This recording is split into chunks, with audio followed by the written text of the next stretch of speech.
Chapter 843. The Mu family's second ancestor glanced at the three people, frowning slightly. A moment later, he lowered his arm and said, "I can let him go, but before we catch Qin Feiyang, he must stay in the Mu family." "Why?" The Qilin tribe leader was puzzled. "There is no why, you just have to nod your head, or else, you will all die here," the Mu family's second ancestor said, a cold light surging in his eyes. Although he didn't know whether Qin Feiyang had evidence or not, he must eliminate all possibilities. And Qin Feiyang letting go of the purple-clothed youth, in his opinion, was very abnormal. So he had to be careful. "Sir, I respect you, but your way of doing things, isn't it too much?" The Qilin tribe leader frowned. "You should respect me. As for whether it's too much or not, it's up to me," the Mu family's second ancestor said lightly. Although his words were plain, they were overbearing. The Qilin tribe leader and old man Wu couldn't help but show a trace of anger in their eyes. "I admit your Mu family is very strong, my Qilin tribe can't even catch up. But don't forget, the Pill Tower is the ruler of the Forgotten Continent. And your Mu family, after all, is just an outsider. I'm not afraid to tell you the truth, this time I came to find you, my people all know. If something happens to me here, my people will definitely go to the head of the Pill Tower to explain this matter. And my Qilin tribe, although in your eyes is nothing, but in any case, it is still one of the top 10 tribes of the Central Divine Kingdom. I believe the head of the Pill Tower won't sit idly by," the Qilin tribe leader said. "In other words, he has the backing of the Pill Tower, you dare to touch him?" Hearing these words, the Mu family's second ancestor's face became very ugly. As an existence second only to the ancestor, no one dared to speak to him like this. Because these words were obviously a threat. But frankly speaking, now, he really didn't dare to touch the Qilin tribe's leader and high priest. Because the Qilin tribe's leader was right, the Pill Tower is the supreme ruler of the Forgotten Continent. And all the major tribes of the Central Divine Kingdom also follow the Pill Tower's lead. If he touched the Qilin tribe's people, the Pill Tower will definitely not sit idly by. At that time, the Mu family will be facing the whole world's enemy. Of course. It's not that the Mu family is afraid of the Pill Pagoda. It was just that it wasn't time to fall out with him yet. "This old man just wants your son to be a guest in my Mu family. This request is actually not too much," Mu Jiao's second ancestor said. No matter what, he would not let the purple-clothed youth leave today. "Just a guest?" The leader of the Qilin tribe was bewildered. "Yes. This old man promises you that after we capture Qin Feiyang, this old man will personally send him back to your Qilin tribe." The Mu Jia's second ancestor nodded. The Qilin tribe leader and Old Wu looked at each other, and their eyes were filled with doubt. Old Wu was puzzled. "My lord, I don't understand. What does your capture of Qin Feiyang have to do with my young master? Don't ask what you shouldn't. I've already given you enough face.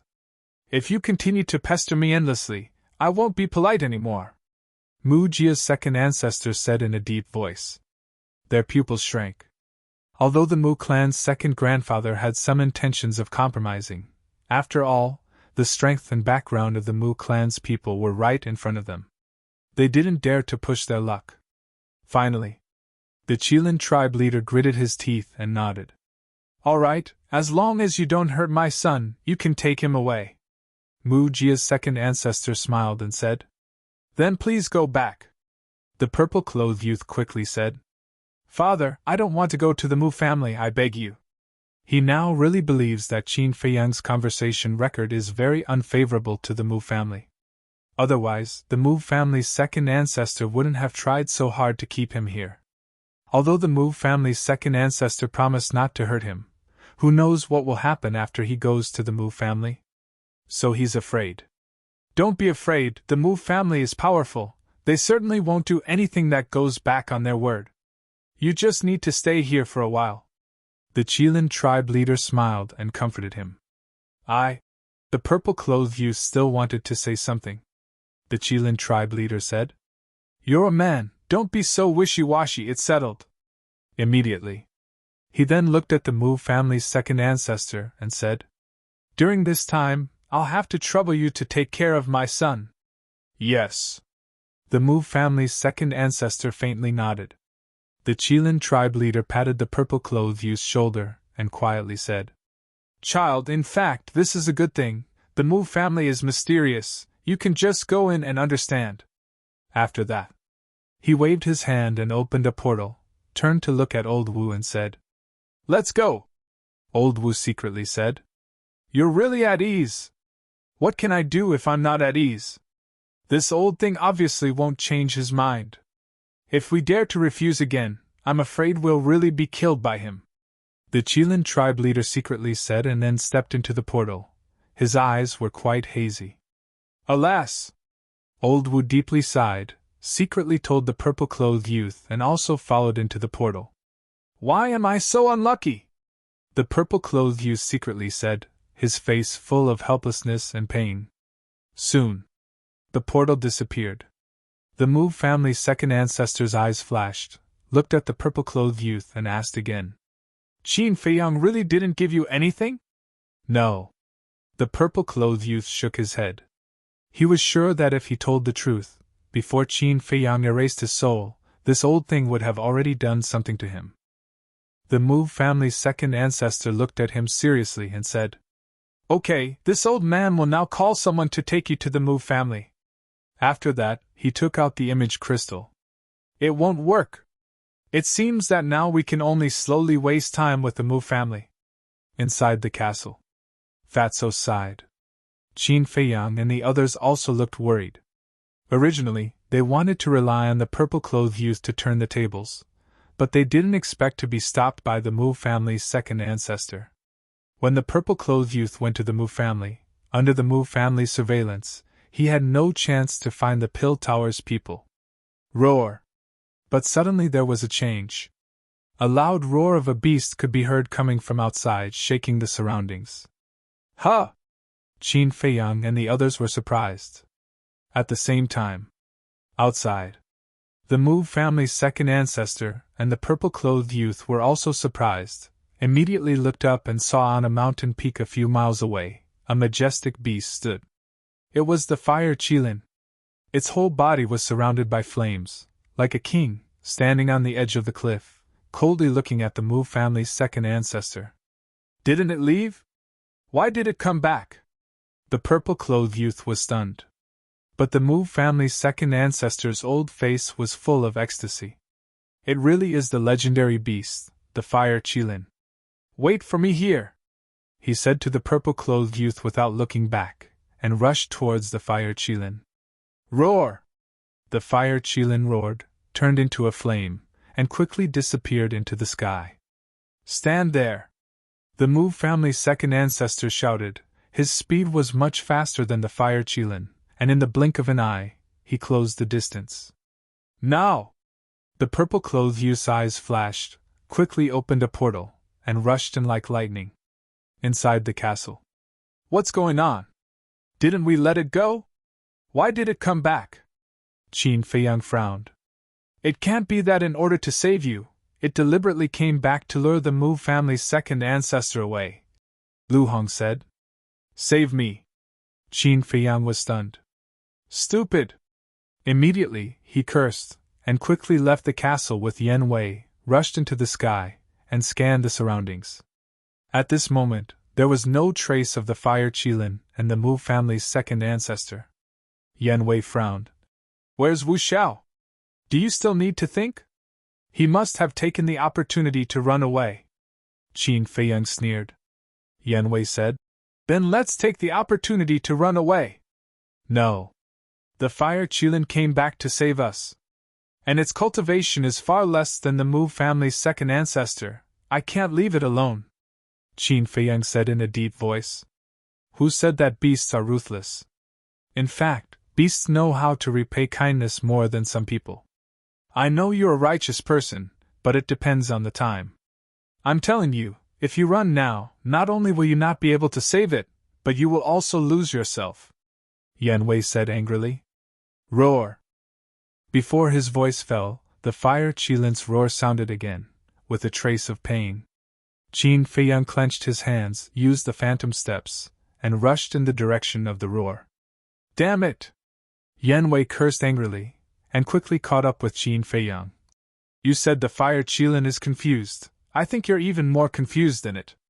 After that, he waved his hand, rolled up Qin Feiyang, and used the demon's 9 steps, like a flash of lightning, breaking through the sky.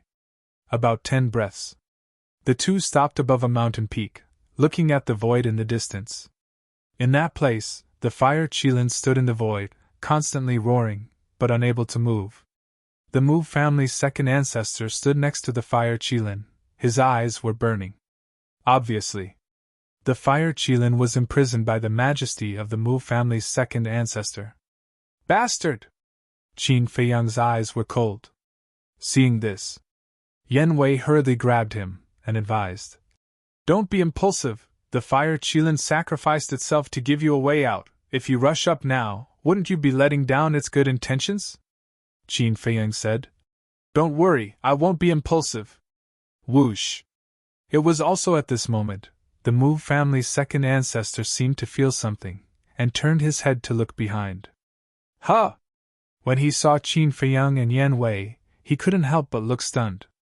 Then, he raised his eyebrows, turned to look at the fire Qilin, and said, You came back to save him? The fire Qilin coldly glanced at him, then looked up at Qin Feiyang, and angrily said, What are you doing here? Go! Thank you. Qin Feiyang bowed. The fire Qilin said, I'm just repaying your favor, no need to thank me. Qin Feiyang faintly smiled, and without hesitation, decisively opened a portal, and went in with Yan Wei. It was too late for the Mu family's second ancestor to stop them. He could only watch Qin Feiyang disappear in front of his eyes. Whoosh! He suddenly turned his head, stared at the fire Qilin, and roared. What did he do for you, that you would help him like this? Even disregarding your own life? He's better than you. The fire Qilin smiled coldly, then closed its eyes, and no longer spoke. It had an attitude of if you want to kill me, then do whatever you want. Damn bastard, if it weren't for the fact that you're a mythological beast, this old man would definitely kill you. The Mu family's second ancestor said coldly, then opened a portal and forcibly left with the fire Qilin. Chapter 844. At the edge of the Flame Mountain Range, there was a majestic mountain ridge. At this moment, Qin Feiyang stood above the mountain ridge, looking into the depths of the Flame Mountain Range, his eyes flashing with a shocking cold light. Yan Wei, on the other hand, stood beside him in silence. After a while, Qin Feiyang took out the image crystal and poured his battle qi into it. At the same time, somewhere in the 9th district, there was a huge city. This city was called Ice Crystal City. As the name suggested, Ice Crystal City was covered in snow all year round. Every building, including every street, was covered with a thick layer of ice. In the center of the city, an ancient stone tower stood between heaven and earth, emitting a cold aura. It was the Pill Tower. In front of the tower, there was a huge square, and the teleportation altar was located in the center of the square. At this moment, at the edge of the square, hundreds of figures stood upright. They were wearing black armor, with sharp eyes, holding a long halberd in their hands, showing off their sharpness. In addition to them, there was a group of people who were particularly eye-catching. There were a total of more than 50 people in this group. They were wearing black, with a flame symbol on their chest. They surrounded the teleportation altar, their aura unfathomable. At the same time, in front of the altar, there was a white-haired old man sitting cross-legged. He closed his eyes, as if he was recuperating. There was no symbol on his body, but the aura he exuded was many times stronger than those men in black. On the surrounding streets, everyone who passed by here looked at the white-haired old man with awe. At this moment, on the southern street, a figure was hurrying towards the square. It was the purple-clothed youth, Wu Xiao. Buzz! Seeing that he was about to reach the square, the image crystal in his arms suddenly moved. He stopped and took out the image crystal, with a trace of surprise in his eyes. Who would send me a message at this time? Father? Or Qin Feiyang? I can't reply. If it's Qin Feiyang, there will be a lot of trouble. He kept the image crystal and continued to walk towards the square. At the same time, in the air above the Flame Mountain range, Yanwei asked suspiciously, Who are you sending a message to? Qin Feiyang laughed and said, Who else could it be other than Wu Xiao? Yanwei frowned and said, He hasn't responded for so long. It seems like he doesn't want to see you anymore. That's not up to him. A cold light flashed in Qin Feiyang's eyes. With a thought, the purple-clothed young man from the Ice Crystal City immediately fell to the ground, holding his head and howling in pain. He felt as if his head was about to explode. The intense pain was unbearable. What happened? The people around him stopped and looked at him in surprise. The black-armored guards on the square also looked at the purple-clothed young man with vigilance in their eyes. He seems to be the young chief of the Qilin tribe, Wu Xiao. Didn't his father just say that he's going to the Mu family? The group of black-clothed men guarding the altar were also whispering to each other. Let's go and take a look. Suddenly, the white-haired old man said, but his eyes were still closed. Yes. A black-clothed man respectfully responded, strode out of the square and walked towards the purple-clothed young man. At this time, the purple-clothed young man had stopped howling, and the pain in his head also disappeared. But he squatted on the ground. His heart was filled with fear. He originally thought that Qin Feiyang was just scaring him. But now it seems that this is not the case. The slave seal can really control his soul. What's wrong? Do you need help? The black-clothed man walked in front of him and asked. No need, no need. It's just a sudden headache. I'm fine now. Thank you. The purple-clothed young man quickly got up and said respectfully. The black-clothed man looked at him suspiciously and said, Didn't your father say that you're going to the Mu family? Why are you alone now? The purple-clothed young man rolled his eyes, smiled and said, I have something to do. I'll go another day. So it's like this. The man in black suddenly nodded and asked curiously, Can you tell me why the Mu family invited you as a guest? This? The purple-clothed young man hesitated for a moment, shook his head and said, To be honest, I don't know. You don't know? The black-clothed man was surprised. But looking at the purple-clothed young man's expression, he didn't seem to be lying. This Mu family, what are they trying to do? The purple-clothed young man said, Sir, if there's nothing else, I'll take my leave first. Where are you going? Back to the Central Divine Kingdom? The black-clothed man asked. No rush. It's not easy to come to Ice Crystal City. I must have fun for a while. The purple-clothed young man smiled. The black-clothed man was speechless for a while and waved his hand. Go! Okay. The purple-clothed young man smiled and ran away. Sure enough, he's a playboy.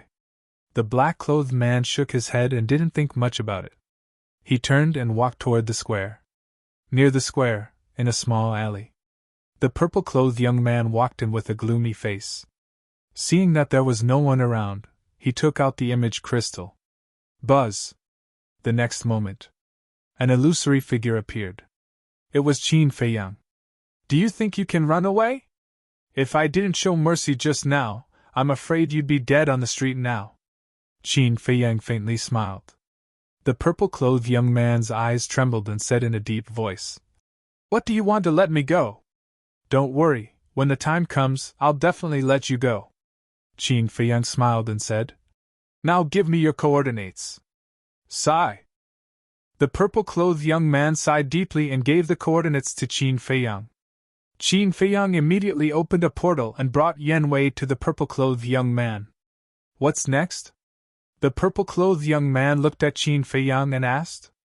Qin Feiyang said, Tell me about the situation here. The alchemy fire here, wasn't it you who took it? I heard that even the tower master here was killed by your accomplice. Do you still need me to tell you? The purple-clothed young man frowned. Yanwei raised his eyebrows and shouted, Don't talk nonsense, just tell me. The purple-clothed young man shrunk his neck and said, This is called Ice Crystal City. The Pill Tower and the teleportation altar are nearby, But now, the teleportation altar is guarded not only by the people of the City Lord Mansion, but also by the people of the Central Tower, and even a messenger. What about the Mu family? Qin Feiyang asked. I don't see them. Maybe they're hiding in the crowd. Of course, I've never seen the Mu family before. Even if they stand in front of me, I won't recognize them. The purple-clothed young man said. Qin Feiyang nodded and pondered for a while, then said, Are there any restaurants nearby? Yes. Go out of this alley, turn right, enter the street, then go straight. About 500 or 600 meters away, there's a restaurant called Purple Cloud Restaurant. The purple-clothed young man thought and said, Okay. Yan Wei and I will go to Purple Cloud Restaurant first. You go and call the messenger of the Central Tower. Qin Feiyang said. The purple-clothed young man said, Is it necessary? Can't we just go and find him? I have other things to do. After Qin Feiyang finished speaking, he took out 2 illusory form pills. He threw one to Yan Wei and swallowed the other. Just like before, Yan Wei disguised as an old man. Qin Feiyang disguised as a blue-haired young man. Qin Feiyang looked at the purple-clothed young man and said, Go, after this matter is settled, I will remove your slave seal. Really? The purple-clothed young man was stunned and quickly asked. I always keep my word. Qin Feiyang smiled faintly, took Yan Wei, and strode to the end of the alley. Finally, I'm going to regain my freedom. The purple-clothed young man was ecstatic and quickly turned and ran to the square. About a few hundred breaths later, Qin Feiyang and the purple-clothed young man came to the entrance of the Purple Cloud Restaurant. At the door stood 2 waiters. Seeing Qin Feiyang and the purple-clothed young man stop in front of the door, one of the waiters immediately ran up and said with a flattering smile, 2 guests, do you want to drink or stay? Let's drink a little, and arrange a slightly more secluded room for me. Qin Feiyang smiled. Okay, please come in. Under the waiter's guidance, the 2 entered the Purple Cloud Restaurant. In the hall, there were not many guests, sitting in 2s and 3s, drinking and chatting. As for Qin Feiyang's arrival, these people only glanced at him hurriedly, and then looked away. Of course, if Qin Feiyang did not change his appearance, it would definitely be a different scene. Young master, the secluded room is on the 4th floor, follow me. The waiter called out, went straight up the stairs, and ran up. Everything went smoothly. But just as the 3 of them walked up to the 4th floor, the door of a room suddenly opened. Then an old man in white walked out. This person had white hair and a white beard, and his white clothes were spotless. He looked like an immortal and had an extraordinary temperament. Seeing this old man, Qin Feiyang's pupils constricted, and deep disbelief crept up in his eyes. After the old man closed the door of the room, he walked towards Qin Feiyang and the other 2. It seemed that he was going downstairs. When they met, the waiter bowed and said, Hello, senior. Yes. The old man in white nodded, glanced at Qin Feiyang and Yan Wei, and walked straight past the 3 of them. And from the beginning to the end, Qin Feiyang lowered his head, as if he was very afraid of this old man. But suddenly, the old man in white who had already passed by stopped, turned around and stared at Qin Feiyang's back, and a trace of doubt crept up in his old eyes. And Qin Feiyang could clearly sense that the old man in white was staring at him. On his forehead, there were already beads of sweat the size of beans. It could be seen how nervous he was at this moment. After a few breaths, the waiter passed through a corridor, stopped in front of a room, and said with a smile, Young master, this is your room. Yes. Qin Feiyang pretended to be calm, nodded, and strode into the room. The decoration inside was quite luxurious. The floor was covered with snow-white jade, and there was not a speck of dust. All kinds of decorations were also carved with colored glass, jade, and precious beads. And when Yan Wei and the waiter entered the room one after another, the old man in white withdrew his gaze. Why does it feel a little familiar? Illusion? The old man in white muttered to himself, with a trace of doubt, turned and went downstairs.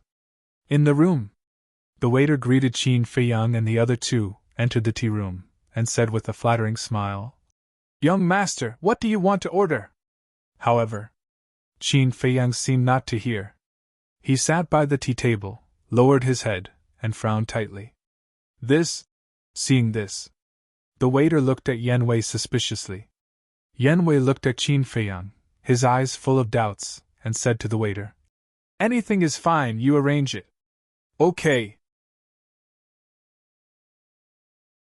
Chapter 845. What's wrong with you?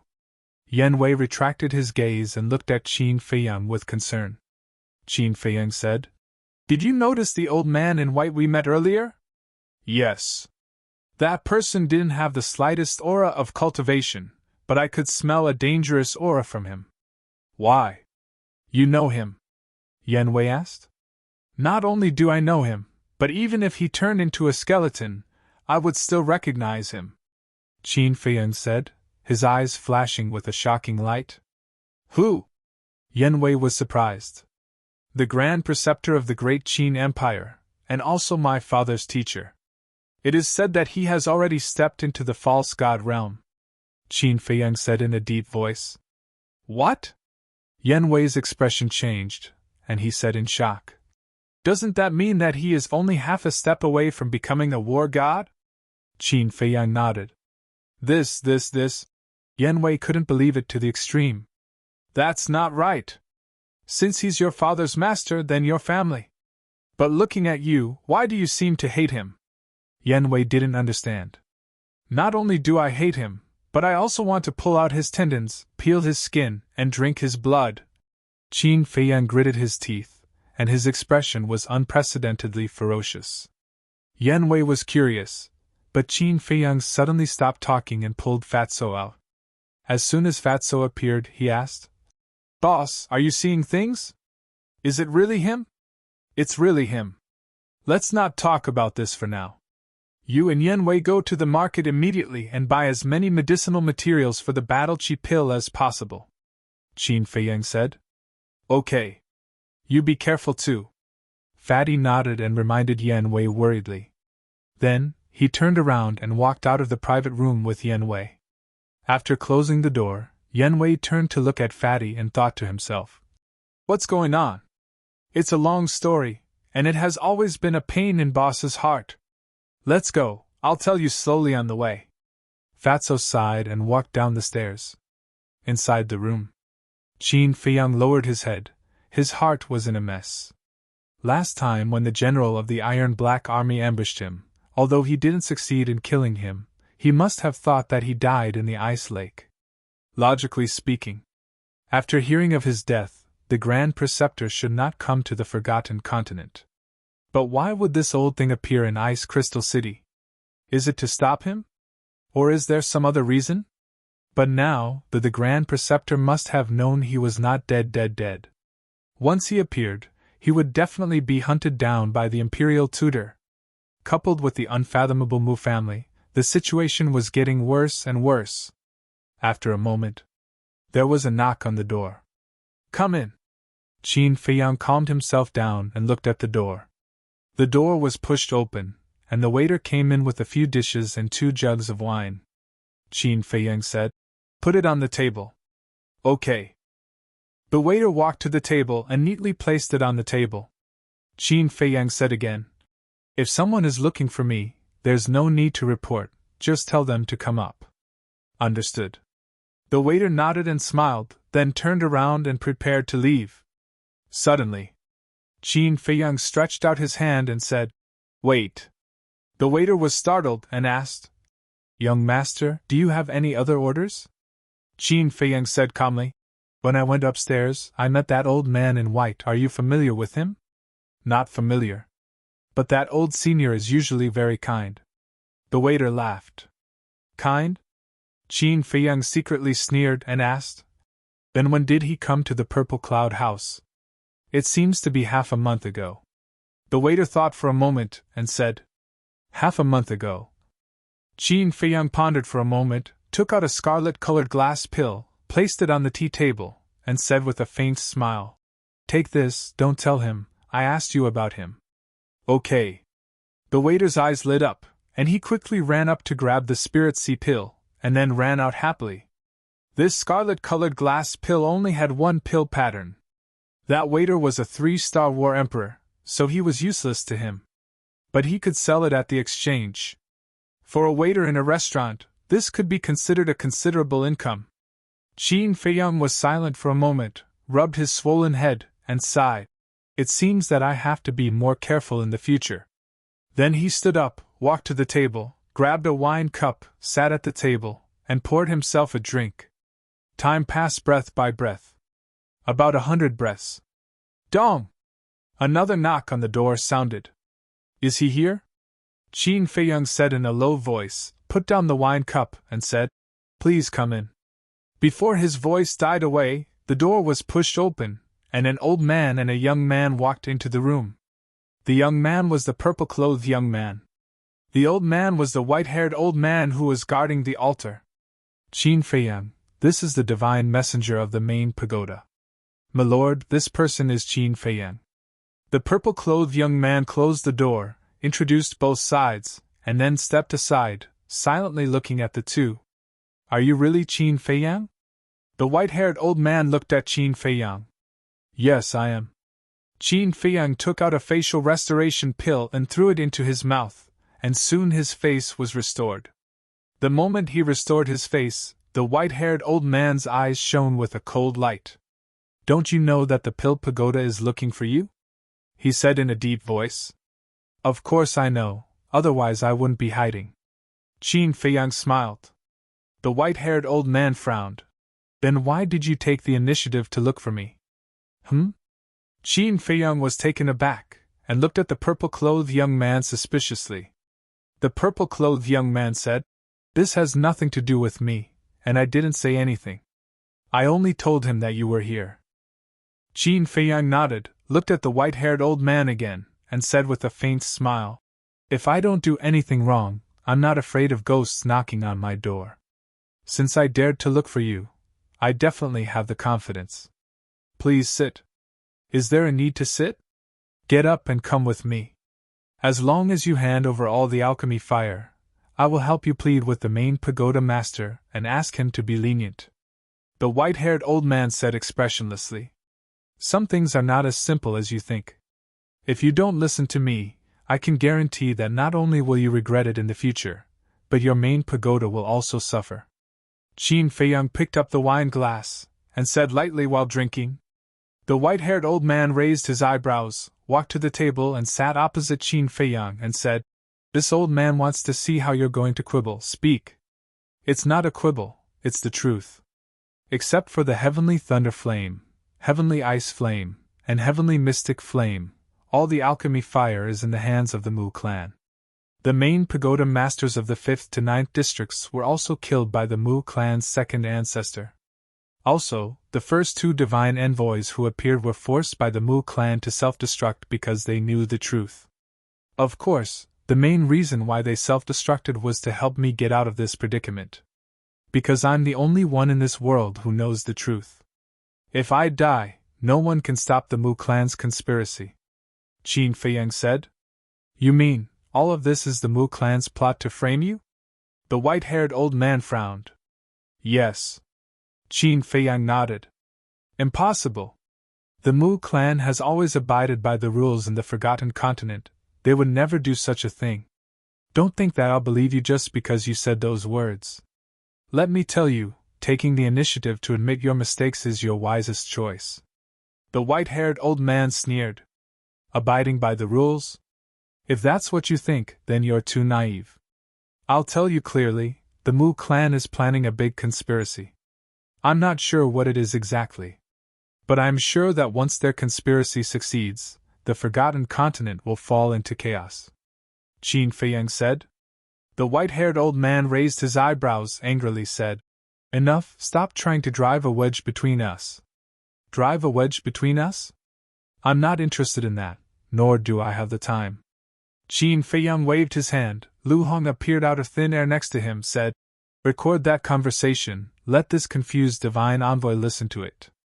The white-haired old man's eyes darkened, said, Watch your words. Okay. You're not confused, you're smart, your wisdom is unparalleled, is that okay?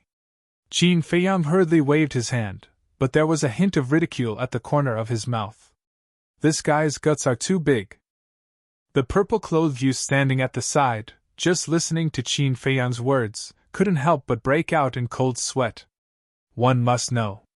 The old man in front of him was not only the divine envoy of the main tower, but also a terrifying war emperor. It was no exaggeration to say that even his father, the leader of one of the top 10 super tribes, had to be respectful. But this guy, not only did he not have the slightest bit of respect, he was even mocking and ridiculing him. Did he really not know how to write the word death? At the same time, Lu Hong also took out the image crystal and slowly merged her battle chi into it. Immediately, the recording of that conversation slowly spread in the pavilion. In this conversation, not only Qin Feiyang and the Mu clan's ancestor, but also the black-clothed middle-aged man. That is, the divine envoy who was going to take Qin Feiyang to the central divine kingdom. Listening to these conversations, the white-haired old man's hands gradually clenched. The purple-clothed youth also had a look of horror. He didn't expect that all of this was really done by the Mu clan. There's no such thing as an impenetrable wall in the world. Don't think that by killing me today, you can hide it from everyone. Let me tell you, your Mu clan will pay the price for this sooner or later. Finally, an even louder voice came out from the image crystal. This was what the divine envoy said to the Mu clan's ancestor before he self-destructed. This Mu clan is too much. After listening to all the conversation, the white-haired old man suddenly stood up, his old eyes burst out with a strong murderous intent. Although at that time, we didn't record the image of the divine envoy, but you are all divine envoys of the main tower, you should be able to recognize his voice. Now, do you still think that I'm trying to sow discord? Qin Feiyang smiled faintly. The white-haired old man closed his eyes in pain. A moment later he opened his eyes, looked deeply at Qin Feiyang, and sighed. I'm sorry, all this time, we have misunderstood you. It's okay. As long as the misunderstanding can be solved. Now tell me, what should I do? Qin Feiyang said. The white-haired old man said without hesitation. We must tell the truth to the master as soon as possible. I will take you to the central divine kingdom immediately. I can't go to the central divine kingdom with you. Qin Feiyang shook his head. Why? You're not innocent, what are you worried about? The white-haired old man frowned. Chapter 846. I'm not afraid. It's just that the Mu family won't let me go to the central divine kingdom. Have you heard of the young master of the Mu family, Mu Qin? Qin Feiyang asked. The white-haired old man nodded. Yes, but I don't know much about him. This person has activated a kind of heaven-defying fighting soul that can see through the origin of all things. All illusions have nowhere to hide. Although he left with serious injuries last time, I have to be careful. What if he's in the crowd outside the Pill Pagoda now? If I show up, won't he know that the misunderstanding between me and the Pill Pagoda has been resolved? Qin Feiyang said. See through the origin of all things? The white-haired old man was shocked and a little incredulous. Qin Feiyang said in a deep voice. I'm not joking. I've been tricked by him many times because of this fighting soul. So, you have a close relationship with the Mu family? The white-haired old man frowned. Qin Feiyang's eyes flashed coldly, and he sneered. Sooner or later, I'll uproot this family. The white-haired old man was stunned, and then he gave him a thumbs up and smiled. I admire your courage. But the Mu family's strength is something that even the Pill Pagoda is quite afraid of. So, I advise you to give up the idea as soon as possible.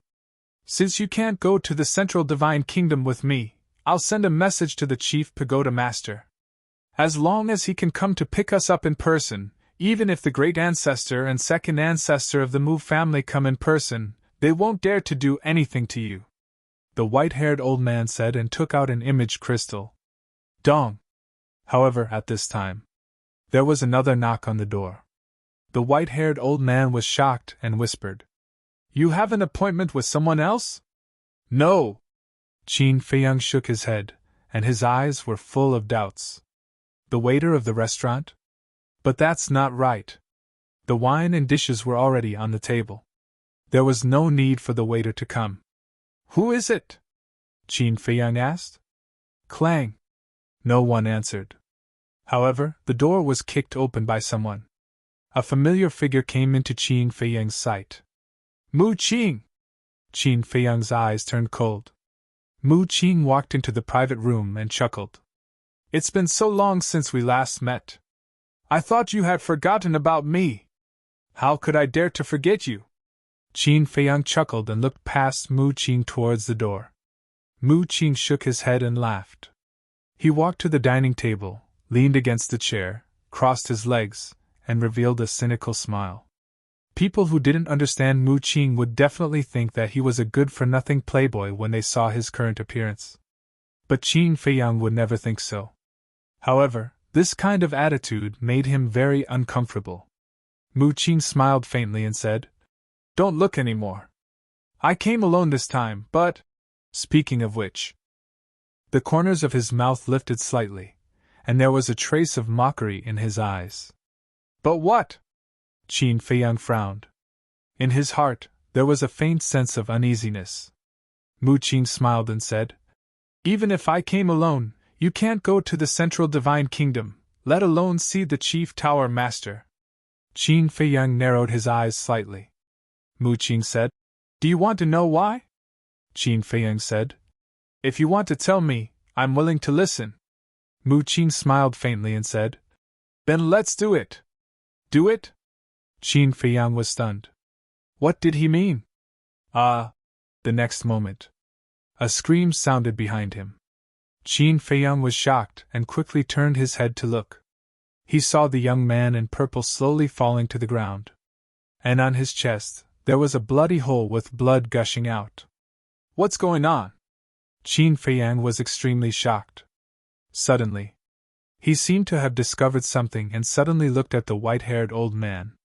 He saw that the white-haired old man was holding a dagger in his hand. That dagger was still dripping blood. Obviously, the young man in purple was killed by the white-haired old man. But why? Wasn't the white-haired old man the divine envoy of the Pill Tower? Logically speaking, he should be protecting the young man in purple. After all, the young man in purple was also someone who knew the truth now. Dong! Suddenly, there was a fierce knock on the door. "Who is it?" Qin Feiyang raised his eyebrows. "Young Master Divine Envoy, I just heard someone screaming here. Did something happen? Do you need help?" The anxious voice of the waiter came from outside. When the young man in purple and the white-haired old man came to the Purple Cloud House, they asked the waiter about Qin Feiyang's private room. So the waiter also knew that the Chief Tower Divine Envoy was in this room now. Mu Qing looked at Qin Feiyang and chuckled. "Do you want me to teach you how to say it?" A cold light flashed in Qin Feiyang's eyes, and he said to the door, "I have a problem with my cultivation. It's nothing. Go do your work." "Okay. If you need anything, just tell me." After the waiter finished speaking, he hurriedly left. Swish! Qin Feiyang immediately retracted his gaze and looked at the white-haired old man. "Are you surprised?" The white-haired old man laughed. "You!" Looking at the smile on the old man's face and Mu Qing's playful expression, Qin Feiyang had a terrible idea in his mind. "Have you been bought by the Mu family?" Qin Feiyang was surprised. "Bought?" The white-haired old man shook his head with a smile and said, "You think too simply. Let me tell you." Mu Qing slammed the table and stood up with a smile. "The old man in front of you has two identities. The first identity is the Chief Tower Divine Envoy, and the other identity is my second grandfather." "Chief Tower Divine Envoy? Second grandfather?" Qin Feiyang's mind was in a mess. "It seems too complicated and too sudden. You can't understand it for a while. Then I'll make it simpler. When my second grandfather was young, he had already sneaked into the Pill Tower and became the Chief Tower Divine Envoy step by step. But the senior figures of the Pill Tower still don't know that he is a member of the Mu family." Mu Qing laughed. "What?" Qin Feiyang's face stiffened. If he still couldn't understand it when it was so straightforward, then he was an idiot. At this moment, he was very bitter in his heart. He thought that this time he could make a comeback and ruin the Mu family's reputation. But he never expected that this white-haired old man was a spy planted by the Mu family in the Pill Tower. In an instant he was thrown from heaven to hell. God was too good at teasing people. It's not God who is teasing you, it's me who is teasing you. First I let you see hope, then I immediately let you fall into despair. This feeling is not ordinary. As if seeing through Qin Feiyang's thoughts, Mu Qing smiled faintly. Don't think that you can make me think highly of you by saying this. If it weren't for the force behind you, to be honest, I would have played you to death. Qin Feiyang said lightly. Don't you also have a huge force behind you? How powerful is the son of the great Qin Empire? It's a pity that you can't rely on it. Mu Qing was not angry and retorted. Qin Feiyang's eyes darkened and rushed to Mu Qing like lightning. His big hand was like an eagle's claw, grabbing Mu Qing's head. How dare you be so arrogant? The white-haired old man sneered and rushed toward Qin Feiyang with a roar. Humph, let's wait and see. Qin Feiyang snorted and disappeared without a trace in an instant. The white-haired old man raised his eyebrows. Second grandfather, it's okay. Mu Qing waved his hand and smiled. Such a good opportunity, and let him slip away. How can it be okay? The white-haired old man was a little displeased. If that's the case, you're underestimating him.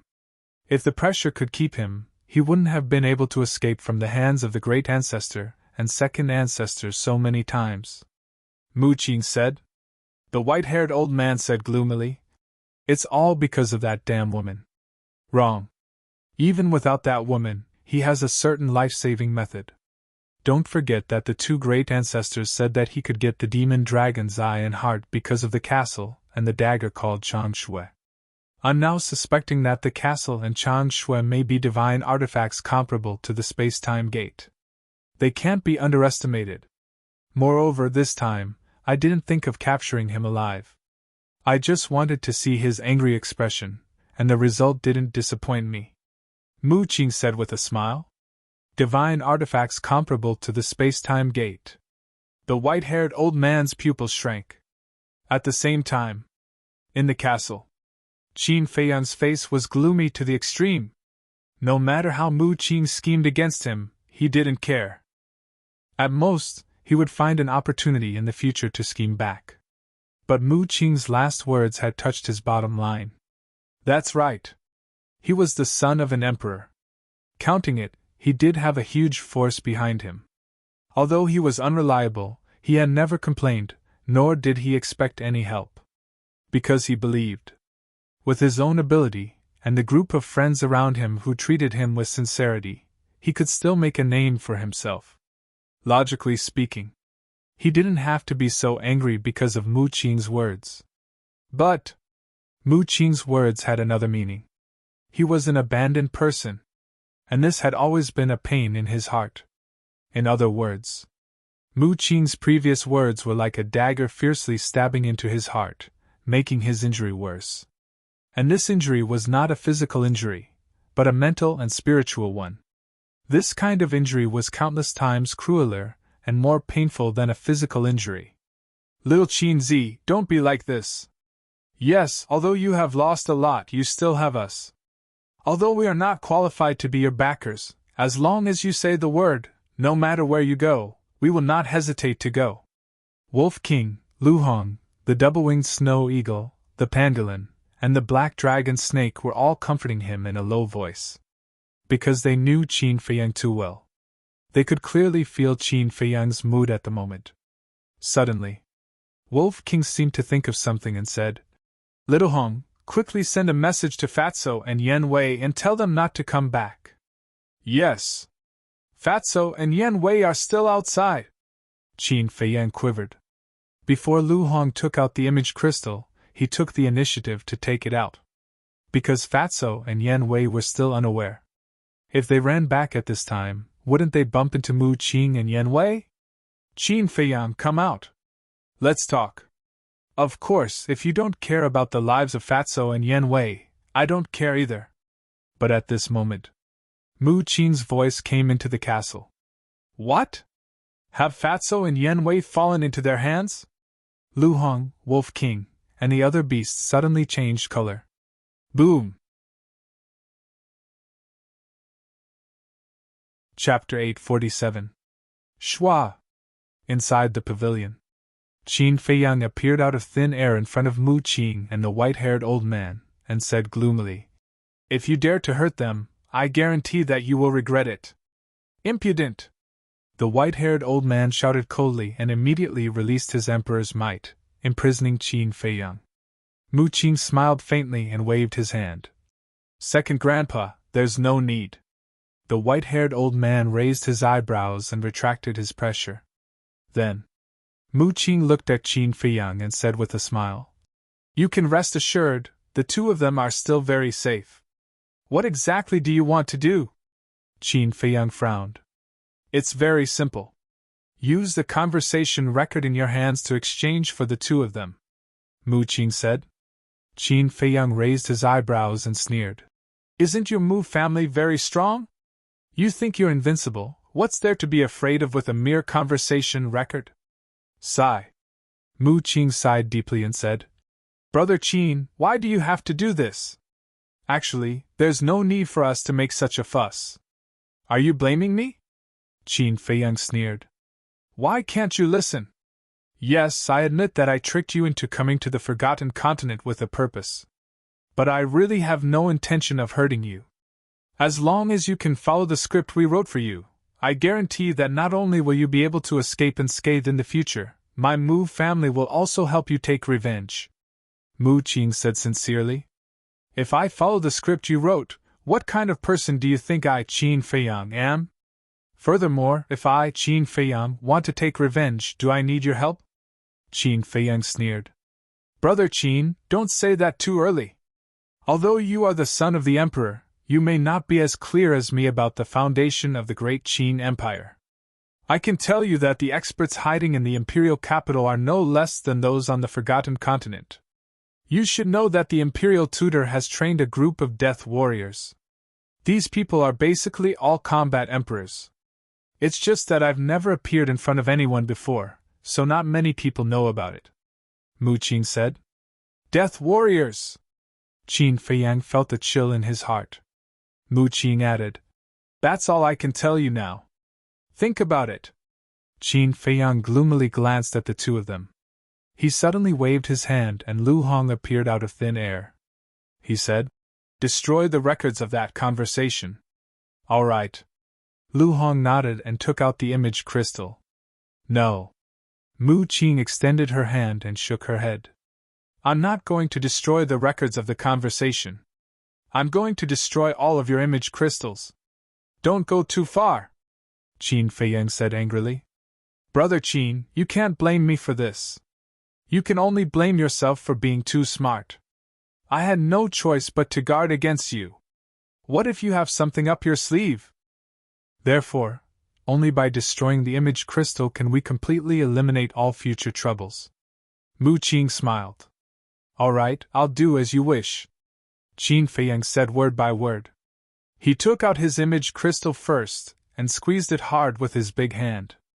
With a crack, the image crystal instantly shattered.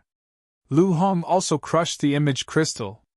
Mu Qing nodded with satisfaction and said with a smile, "There's also Wolf King, Black Dragon Snake, and Double-Winged Snow Eagle." Qin Feiyang said in a deep voice, "Double-Winged Snow Eagle and Double-Winged Snow Snake don't have image crystals." "No?" Mu Qing was surprised. After thinking for a while, she nodded and said, "All right, I believe you. Then call Wolf King out." Qin Feiyang waved his hand again and Wolf King appeared out of thin air. "Long time no see." Mu Qing greeted him warmly. "What's up? You miss me?" "Good, I miss you too. Let's make out?" Wolf King teased. "Make out?" Mu Qing's face twitched and she said helplessly, "Forget it. If you bite me when I'm not careful, won't I lose a lot?" "How dare you!" Wolf King smiled disdainfully and took out the image crystal from his energy reserve. He threw it on the ground and crushed it with his foot. "Brother Wolf is really straightforward." Mu Qing gave him a thumbs up and laughed. Then you have to remember that the enmity between us is irreconcilable. Wolf King said, his eyes flashing with a terrifying, ferocious light. I understand. Mu Qing nodded and smiled. Then she sat at the table and said, now that this matter is settled, let's talk about the future cooperation. Cooperation? Qin Feiyang, Lu Hong, and Wolf King looked at each other with a trace of mockery in their eyes. Now their relationship with Mu Qing had reached the point where it was either you die or I die. Was there still a possibility of cooperation? I know what you are thinking, but don't you want to know the secret of the heavenly thunder fire? Mu Qing smiled faintly. Secret? Qin Feiyang's eyes narrowed and he said, you two go to the ancient castle first. I will be outside alone. Lu Hong and Wolf King nodded. Qin Feiyang waved his hand and sent them to the ancient castle. Then he sat opposite Mu Qing and sneered. Finally willing to talk? The time has come. Mu Qing smiled faintly. She picked up a wine cup and slowly tasted it. Then she looked at Qin Feiyang and said, in the Forgotten Continent, there is a very ancient legend. It is said that a miracle is hidden in a certain place. In the miracle, there are countless treasures. For example, elixir fire, elixir recipes, medicinal herbs, all kinds of divine weapons, and battle arts. Some people even say that there are divine arts, divine weapons, and divine elixirs. Mu Qing said. Qin Feiyang's face froze. Was there really such a place? At first, we also doubted it. But according to our investigation, this miracle does exist. Because the previous chief pagoda master went to this divine ruin. And she got a lot of treasures. It is said that she got hundreds of perfect battle arts. Mu Qing said. Hundreds. Qin Feiyang's eyes trembled. He couldn't believe it and asked, even if this miracle exists, what does it have to do with those elixir fires? Because only those elixir fires can summon the miracle. Similarly, these elixir fires are the key to opening the miracle. Mu Qing said. Qin Feiyang suddenly understood. No wonder the nether demonic flame couldn't devour those elixir fires. It turned out that there was a hidden meaning. Suddenly, he frowned and said, does the Pill Pagoda know? Of course. And from ancient times to now, these elixir fires have been preserved by the Pill Pagoda. Of course, not everyone in the Pill Pagoda knows this secret. Only the highest power of the Pill Pagoda, such as the previous Chief Tower Master, the Deputy Chief Tower Master, and the elders know. Mu Qing said. That's strange. Since they know, why did they put such important things in the branches of the 9 regions? Qin Feiyang didn't understand. That's why they are smart. Because in our opinion, such important things must be hidden in the Chief Tower. But it's the exact opposite. They're placed in the various branch towers. Can you imagine this? I'm sure that you never thought of it. Mu Qing said. Qin Feiyang nodded. If he hadn't heard Mu Qing say it, he wouldn't have thought that these elixir fires would be so important. In fact, the people of the Pill Pagoda are playing psychological warfare. The more important something is, the more dangerous it is to be put in. Isn't there an old saying? The more dangerous the place, the safer it is. Furthermore, the current names of those flames are not their true names. For example, the heavenly thunder flame is called the Purple Thunder Divine Fire. Mu Qing said with a smile. Qin Feiyang frowned and said, then how did your Mu family find it? It's not easy. Maybe you don't know, my Mu family is not from the Forgotten Continent. Mu Qing said. I know.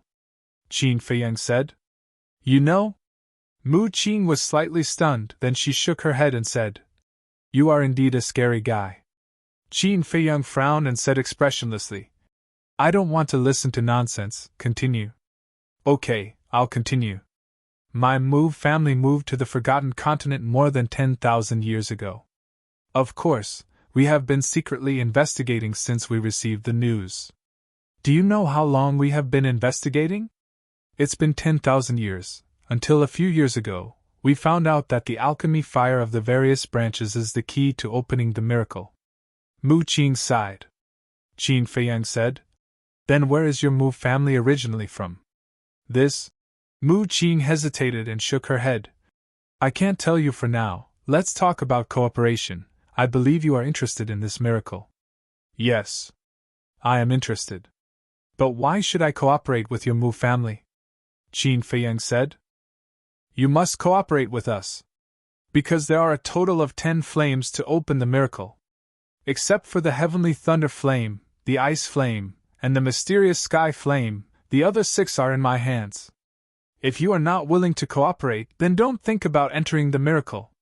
Of course, you might say that you can cooperate with the Pill Tower and let them come to my Mu family and take away those flames.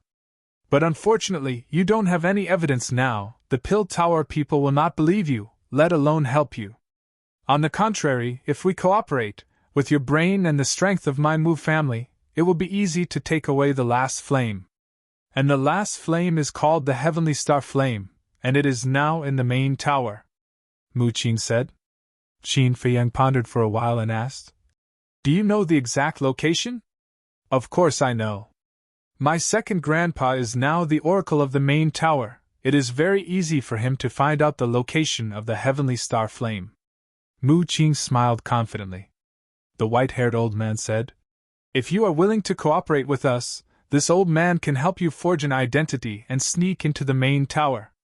Qin Feiyang looked at the white-haired old man, then looked at Mu Qing and lowered his head. Frankly speaking, he was really interested in this miracle. Because now, the enemies he encountered were getting stronger and stronger, he must improve his strength as soon as possible. The most important thing was, his mother was now imprisoned in the divine prison of the imperial capital. The divine prison was located in the back mountain of the imperial palace, and there were countless strong people guarding it, including the state preceptor. If he was not strong enough, let alone rescuing his mother, it would be a problem whether he could even enter the back mountain. Chapter 848. Seeing that Qin Feiyang didn't speak for a long time, Mu Qing smiled and said, Brother Qin, there's nothing to worry about, right? Qin Feiyang looked up at him, his brows tightly knitted into a line. You and I both know the current situation. If you don't cooperate with me, you won't even be able to enter the central divine kingdom, let alone the divine ruins. On the contrary, if we cooperate, we will succeed. Mu Qing said. Qin Feiyang said, If I agree, will your Mu family still come to trouble me? Of course not.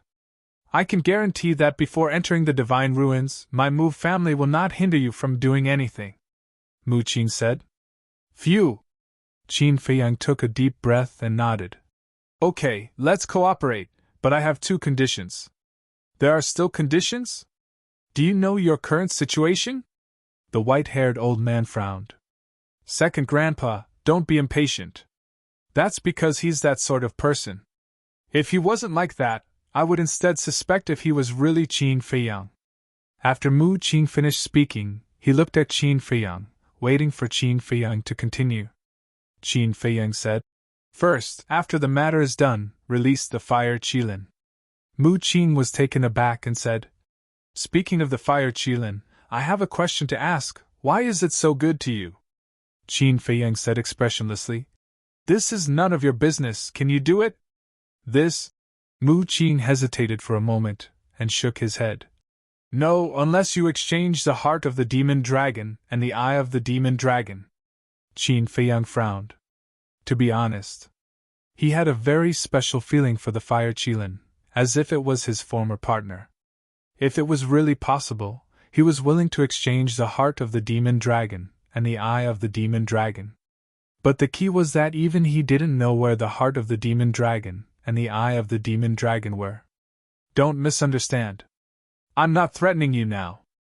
After all, you can't have your cake and eat it. You want me to hand over the fire Qilin, so you have to give me some compensation, right? Mu Qing smiled. All right. When we come out of the divine sight, we will make the exchange face to face. Qin Feiyang nodded. Although the devil dragon's heart and devil dragon's eye had disappeared, Mu Qing did not know about it. He could use this point to stall for time. At least this way, he could temporarily ensure the fire Qilin's safety. Mu Qing said, Sure, tell me the second condition. I need your help. Help me become the Tower Master's personal disciple, Qin Feiyang said. What? Who do you think you are?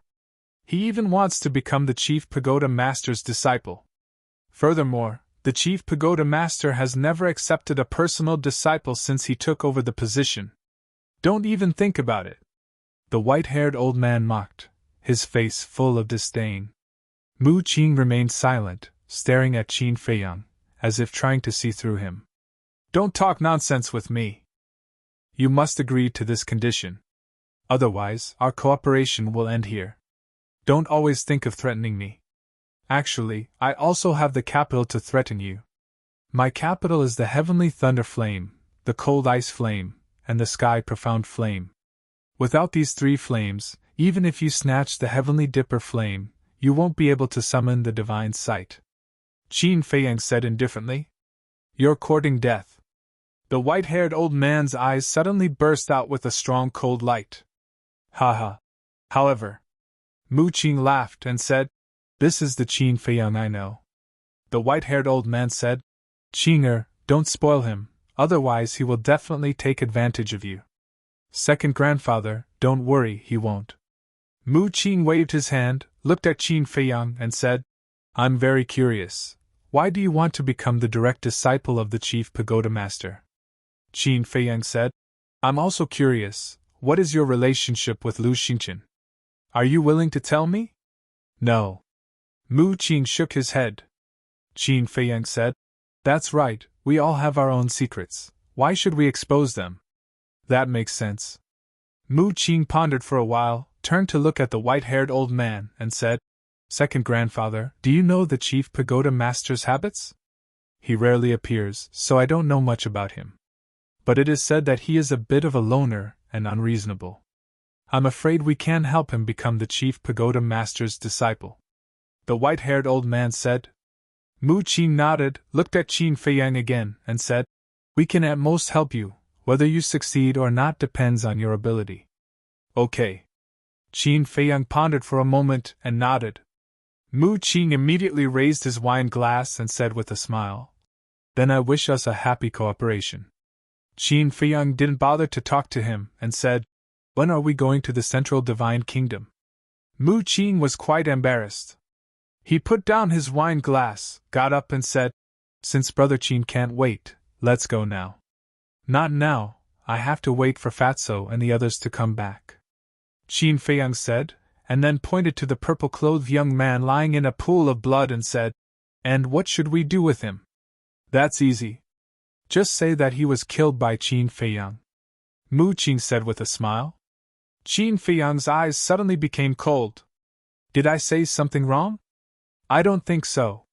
Anyway, you will change your name when you enter the Central Divine Kingdom. Even if you stand in front of the gate of the Qilin tribe, they might not be able to recognize you. What are you afraid of? All right, you wait patiently. We'll wait for you at the teleportation altar. Mu Qing smiled and left with the white-haired old man. After Qin Feiyang watched the two of them leave, he turned around and stared at the purple-clothed youth's corpse. Suddenly, with a wave of his hand, a red sword she appeared and pounced towards the purple-clothed youth, destroying the corpse. He had figured it out. In any case, he had already carried so many scapegoats, so it didn't matter if he carried one more. Next, he walked into the tea room and lowered his head in thought. The reason why he proposed the condition of becoming the Chief Pagoda Master's disciple was entirely because of the mysterious lady.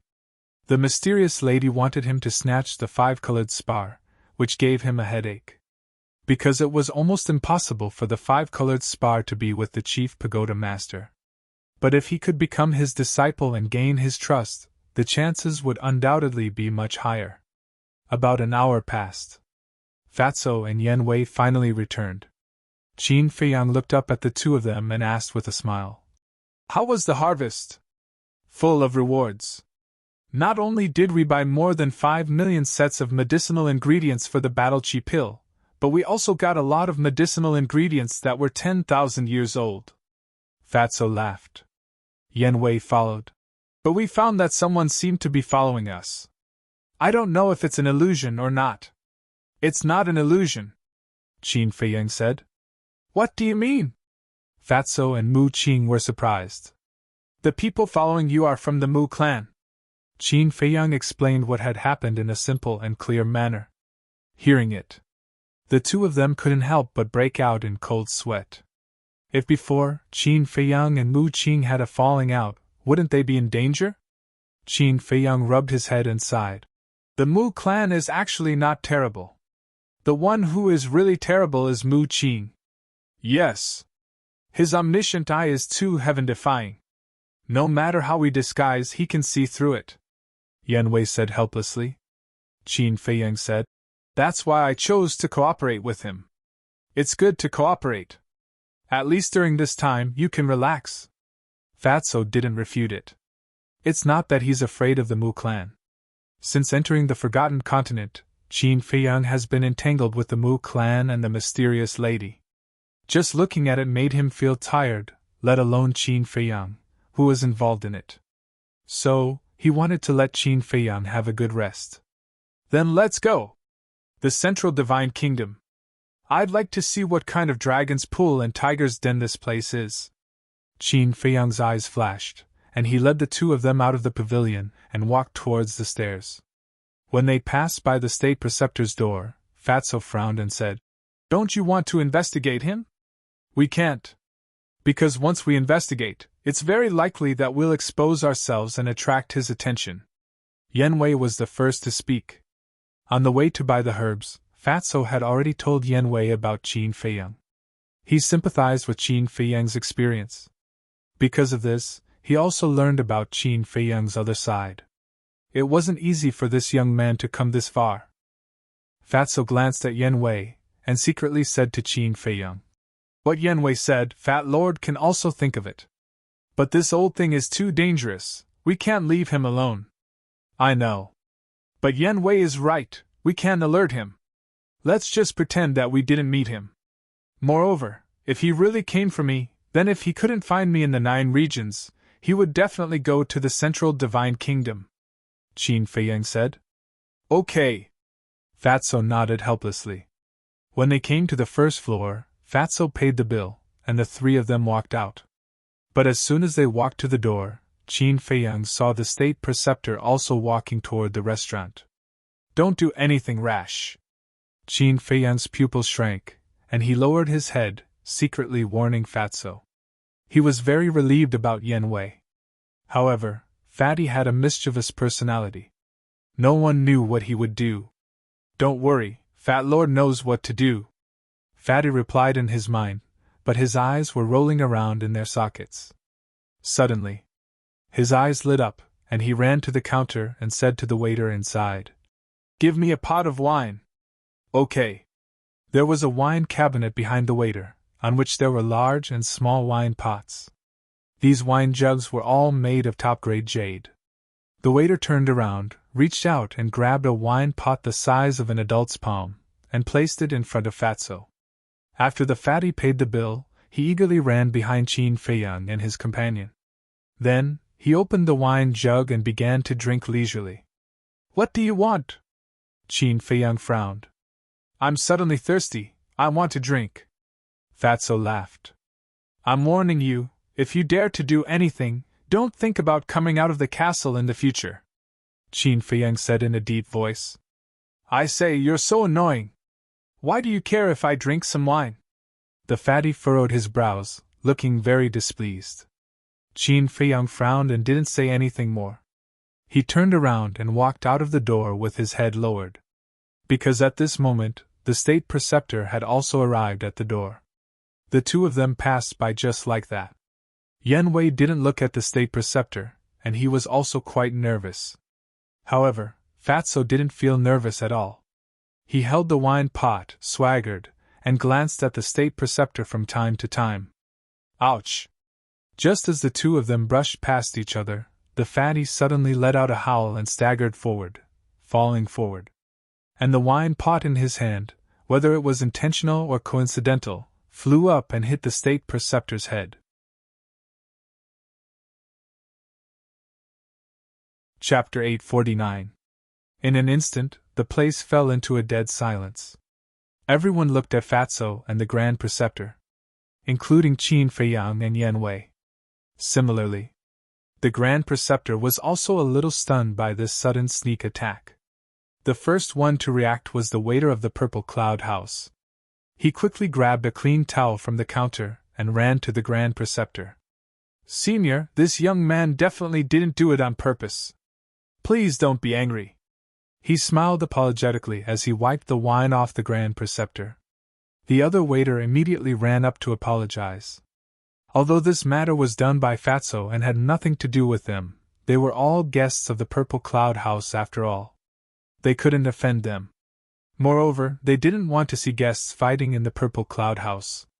The Grand Preceptor also came back to his senses and turned to look at Fatso.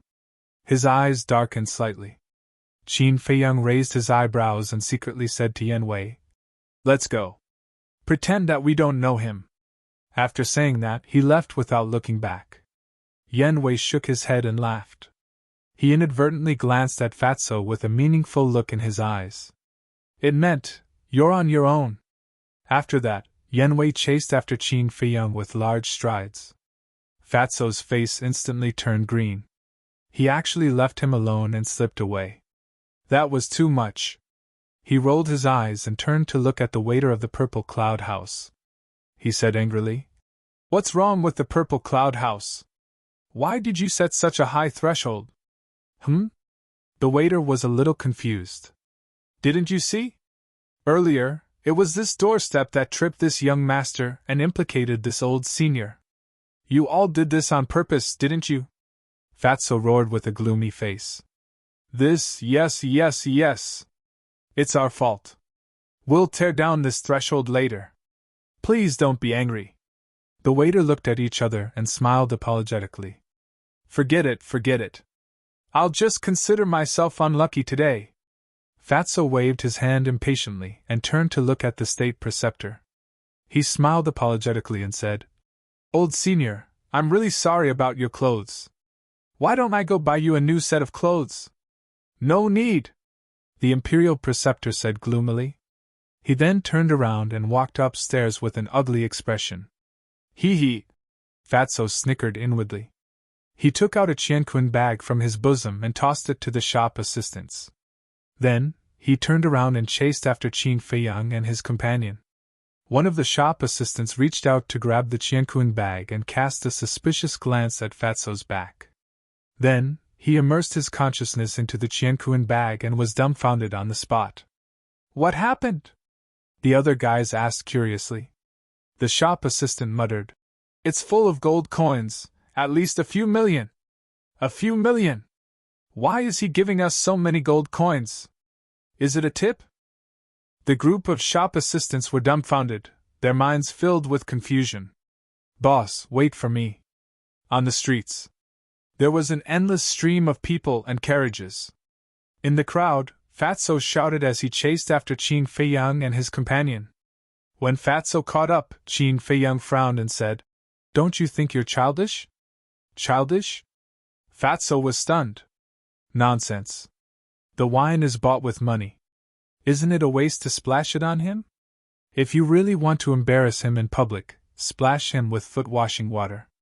Qin Feiyang rolled his eyes and said, Fatso was stunned. So the boss wasn't angry with him, but was worried about the money. He quickly smiled and said, Okay. Next time, I'll definitely splash him with foot-washing water. Don't use foot-washing water either. I'll tell you a good way. The next time you meet him, you can directly splash floral water on his face in front of everyone. Qin Feiyang's face darkened as he said, "What's floral water?" Yan Wei asked curiously. "Saliva." Qin Feiyang's face darkened. The corner of Yan Wei's mouth twitched fiercely. Fatso was very embarrassed. It turned out that the boss wasn't worried about the money, but was really angry with him. Boss, I was wrong. Don't be angry, okay?" He hugged Qin Feiyang's arm and said coquettishly, "Get lost." Qin Feiyang shouted angrily.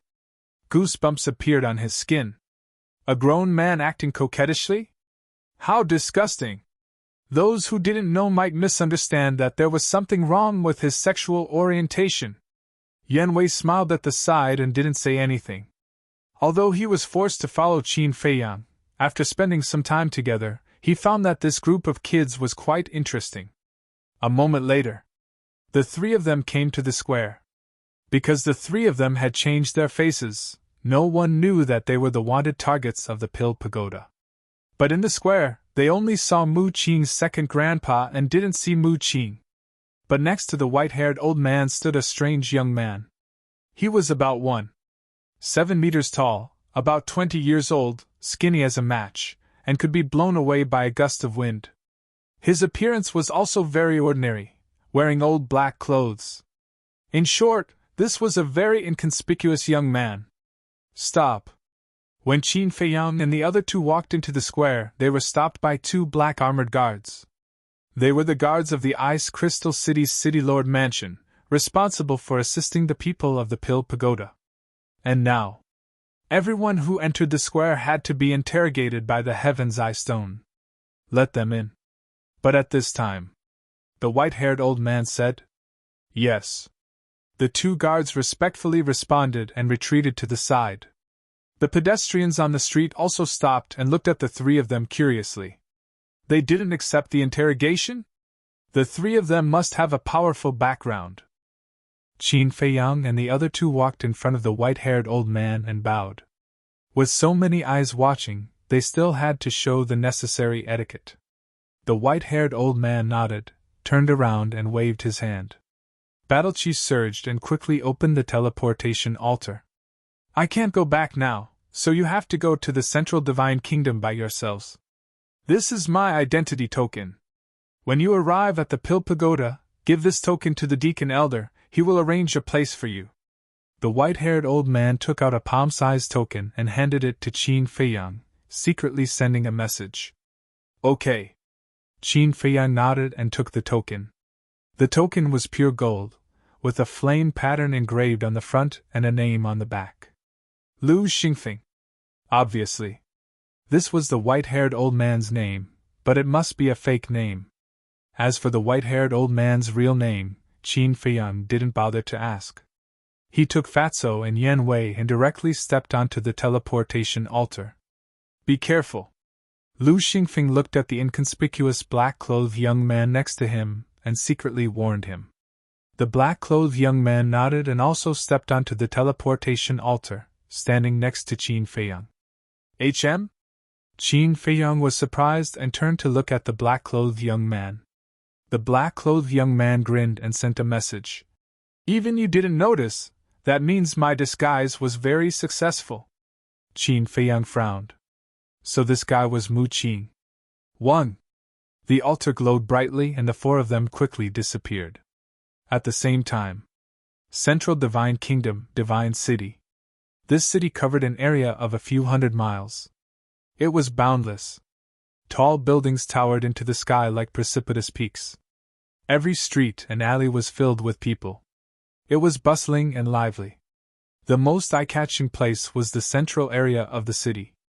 That place was located in an ancient building complex. There was an ancient castle. There were tall buildings. There was a palace. There were houses. Among them, there were 10 ancient towers that towered into the sky.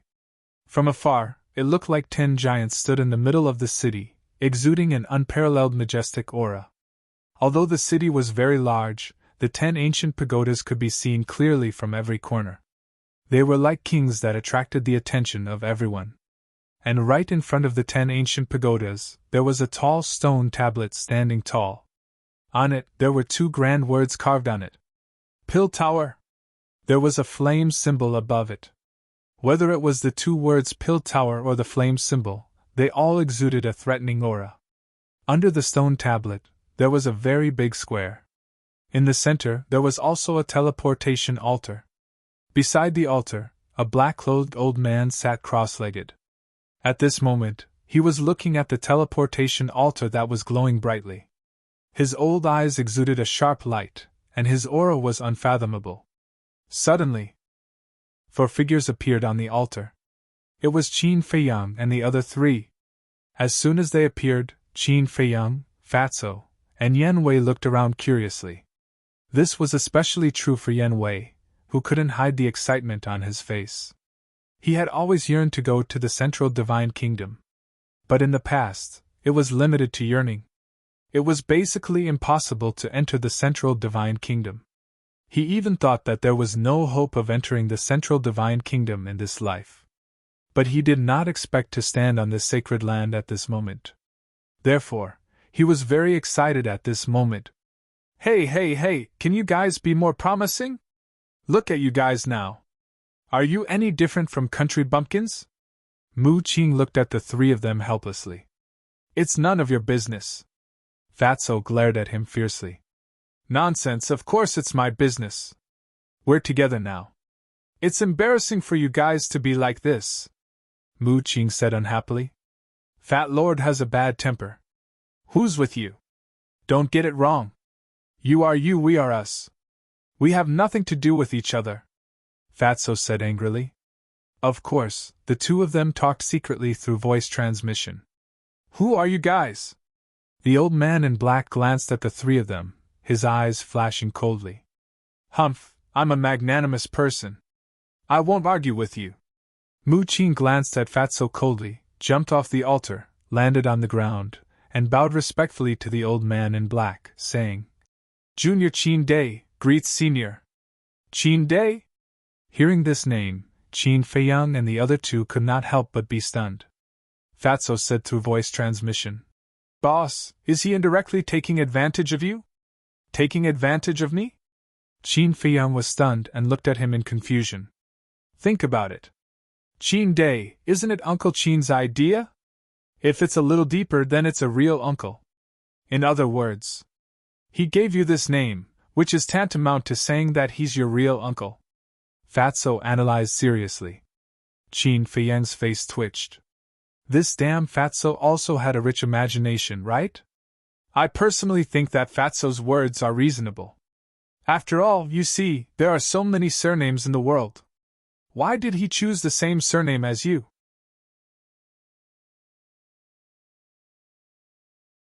Chapter 850. Well, Qin Feiyang couldn't find a reason to refute them. Is that really the case? He looked at Mu Qing's back suspiciously, jumped down the altar, and landed beside Mu Qing.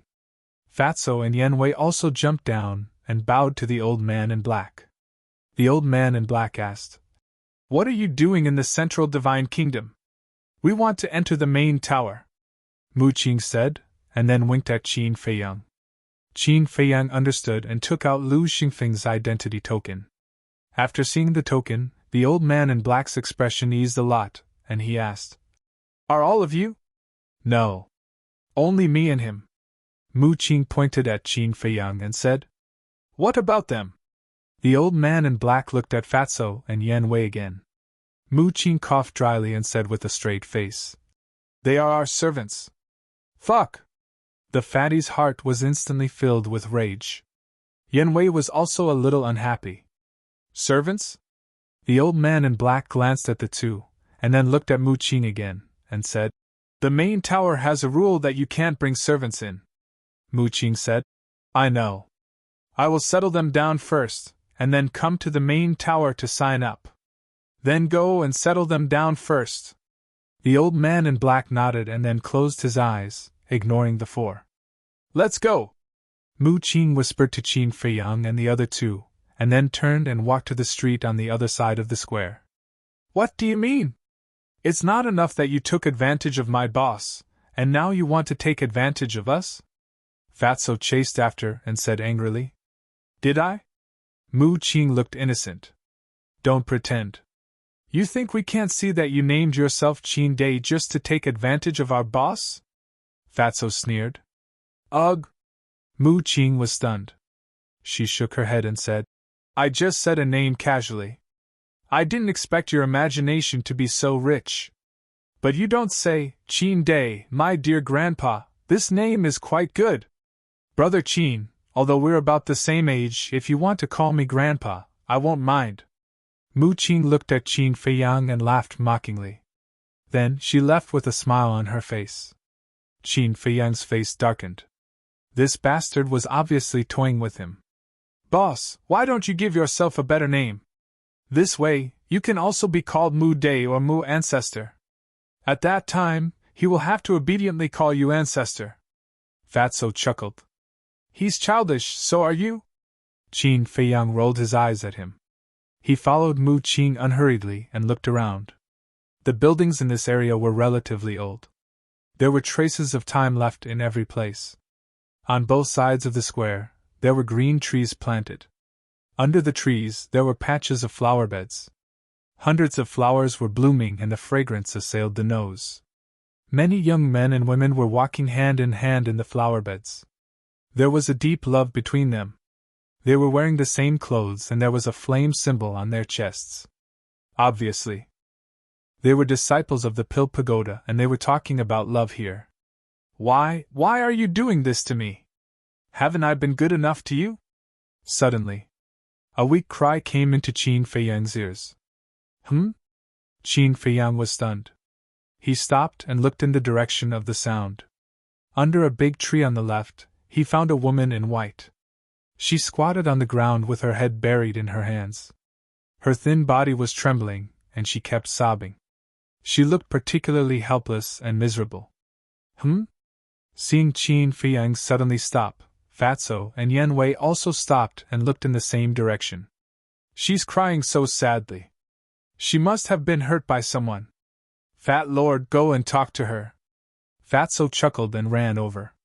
Mu Qing, who was walking in front, raised her eyebrows and turned to Fatso. She said unhappily, You even care about this? Do you have nothing better to do? What do you think? Fat Lord is happy to do it. Fatso glanced at him provocatively and ran to the woman in white. He asked with a smile, Little girl, do you need help? The woman in white looked up at Fatso and did not say a word. She hurriedly lowered her head again. Fatso said, Look at you. You must have been abandoned? Get lost. The woman in white suddenly got up and shouted at Fatso. Seems like Fat Lord guessed correctly. Fatty chuckled inwardly and began to seriously size up this woman. He would not know if he did not look, but he was shocked when he did. The woman had a petite figure, fair skin and beautiful looks. She had a pair of big eyes that were crystal clear like black gemstones. Her beautiful black hair was soft and elegant, shimmering with a charming luster. Her snow-white dress made her look like a fairy. Beautiful. Fatso was stunned. What is Fatso doing there? Yan Wei was suspicious. Since Fatso's back was facing them, they could not see Fatso's expression at this moment. That woman is quite pretty. Fatso must have fallen in love with her at first sight, Qin Feiyang said half-jokingly. Slap! But before he finished, the woman in white suddenly raised her hand and slapped Fatso's face. Qin Feiyang and Yan Wei looked at each other. What was going on? None of you stinky men are good. The white-clothed woman scolded Fatty, then turned around and ran towards the street on the other side. However, Fatso stood there in a daze without any reaction. Qin Feiyang and Yan Wei looked at each other and walked over suspiciously. When they saw the fatty's expression, the two of them immediately understood why the woman in white had slapped him. They saw that not only did Fatso show a perverted look, but his eyes were also shining with a burning light. The worst thing was that there was a trace of saliva at the corner of his mouth. With his current appearance, it would be strange if he did not get beaten up. Qin Feiyang shook his head helplessly and patted Fatso's shoulder hard, saying, Hey, it's time to wake up. Boss, Fat Lord has found his true love. Fatso quivered, turned around, grabbed Qin Feiyang's shoulder and shouted like an excited child. Is it really love at first sight? Qin Feiyang's mouth twitched and he reminded him in a friendly way. She just slapped you. Really? Fatso touched his face. It's hopeless. Qin Feiyang shook his head. He did not even know that he was slapped. How intoxicated must he be? Yan Wei's face was also red. He said, She just scolded you and said that you are not a good man. Really? Fatso looked at the two of them suspiciously. Oh my God! Have you gone berserk? Qin Feiyang patted his forehead and looked at the sky speechlessly. Fatso rubbed his head and said with a silly smile, If I can be with her, Fat Lord is willing even if I go mad. In your dreams? A woman who has just been abandoned, no matter who it is, as long as it is a man, she will be disgusted. If you go up to her now, you are simply courting death. Besides, don't forget that you are Fatso who weighs 300 or 400 kilograms. In this world, there are not many women who like Fatso. Mu Qing joked. 300 or 400 kilograms? Fatso's veins suddenly bulged. He rushed to Mu Qing angrily, grabbed Mu Qing's clothes, and shouted, Are you blind? Is Fat Lord that fat? At most, he is 200 kilograms. 200 kilograms is also very heavy, okay? And didn't you say that the woman is very beautiful? A beautiful woman, she has no shortage of suitors. So you'd better give up as soon as possible. She will never fall for you. Also, don't come so close to me. I am not interested in men. Mu Qing reached out and pushed Fatso away. With a bright smile, she turned and strode forward. Fatso lowered his head and his eyes dimmed. Yan Wei frowned and said, This man's words are too hurtful. Isn't he just looking for a sense of superiority? Qin Feiyang sneered and walked to Fatso's side. He said, If you really like her, I will support you unconditionally. Yan Wei said with a smile. Don't be discouraged. Although your body shape is a little, well, you are still very kind. I believe that someone will find your inner beauty. Do you know how to comfort people? Fatso glared at Yan Wei. Did I say something wrong? Yan Wei expressed that he was very innocent. Qin Feiyang shook his head and laughed. He patted Fatso's shoulder and said, Okay, there is nothing to be discouraged about. However, don't be too stubborn. Let nature take its course. I know, everything is up to fate. Fatso nodded and finally cheered up. Then, Qin Feiyang and the other two followed behind Mu Qing and entered the streets outside the square. They followed the crowd and walked aimlessly. Where are you taking us? Very soon. Fatso became impatient. Mu Qing said with a smile, It is your first time in the Central Divine Kingdom. I have to give you a welcome. Would you be so kind? Not only Fatso was suspicious, Qin Feiyang and Yan Wei were also suspicious. Mu Qing stopped and turned to look at the three of them. He frowned and said, Could it be that in your eyes I am a two-faced villain? More or less. Fatso pursed his lips. Your words make me bitterly disappointed. I originally wanted to take you to the trading pavilion after drinking some wine. But now it seems that I was not thinking too much. You and Yan Wei find a place to stay. Brother Qin and I will go to the Pill Pagoda to report now. Mu Qing said. Trading pavilion. Qin Feiyang and the other two looked at each other. The trading pavilion of the Divine City is the largest trading place in the Central Divine Kingdom. There are all kinds of rare treasures. I thought you would be interested, but who knew that it was just my wishful thinking? Mu Qing sighed, his face full of helplessness. Of course I am interested. Don't be angry. Fat Lord will apologize to you. Next, we will listen to your arrangements. What do you think? Fatso quickly smiled apologetically. The corner of Mu Qing's mouth twitched fiercely. This speed of change was faster than flipping a book. He said, So, it is not my wishful thinking? Definitely not. Fatso said matter-of-factly. Mu Qing said again, Will you really listen to my arrangements? Fatso said angrily, Why are you so long-winded? If I say we will listen to you, we will definitely listen to you. Okay. Then let's go to the Dragon Phoenix Pavilion first. Let me tell you, the Dragon Phoenix Pavilion is the most luxurious restaurant in the Divine City. Those who can enter are basically all famous figures in the Central Divine Kingdom.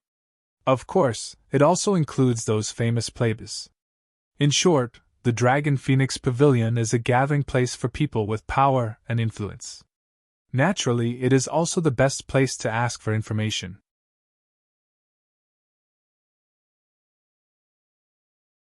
Chapter 851. Dragon Phoenix Tower. This most luxurious restaurant in the city was located next to the central area. It was only a few miles away from the Pill Pagoda. After an hour, Qin Feiyang and the others walked and stopped, and finally arrived at the entrance of the Dragon Phoenix Tower.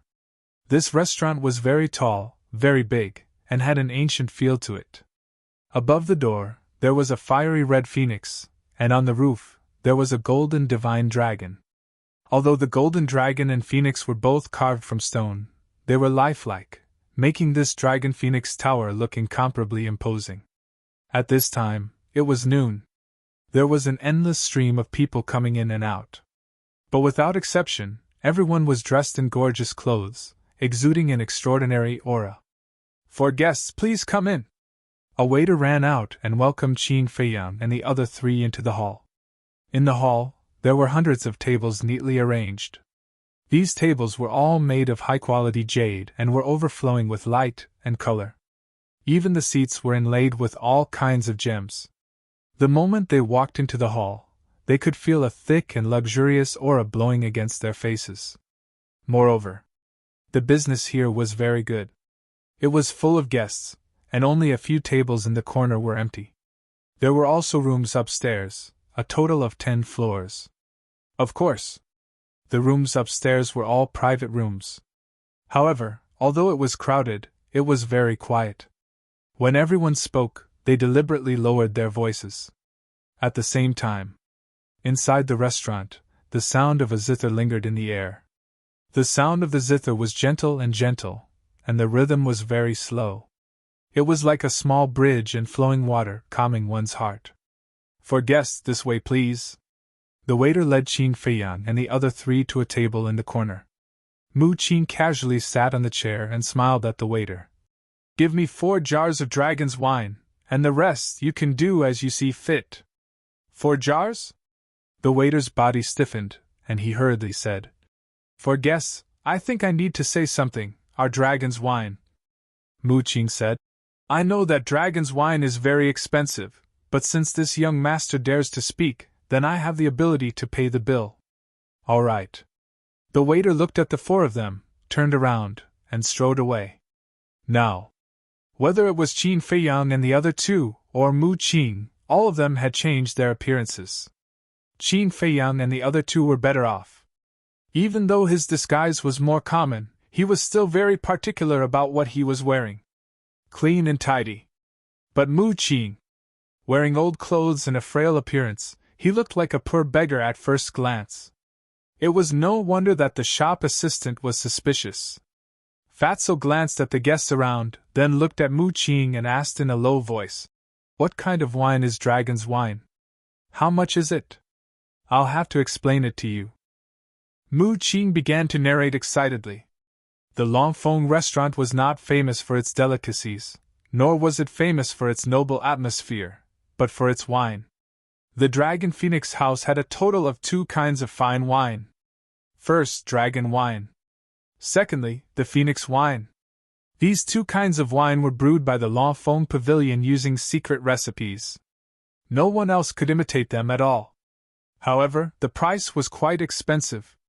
Dragon's wine and Phoenix's wine, palm-sized wine jars, each cost 1,000,000 gold coins.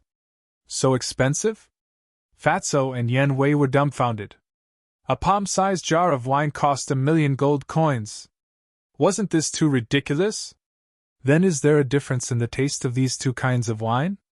Fatso asked curiously. Of course. Dragon's wine is exclusive to men. The taste is dry and burning. Drinking it into the stomach is like a ball of fire burning in the heart, making one's blood boil. As for the Phoenix wine, the taste is mellow, sweet, and soft. It is more suitable for women. Mu Qin explained. Men drink dragon's wine. Women drink Phoenix's wine. This Longfeng restaurant really knows how to make gimmicks. Qin Feiyang shook his head and said he had never been interested in wine. Therefore, no matter what kind of wine it was the same to him. For people like you who don't like to drink, you won't understand the beauty of wine. Mu Qin glanced at him disdainfully, looked at Fatso and Yen Wei, and continued, "Let me tell you, Other than Dragon's wine and Phoenix's wine, there is an even more famous wine here. What wine? Fatso and Yen Wei's eyes lit up. Dragon's wine? This wine has already surpassed all the good wine in the secular world. It can be called a divine brew. It can even be said that you may not be able to buy it even if you have money. Because this L'Enfant restaurant only sells 1 jar of Dragon's wine every month. Mu Qing said. Divine brew. Fatso and Mu Qing looked at each other. Qin Feiyang looked at the two of them helplessly. He raised his head and scanned the restaurant, a trace of suspicion creeping into his eyes. The sound of the zither had always been there, but he didn't see the person playing it. Where do you think this Qin Feiyang is hiding? The Mu family and the Pill Pagoda have been looking for him for so long, but they still haven't found him? God knows where he is, but this person really deserves to be killed. Yeah. Slaughtering all the creatures in the first and second areas. His vicious means are simply outrageous. If he dares to enter the central divine kingdom, I will be the first to kill him. You. Don't joke, even the Mu family and the Pill Pagoda can't do anything to him, let alone you. Isn't that right? If he doesn't have some means, would he dare to be so arrogant? But the strange thing is, why did he snatch the alchemy fire of the 9 areas? Could it be that there is some secret hidden here?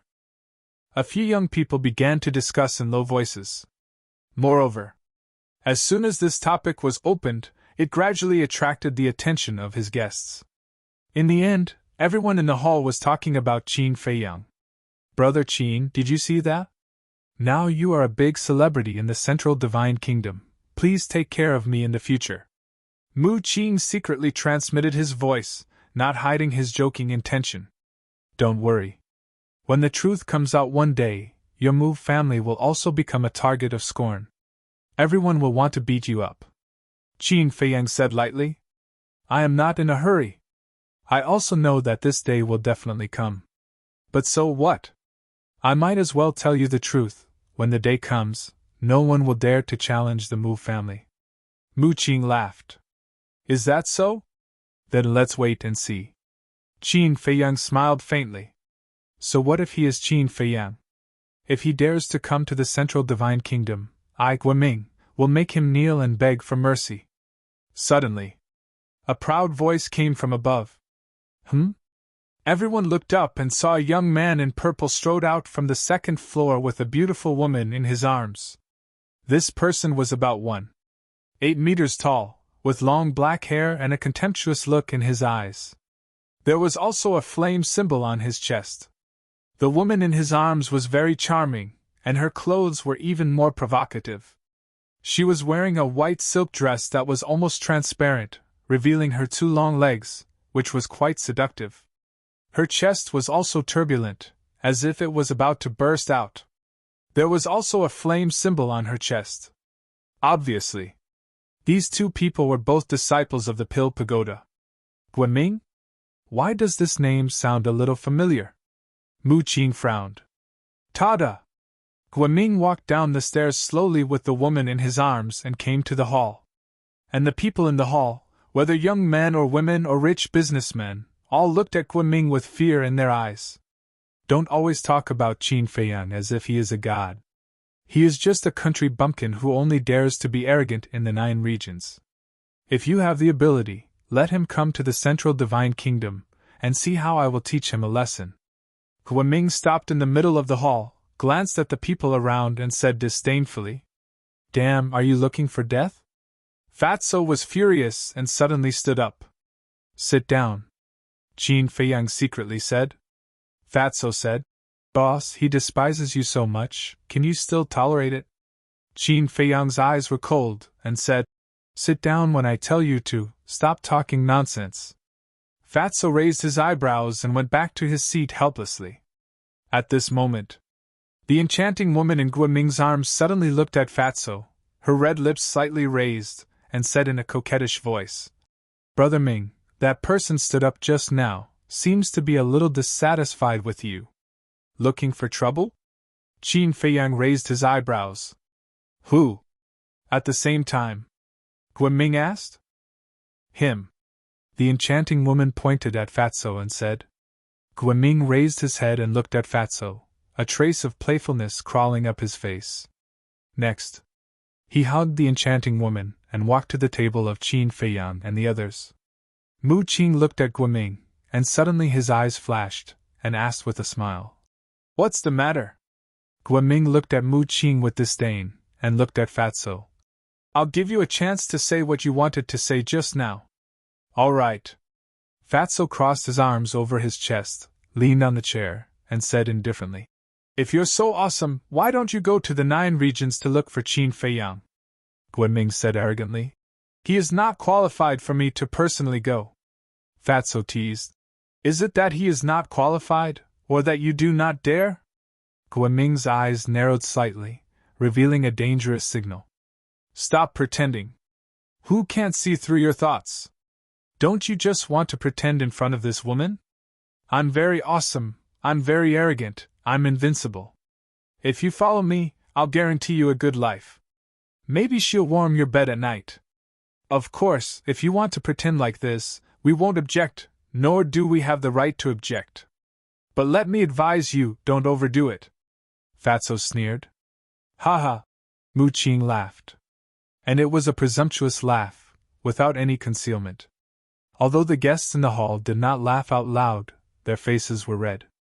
As for Qin Feiyang and Yan Wei, of course, they were also gloating.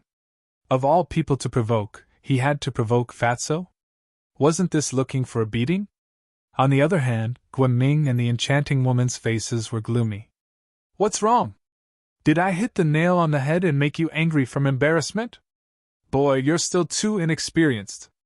Go back to your mother's womb to study, then come out and fight with me." Fatso sneered, as if looking at a fly, full of disgust. "How dare you!" The enchanting woman's face turned cold, and shouted. "I haven't said anything yet, what are you shouting for? Look at you, in public, in front of everyone, wearing so little and hugging a man. Didn't your mother teach you what is etiquette, justice, integrity, and shame? Why don't you just take it all off and let everyone feast their eyes? Anyway, you don't know shame."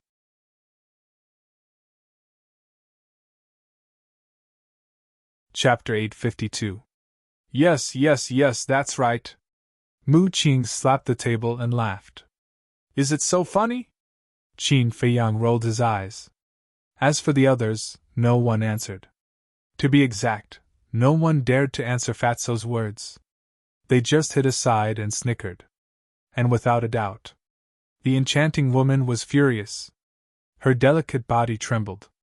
She held Guiming's arm and said angrily, "Brother Ming, he humiliated me. You must help me teach him a lesson." At the same time, Guiming's face was so gloomy that it was about to drip water. He said, "Do you know who I am? How dare you talk to me like this?" "I don't know, and I'm not interested to know. However, if you are willing to be my grandson, although you are a little useless, I won't mind." Fatso grinned, revealing a mouthful of white teeth. It was very annoying. "You're courting death." Guiming's eyes flashed with killing intent. "You want to play?" Fatso slowly got up.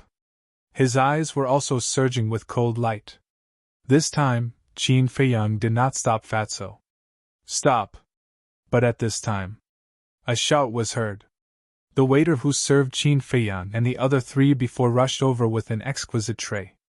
On the tray there were several plates of delicious food, 4 wine jars, and 4 sets of bowls, chopsticks, and wine glasses. After putting the tray on the table, the waiter looked at Guiming and Qin Feiyang and the others. He was puzzled and said, "What's going on? Why are you quarreling?" Guiming said with a sullen face, "I haven't asked you yet. Why did you invite such an uncultured person in?" "I'm uncultured? Who was the one who was boasting like a dog just now?" Fatso laughed angrily. "Say it again." Guiming suddenly looked at Fatso. His eyes were cold and piercing. "What, did I say something wrong? I think it's too flattering to say that you're a dog." Fatso sneered. Okay, calm down." The waiter quickly smoothed things over. There were so many people eating here. Quarreling would spoil the atmosphere. Guiming said, No, he must kneel down and apologize to me today. Yes, this kind of trash can't be tolerated. The enchanting woman nodded, her face filled with disgust. Pa! But before he could finish his sentence, Fatso swung his hand and slapped the enchanting woman's face. A blood-red palm print immediately appeared. The enchanting woman was stunned. Her face was filled with disbelief. Someone actually dared to hit her. The surrounding people, including the shop assistant, froze. The atmosphere here was extremely solemn. Fatso waved his hand and sneered.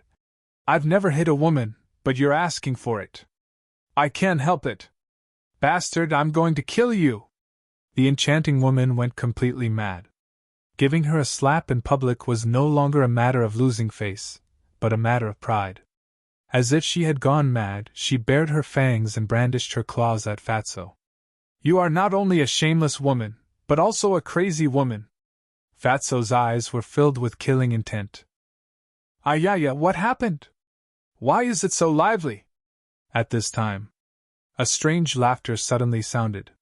Following closely, a young man, surrounded by a group of young men and women, walked into the Dragon Phoenix house. This person was wearing a white robe that was spotless.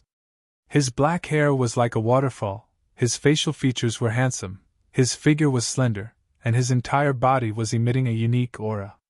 The young men and women who were surrounding this person were also wearing luxurious clothes and had an extraordinary temperament. He's finally here. Looking at the white-clothed young man, Mu Qing's eyes flashed. But he concealed it very well. Even Qin Feiyang, who was sitting opposite him, did not notice. As soon as the white-clothed young man arrived, he was like a star that was the focus of attention. Everyone's eyes shifted to him. And the originally arrogant and despotic Guiming and the enchanting woman also instantly became obedient. Their expressions were also filled with unconcealable respect and fear. It seems that his background is not small, Qin Feiyang muttered. Young Master Hao, your exclusive private room has been cleaned up for you. Please go upstairs.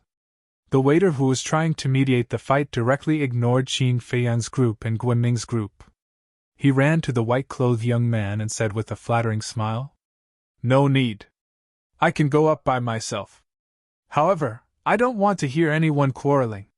The white-clothed young man glanced at Qin Feiyang and the others and said lightly, This humble one understands. This humble one will definitely make good arrangements and not let anyone spoil young Master Hao's mood. The waiter nodded and bowed, as if he was afraid of offending this person. That better be the case. Young Master Hao nodded and led the group of young men and women up the stairs in a grandiose manner. Just you wait, I will never let you go. Guiming looked at the white-clothed young man's back with fear. He left a ruthless sentence to Qin Feiyang and the others, and left the Dragon Phoenix house with the enchanting woman without looking back. So awesome?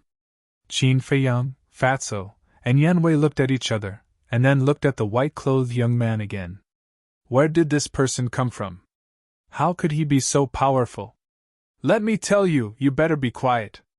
Otherwise, if you anger young Master Hao and his friends, you will have to bear the consequences. The waiter turned and ran to the table of the four, took out dishes and wine jars from the tray, and placed them on the table one by one. He then warned them in a low voice and left with the tray. At last, young Master Hao led his friends to a private room on the top floor. The people in the hall also withdrew their gazes, but their voices were even quieter than before. Qin Feiyang also lowered his head, looked at Mu Qing and asked, Do you know who young Master Hao is? Mu Qing smiled and said, He is such a famous person. Of course I know. Who? Qin Feiyang asked. Fatso and Yanwei also looked at him expectantly. Mu Qing did not answer. He picked up a wine jar and tore the paper on it. A strong wine fragrance suddenly came to their nostrils. Good wine. Fatso and Yanwei's eyes suddenly lit up. Just by smelling the wine, they felt a little intoxicated. Try this wine first. It tastes really good. Mu Qing smiled and got up, holding the wine jar, and filled the wine glasses in front of Qin Feiyang and the other two one by one. Fatso and Yanwei could not wait to grab the wine glass, put it on the tip of their nose, and then put it to their mouth, and gently took a sip. Suddenly, a fiery heat flowed down their throat to their lower abdomens. The two of them quivered, and their pores opened. It is really the best wine. Yen Wei was full of praise as he drained the cup in one gulp. In an instant, his whole body seemed to be burning, his blood vessels were spurting, and his face was red. When the wine was gone, he felt that his whole body was very smooth. He even felt as if he was floating in the air. It felt like the impurities in his body were burned away by the wine in an instant, and he became much more relaxed. Mu Qing took a sip and asked with a smile, "How is it? I didn't let you down, did I?" "No, no." Yen Wei quickly shook his head and smiled. Fatso was also intoxicated. He turned to Qin Feiyang and said, "Boss, you should drink some too. It's really good." Qin Feiyang glared at him and ignored the wine glass in front of him. He looked at Mu Qing and said, "My patience is limited. Why are you so boring?" Mu Qing was quite annoyed. Such good wine was in front of him, but he turned a blind eye to it. It was really boring. "Don't say such useless nonsense. If I'm not wrong, you didn't really bring us here to welcome us. Tell me, what do you want to do? If you continue to be long-winded, I'll leave." Qin Feiyang frowned. Okay. I'll tell you." Mu Qing put down the wine glass helplessly and sighed. "You're really hard to get along with. All right. I admit that I didn't bring you to Longfeng House to welcome you. I want you to meet someone." Mu Qing transmitted her voice. "Meet someone? Who?" Fatso and Yen Wei were surprised. Mu Qing said, "You've already met him." "Met him?" Fatty was slightly taken aback. He frowned and said, "You can't be talking about that Guoming, right?" Qin Feiyang said, "It's not Guoming, it's that young Master Hao. Brother Qin is indeed smart. This young Master Hao has a great background. Whether or not you can become the chief pagoda master's disciple all depends on him." Mu Qing thought. "What?" Fatso and Yen Wei were stunned. Qin Feiyang was also very surprised, but he did not show it and hid it in his heart. When interacting with Mu Qing, he would instinctively hide his emotions. In other words, he did not want Mu Qing to guess what he was thinking. He said calmly, "Then don't keep us in suspense and tell us his background." Mu Qing transmitted her voice. "Then listen carefully, he is the biological son of the Pill Pagoda's chief pagoda master." This, Fatso and Yen Wei were stunned. What kind of joke was this? Wasn't this background too scary? No wonder he was so awe-inspiring. It turned out that he was the son of the chief pagoda master. Mu Qing looked at Qin Feiyang and thought, "As long as you can build a good relationship with him, it would be best if you become close brothers. I can guarantee that he will definitely help you when the time comes." Qin Feiyang narrowed his eyes.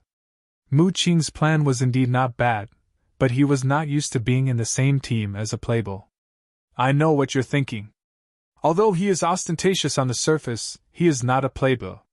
Mu Qing transmitted her voice. "What do you mean?" Qin Feiyang said.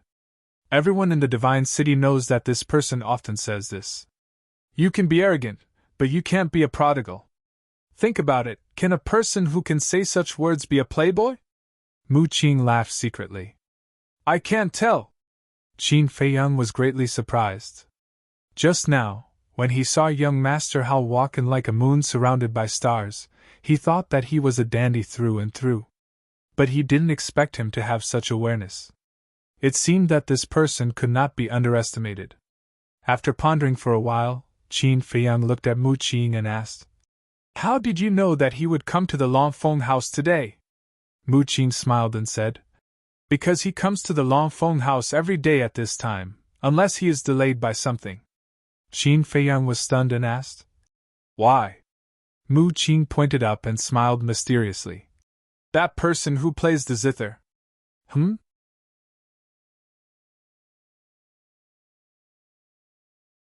Chapter 853. I heard that the person playing the guqin is a peerless beauty.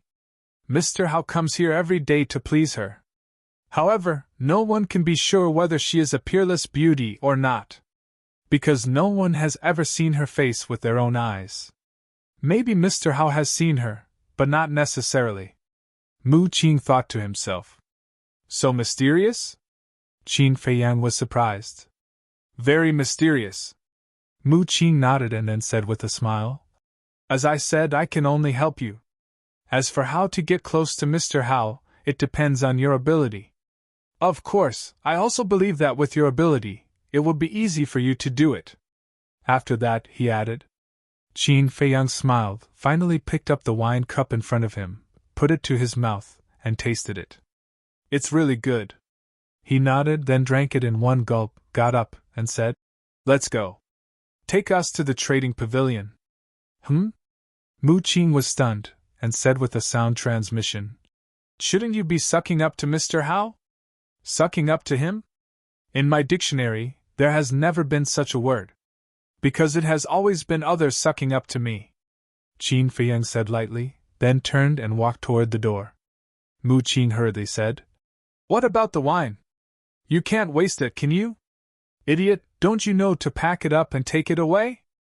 Fatso looked at him disdainfully, held 2 wine jars, and ran toward Qin Feiyang.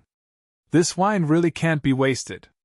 Yen Wei chuckled, grabbed a wine jar, got up, and left. Mu Qing was stunned and cursed secretly. How boring! There was no other way. He could only hold the last jar of wine, get up, go to the counter to pay the bill, and then chase after the 3. People came and went on the street, and it was noisy. Mu Qing drank the wine and asked, Have you thought about how to get close to him? Along the way, everyone who smelled the wine couldn't help but have their eyes lit up. No. Qin Feiyang shook his head. Really? Mu Qing looked at him doubtfully. Young Master Hao is the son of the chief pagoda lord. He can get whatever he wants. Getting close to him isn't as easy as you say. Qin Feiyang rolled his eyes at him.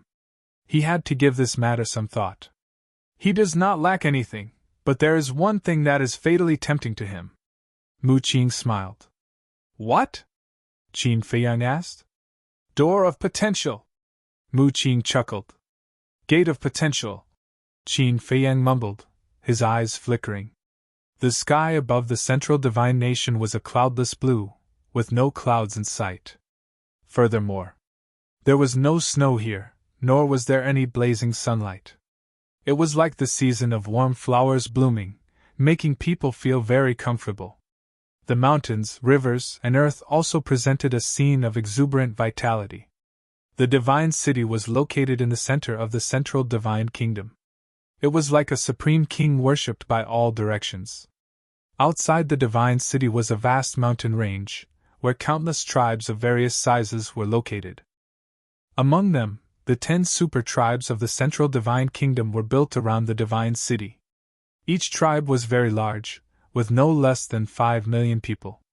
They also had their own totems and dominated a region. In the southeast, thousands of miles away from the divine city, there was a majestic mountain range. This place was called the Qilin Mountain Range. In the mountain, there was an ancient tribe. Compared to the tribes in the 9 regions, this tribe could be described as a giant. It covered an area of more than 100 miles, with tall buildings towering into the sky. It was majestic and imposing. The walls on all sides of the tribe were like black pythons, emitting cold air. This was a city. In front of the main gate of the tribe, there was a plain. In the center of the plain, there was a white stone tablet hundreds of meters high. From afar, it looked like a giant sword towering into the sky. On the stone tablet, there was a fire Qilin totem. It was alive like a real Qilin that was sealed here. One could even faintly feel the power of a divine beast. Below the totem, there were 4 words in flames. Qilin tribe. Like iron hooks and silver strokes, vigorous and powerful. That's right. This was the Qilin tribe. Whoosh! Suddenly, an old man in purple descended on top of the giant tablet. Leader of the Qilin tribe, come and see me immediately. The old man in purple spoke lightly, but his voice spread in all directions. Whoosh! Before he finished speaking, a figure rushed out from the tribe. It was a middle-aged man in a white robe. His hair was half white and half black, and he exuded a vicissitude aura.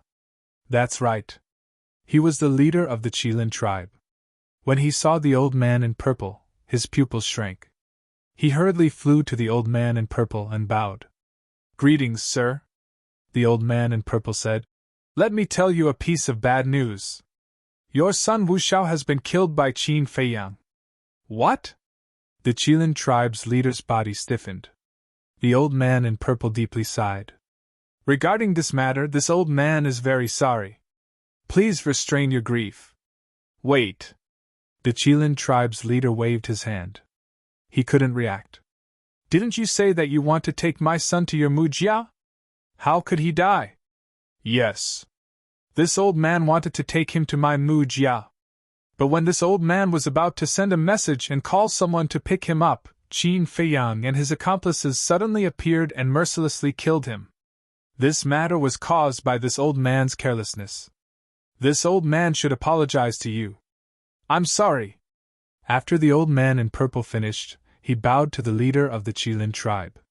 The Qilin tribe's leader said, "What about Qin Feiyang? Did you catch him?" "No. He slipped away. Now his whereabouts are unknown. This little beast is too cunning. My Mujia is powerless," the old man in purple helplessly said. The Qilin tribe's leader clenched his hands and roared, "Damn beast, I will not let him go." "Don't worry, we won't let him go. When we find his whereabouts, this old man will inform you immediately," the old man in purple said.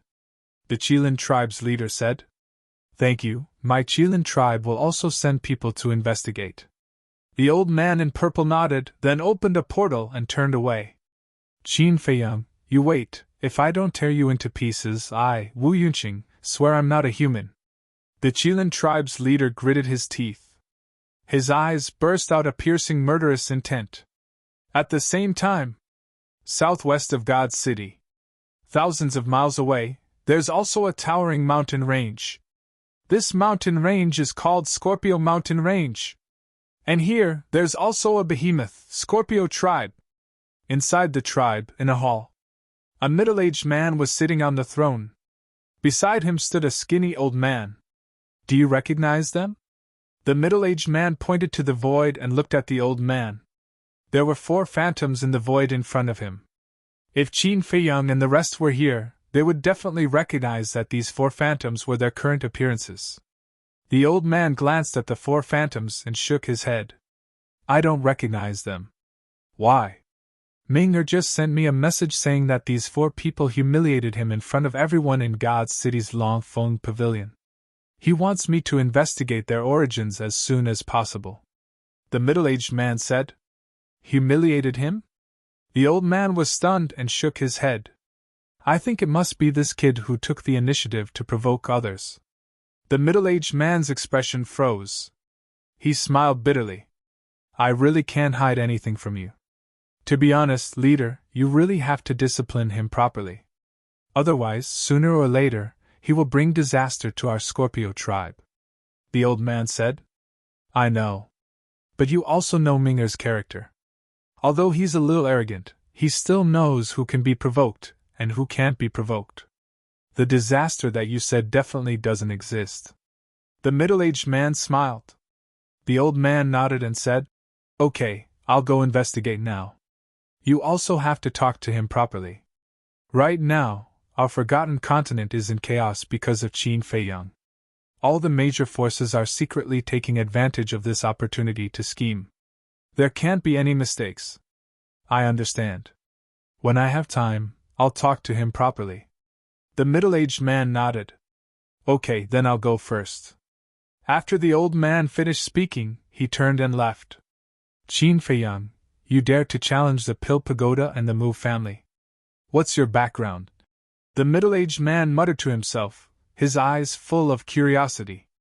"God's City." The structure of the God's City was very similar to that of the spiritual state's capital. It was divided into 4 major districts and the Central District. The Central District was naturally where the Pill Pagoda was located. The 4 major districts were the north, south, east, and west. At this moment, on a street in the north district, Qin Feiyang and the other 3 stood in the crowd, looking at a towering building in front of them. This was the trading pavilion. And the trading pavilion was also very powerful in the central divine kingdom. It could even be said that it was not inferior to the 10 super tribes. Every city had a branch, including the 4 major districts of the God City. And the central divine kingdom was not only the God City, there were other cities. But they were all a bit far from the God City. Hey, the 4 of you, can you not stand there? How can others come in like this? Suddenly, a displeased voice sounded. In front of the trading pavilion, there were 2 guards in black, and the one who spoke was one of them. Are you talking about us? Fatso was slightly stunned, looked at the 2 guards, pointed at his nose, and asked. Yes. I'm talking about you guys. If you don't come in, don't block our door and hinder our business, the 2 said impatiently. In an instant, the eyes of the people coming and going fell on the 4 of them. Oh! Fatty let out a strange cry and said, Are you guys blind? Can't you see that we are all standing on the street? How can we hinder you? The streets around the trading pavilion are under my control. Don't talk nonsense, get out of here. The 2 waved their hands in disgust. I have a bad temper. Fatso stepped in front of the door of the trading pavilion and said arrogantly, Since you said that we are blocking the way, then I really have to block it. Come, I opened this place, I planted this tree, if you want to pass through here, you have to pay the toll. Then, he looked at the crowd and shouted. Without a doubt, those who wanted to enter and leave the trading pavilion were all stopped. Is this person crazy? How dare he cause trouble in the trading pavilion? Just wait, there will be a good show soon.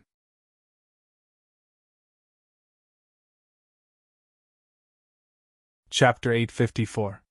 At the same time, looking at the arrogant and insufferably arrogant Fatso, Mu Qing's mouth twitched violently. She secretly said, Brother Qin, aren't you going to stop him? Why should I stop him? Qin Feiyang asked rhetorically. Mu Qing said, This is the trading pavilion. People who make trouble here will not have a good ending. You have to remember one thing. It's not us who are making trouble. It's them who are making trouble first. Qin Feiyang said lightly. He was also very puzzled. The place where they were standing now was more than 10 meters away from the door of the trading pavilion. How could such a wide distance hinder his business in the trading pavilion? They were obviously looking for trouble. His style had always been that if you respected him, he would respect you tenfold. But if they were looking for trouble, he was not afraid of trouble.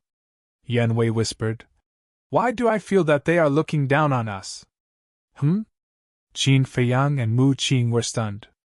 They looked at the 2 guards in black and then glanced at the crowd around. They found that there was a trace of disdain on the faces of these people more or less. I understand. It must be because our current appearance is too ordinary. Especially you, Mu Qing. Look at you dressed like this.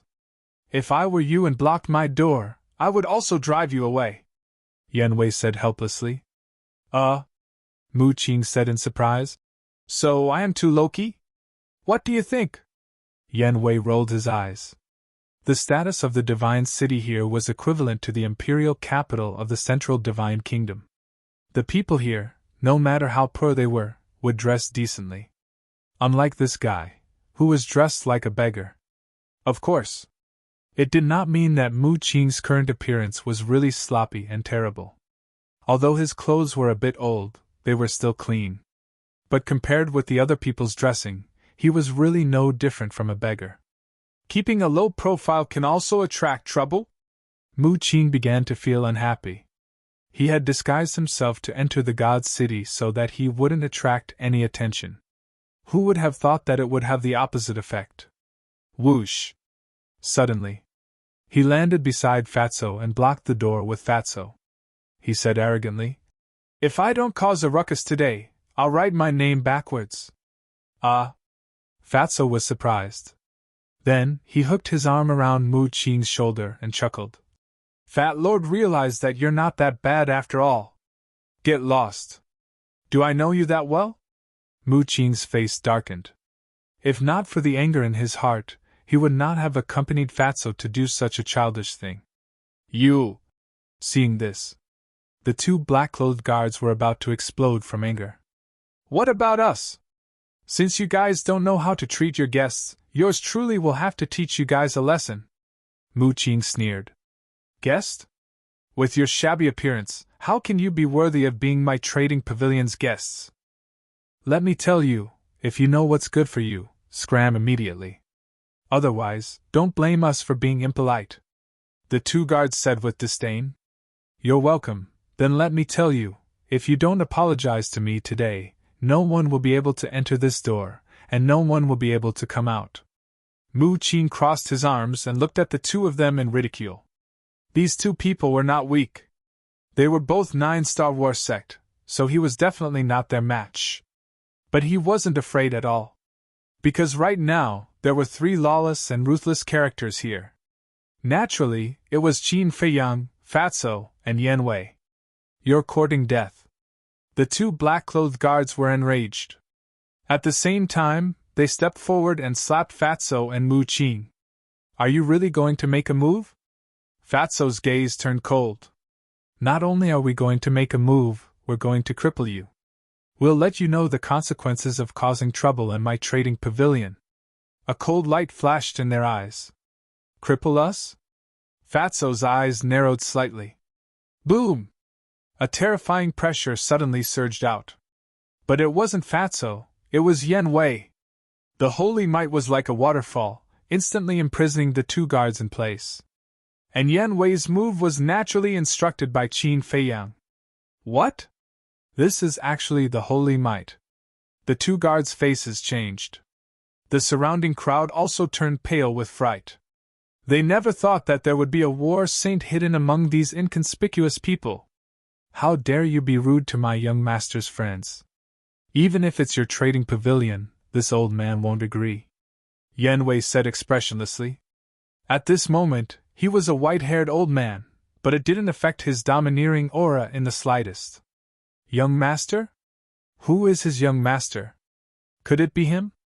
Everyone looked at Qin Feiyang, their eyes filled with bewilderment. In fact, everyone was already used to this kind of thing.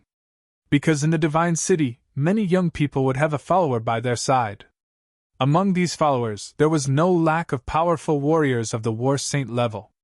However, without exception, all the young people who had followers were not simple.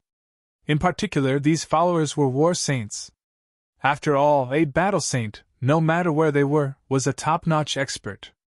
Therefore, it was only at this moment that they realized that these people were not poor at all.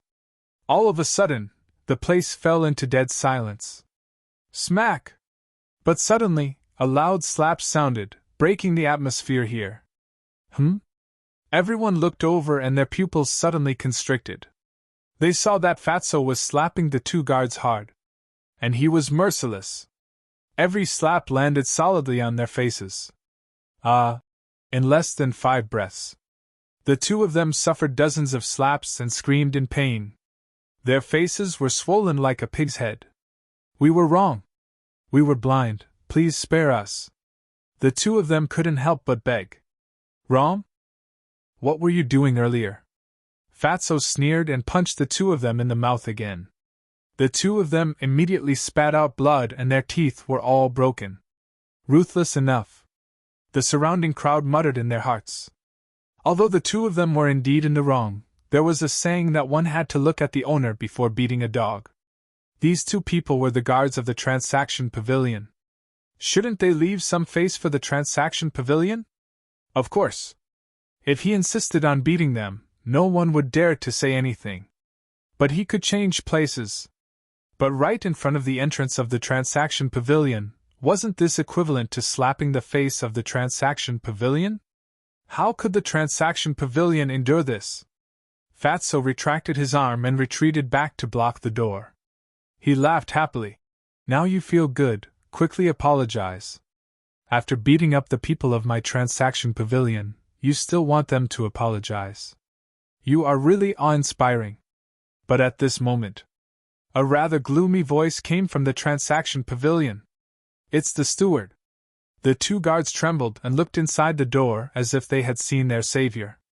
Qin Feiyang also raised his head to look and saw a black-clothed old man slowly walking out of the transaction pavilion. The old man exuded a very strong aura. Yan Wei couldn't help but narrow his eyes. He transmitted a message. He should be a 9-star battle sage. So what? Qin Feiyang smiled faintly. Get out of the way. The old man in black stopped behind Fatso and Mu Qing. He glanced at the two of them coldly and said in a commanding tone, Steward, is it? You came at the right time. I was just about to ask, how does the transaction pavilion discipline its subordinates? Fatso and Mu Qing didn't move and looked coldly at the steward. You have beaten and scolded. Don't you think it's enough? The old man in black raised his eyebrows and said, Of course. We are injured mentally. It's not that easy to recover from mental injuries. Fatso grinned. The old man in black's eyes flashed coldly and asked, Then what do you want? What do we want? Fatso and Mu Qing looked at each other and smiled. Fatso said, I want to ask, do we owe you money? No. The old man in black shook his head. Then why did you show up with a black face as if we owed you millions? You should know that we are the ones who are wrong now. And the transaction pavilion didn't discipline well. As the steward, shouldn't you apologize to us as soon as you come out? Or is your current attitude the way you treat your customers in your transaction pavilion? If that's the case, then I can only say that the transaction pavilion is really awesome. Fatso gave a thumbs up with a face full of admiration. However, anyone who understood the situation would be able to tell that he was mocking the transaction pavilion. The old man in black's eyes darkened. Now, he had an impulse to kill someone. But he knew that he had to endure it. Because there were too many people present now. If he made a move, the image of the transaction pavilion in the eyes of the world would completely collapse. Although this was just a small matter, the impact was very big. Okay. I apologize to the two of you on their behalf. However, even if they were in the wrong, shouldn't you not hit them? The steward held back his anger and said, Fuck. They said that they wanted to cripple us. Can't we fight back? The transaction pavilion is also overbearing. Is there any law? Do you really think that you are the ruler of the forgotten continent? Mu Qing said angrily. The steward frowned and looked at the two guards. He shouted, What's going on? The two of them stammered and couldn't say a word for a long time. You still don't know what's going on? Then why are you talking nonsense here? Come. Young master will explain it to you. Mu Qing was really angry. He had originally thought that the steward had seen everything that had just happened from inside the room. Who would have thought that he didn't know anything? This wasn't covering up, it was not right and wrong, and it was overbearing. This was even worse than covering up. After listening to Mu Qing's story, the steward was so angry that his beard blew and his eyes widened. He looked at the two guards and said angrily, Who gave you the right to treat the guests like this? We were wrong. We won't dare to do it again. Lord Steward, please be merciful and spare us this time. The two of them hurriedly knelt on the ground and cowed out to beg for mercy. I'll deal with you later. A cold light flashed in the steward's eyes. He looked at Qin Feiyang and the other three, and his attitude instantly changed. He cupped his hands and said, I didn't ask clearly just now and wronged the four of you. Please forgive me. That's more like it. Mu Qing sneered. Yes, it's my fault. The steward smiled apologetically. He then looked at Qin Feiyang and said, Little brother, you see that I've apologized. Can you ask these two little brothers to not gamble at the door? After all, we still have to open the door to do business. Get out of the way. Qin Feiyang waved his hand and said. Fatso and Mu Qing looked at each other, smiled proudly, and then retreated to the side. Yan Wei also withdrew his holy aura. The transaction pavilion is just SOSO.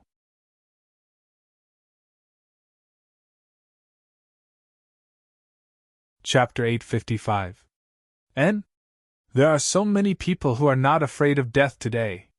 Everyone was stunned and looked at the person who spoke. At the same time, the steward raised his eyebrows and also looked up. Qin Feiyang and the other three also looked over. Ugh! At that moment, the four of them were stunned. This was really a small world. They saw a purple-clothed youth standing in the crowd. He hugged an enchanting woman and looked at the steward of the transaction pavilion with eyes full of ridicule. This person was Guoming. Guoming, what do you mean? The steward frowned. Guoming glanced at Qin Feiyang and the other three, hugged the enchanting woman and walked to the side of the two black-clothed guards. Although this matter is indeed the fault of these two big brothers, aren't they also protecting the image of the transaction pavilion by doing this? But what about you, steward? They were beaten up like this. Not only did you not make a decision for them, you even blamed them. It's really disappointing, Guoming said indifferently. The steward's eyes darkened, and said, This is my transaction pavilion's business, it's not your turn to interfere. I didn't say I wanted to interfere, I was just saying a word of fairness. What? I can't even say a word? Guoming sneered. The steward frowned. Was he possessed by evil spirits today? One after another, he came to make trouble? Qin Feiyang's eyes flickered. It could be seen that the steward was now in a very awkward situation. Guoming's intention was also very obvious. He wanted to provoke the steward of the transaction pavilion to make a move on them. What a despicable person! Qin Feiyang muttered. A cold light flashed in his eyes, and gave Fatso a look. Fatso understood and swaggered to the steward's side. Looking at Guoming, he laughed and said, I was wondering who it was, so it's you shameless dog couple. What did you say?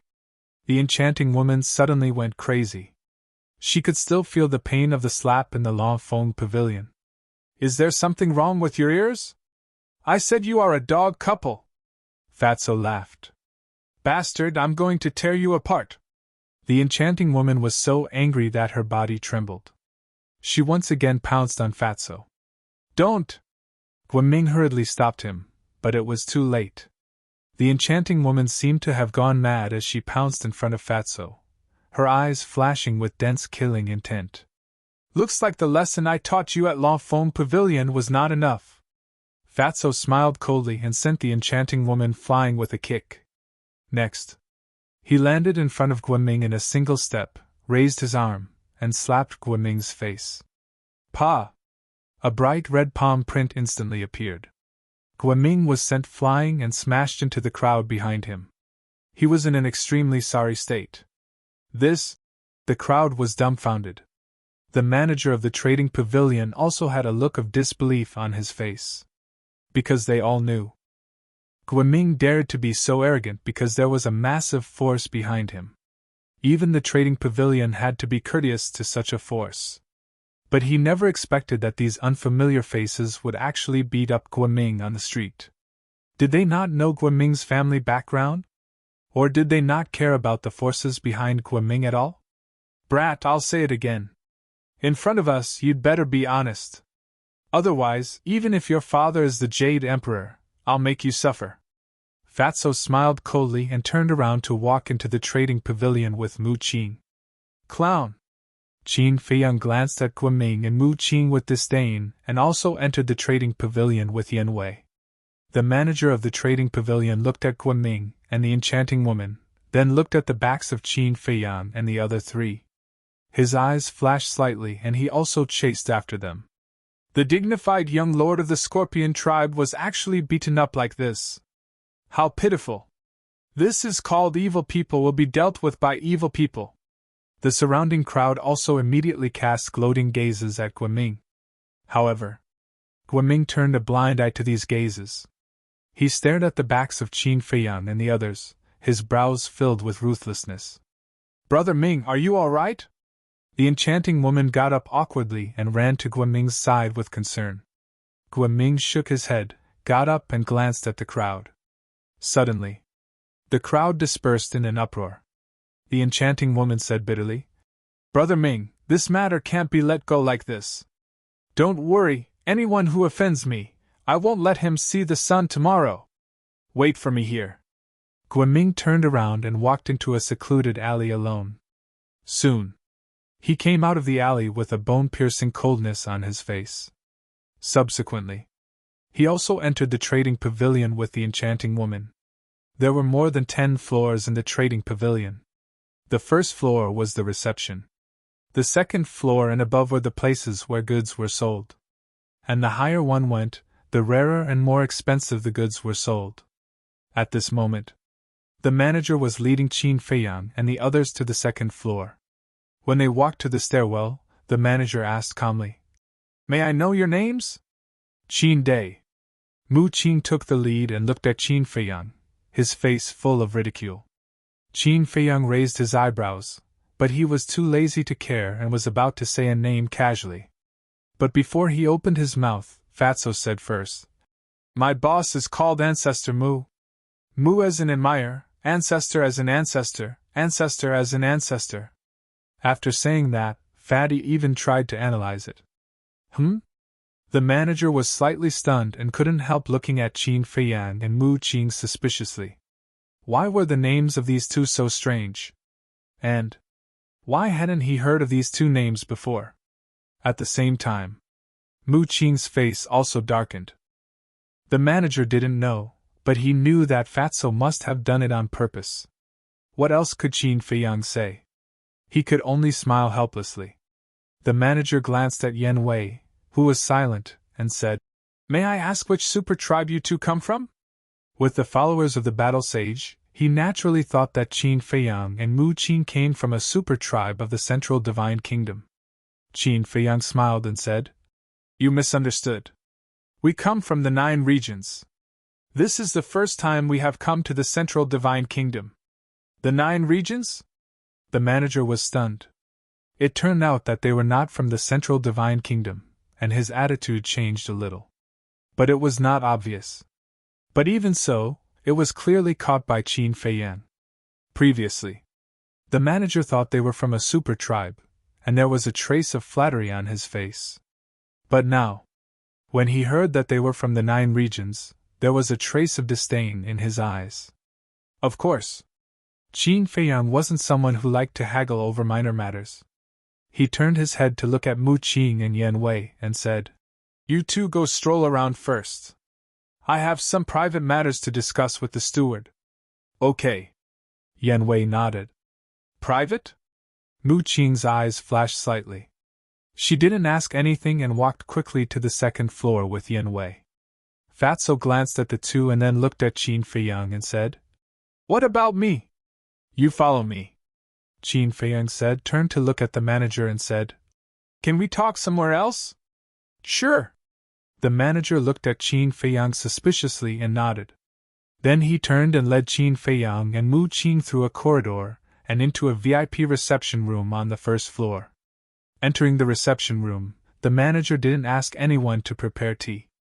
He directly closed the door and sat beside the tea table, saying, "Little brother, if you have something to say, just say it." "That's your attitude?" Fatso frowned. "I'm the one who neglected you. Little brothers, please sit down." The manager laughed, but he obviously looked a little impatient. "Boss, let's go.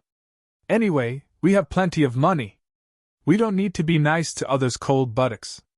Fatso was unhappy. Why were all the people in the trading pavilion like this? They were snobs. Hearing Fatso's words, the manager also felt a little uncomfortable and said with a strange smile, "To tell you the truth, our trading pavilion doesn't lack rich people. Let's go." Hearing this, Qin Feiyang turned and left. Everyone had their own bottom line, and this steward's actions had already exceeded his bottom line. He didn't want to stay in such a place for a moment longer. "Old thing, I can guarantee that you'll regret it soon." The fatty laughed mockingly.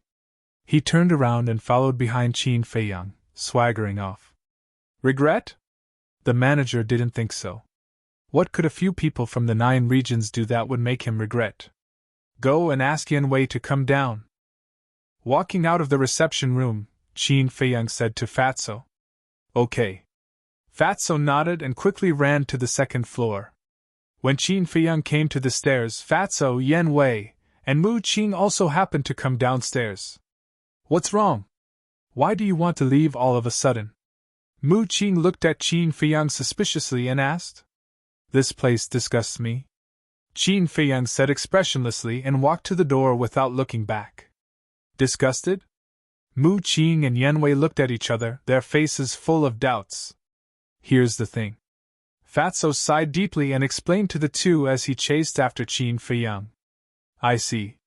Mu Qing suddenly understood and shook her head with a smile. I have to say that the manager of the Northern City Trading Pavilion really has no taste. In fact, it's normal for him to be like this. Because in the eyes of the people of the Central Divine Kingdom, people from the 9 regions are very lowly. What's more, he is the manager of the Trading Pavilion. Yan Wei said. But he doesn't know that he just brushed past the rich man. Fatso sneered. Well, let's go to the Eastern City District. As far as I know, the manager of the Trading Pavilion in the Eastern City is quite modest. Mu Qing thought for a while and said. Fatso shook his head and said, Isn't it the same as giving money to the Trading Pavilion? Not going. You're wrong.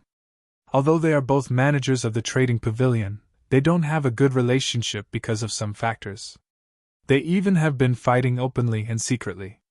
Mu Qing smiled. What factors? Fatso asked curiously. The position of the Deputy Pavilion Master. Some time ago, I received the news that the Deputy Pavilion Master of the Trading Pavilion is about to die, and he voluntarily asked to resign. In this way, the position of the Deputy Pavilion Master must be filled. And the managers of the 4 districts of the Divine City are the main candidates. Mu Qing said. I see. Fatso and Yan Wei nodded. At the same time, Qin Feiyang's eyes flashed and he said with a smile, Okay, let's go to the Eastern City District. Looking at the smile on Qin Feiyang's face, Fatso and the other two couldn't help but worry about the manager of the Northern City District.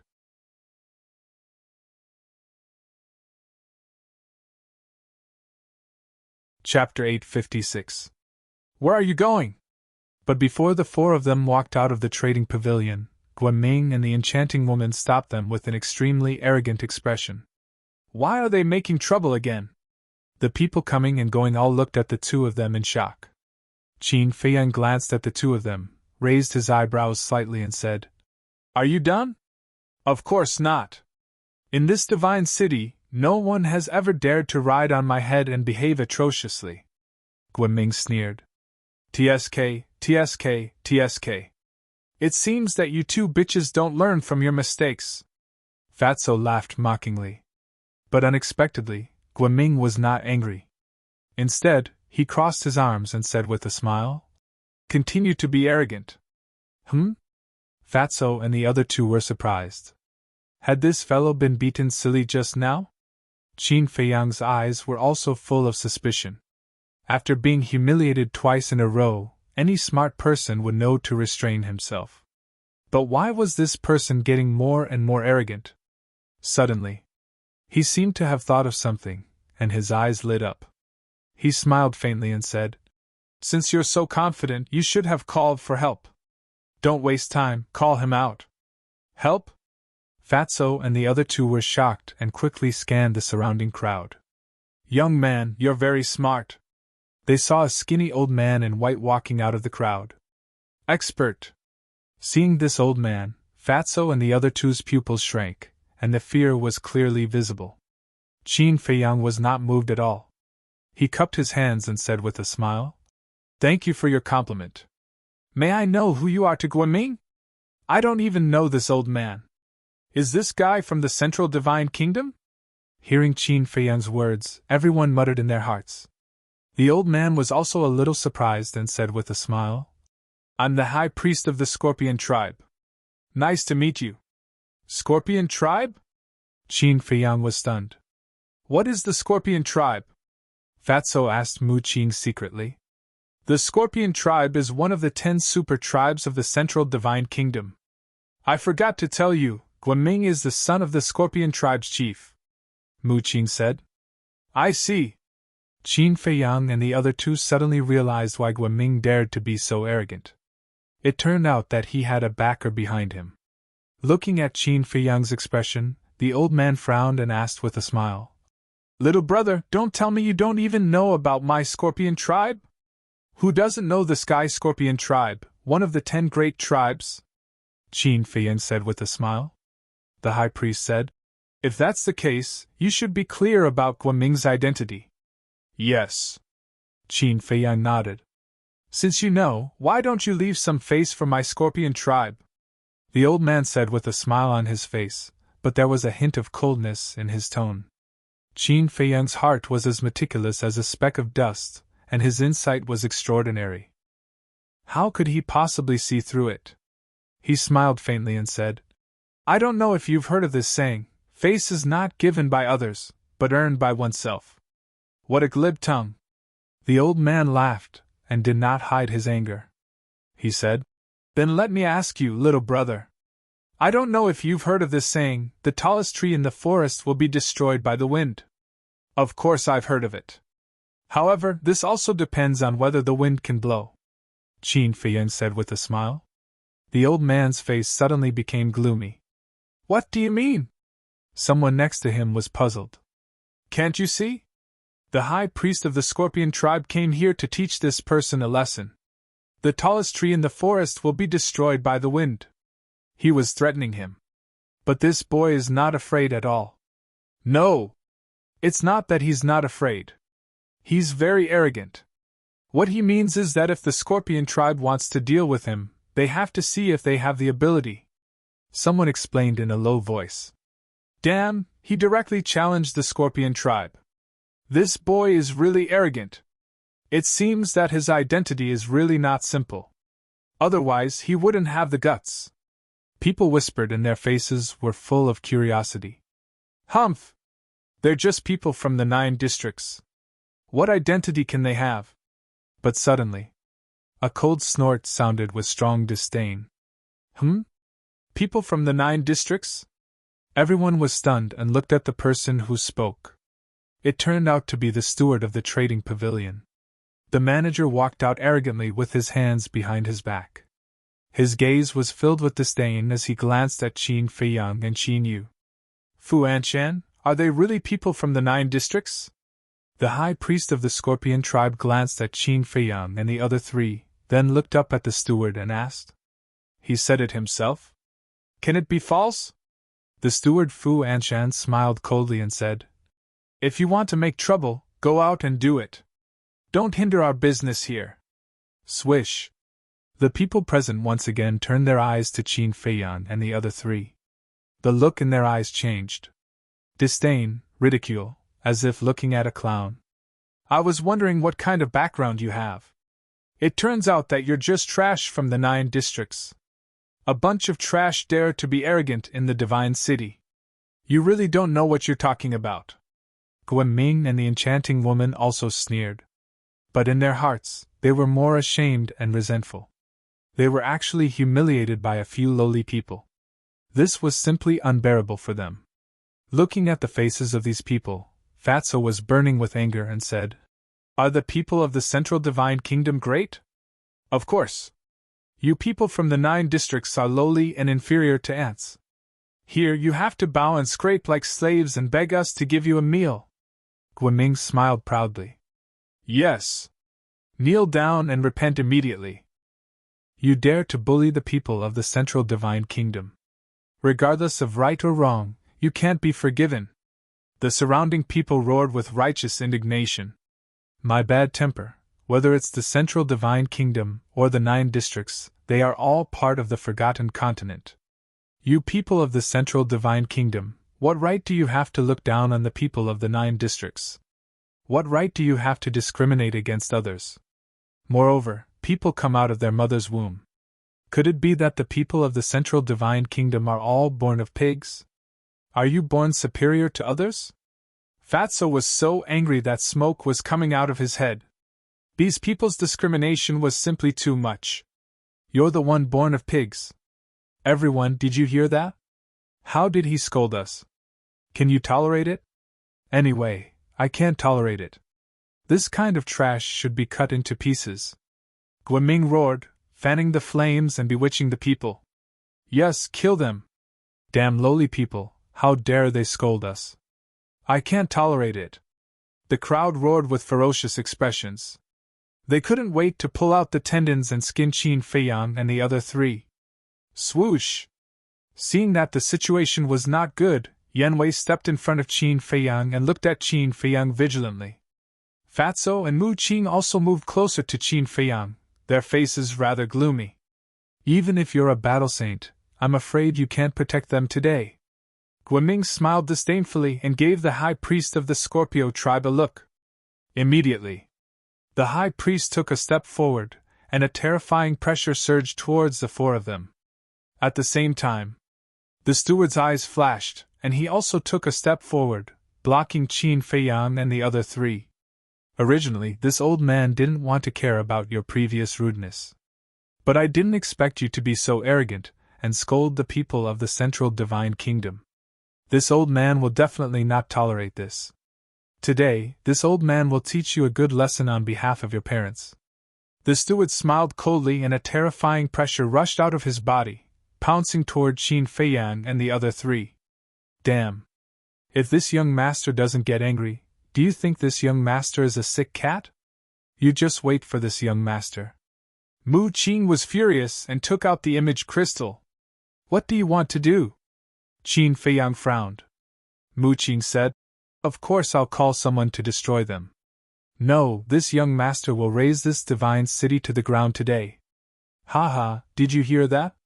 He actually said that he wants to raze our divine city to the ground? Haha, he dares to say such words. He must be stupid. The crowd around him laughed wantonly. Stupid? Haha, you bunch of dregs, you simply don't know the immensity of heaven and earth. Mu Qing laughed wildly. The battle chi in his palm gushed out and poured into the image crystal. You can't do this. Qin Feiyang snatched the image crystal from him. What is this? You can still tolerate it? Mu Qing frowned. I don't care if you can tolerate it or not, but don't ruin my plan. Qin Feiyang secretly said. His tone was rather cold. His biggest goal in coming to the Central Divine Kingdom this time was the five-colored crystal. If they really made a scene, it would definitely involve a lot of problems. At that time, there might not be a chance. Mu Qing said. Then do you have a way to shut them up? It's very simple to shut them up. Don't forget, we still have a trump card in our hands. Qin Feiyang smiled faintly. With a wave of his hand, a pure gold token appeared. Seeing the token, Mu Qing and the other two's eyes lit up. Before you act, it's best to see clearly what this is. Qin Feiyang grabbed the token and raised it high. The pure gold token emitted a dazzling light and was extremely eye-catching. Then I'd like to see what kind of trash it is. Guiming sneered and looked up at the token. His eyes widened in disbelief. It's the token of a divine envoy! The high priest and steward Fu Anshan also widened their eyes in shock. It's a divine envoy token! Oh my god, are you dreaming? Look, there's a name on it. So it's Lord Lu Xingfeng. What's their relationship with Lord Lu Xingfeng? The crowd was also in disbelief. Qin Feiyang looked at everyone's expression and smiled to Mu Qing. I didn't expect your second grandpa's identity token to be so useful. He thought that Lu Xingfeng's identity token could only intimidate Guiming. After all, Guiming was a disciple of the Pill Pagoda. He didn't expect that even the High Priest of the Sky Scorpion tribe and the High Priest of the Trading Pavilion would be so afraid. Are you kidding? A divine envoy's position in the Pill Pagoda is second only to the Chief Pagoda Lord. Furthermore, they have the power to decide the life and death of all tribes, including the 10 supreme tribes. To put it simply, a divine envoy is the same as the Great Qin Empire's law enforcement hall. Mu Qing said. That powerful? Qin Feiyang was surprised and joked. Then why didn't you think of it before? Why didn't you ask your Mu family to come? I was a little muddle-headed and forgot about it.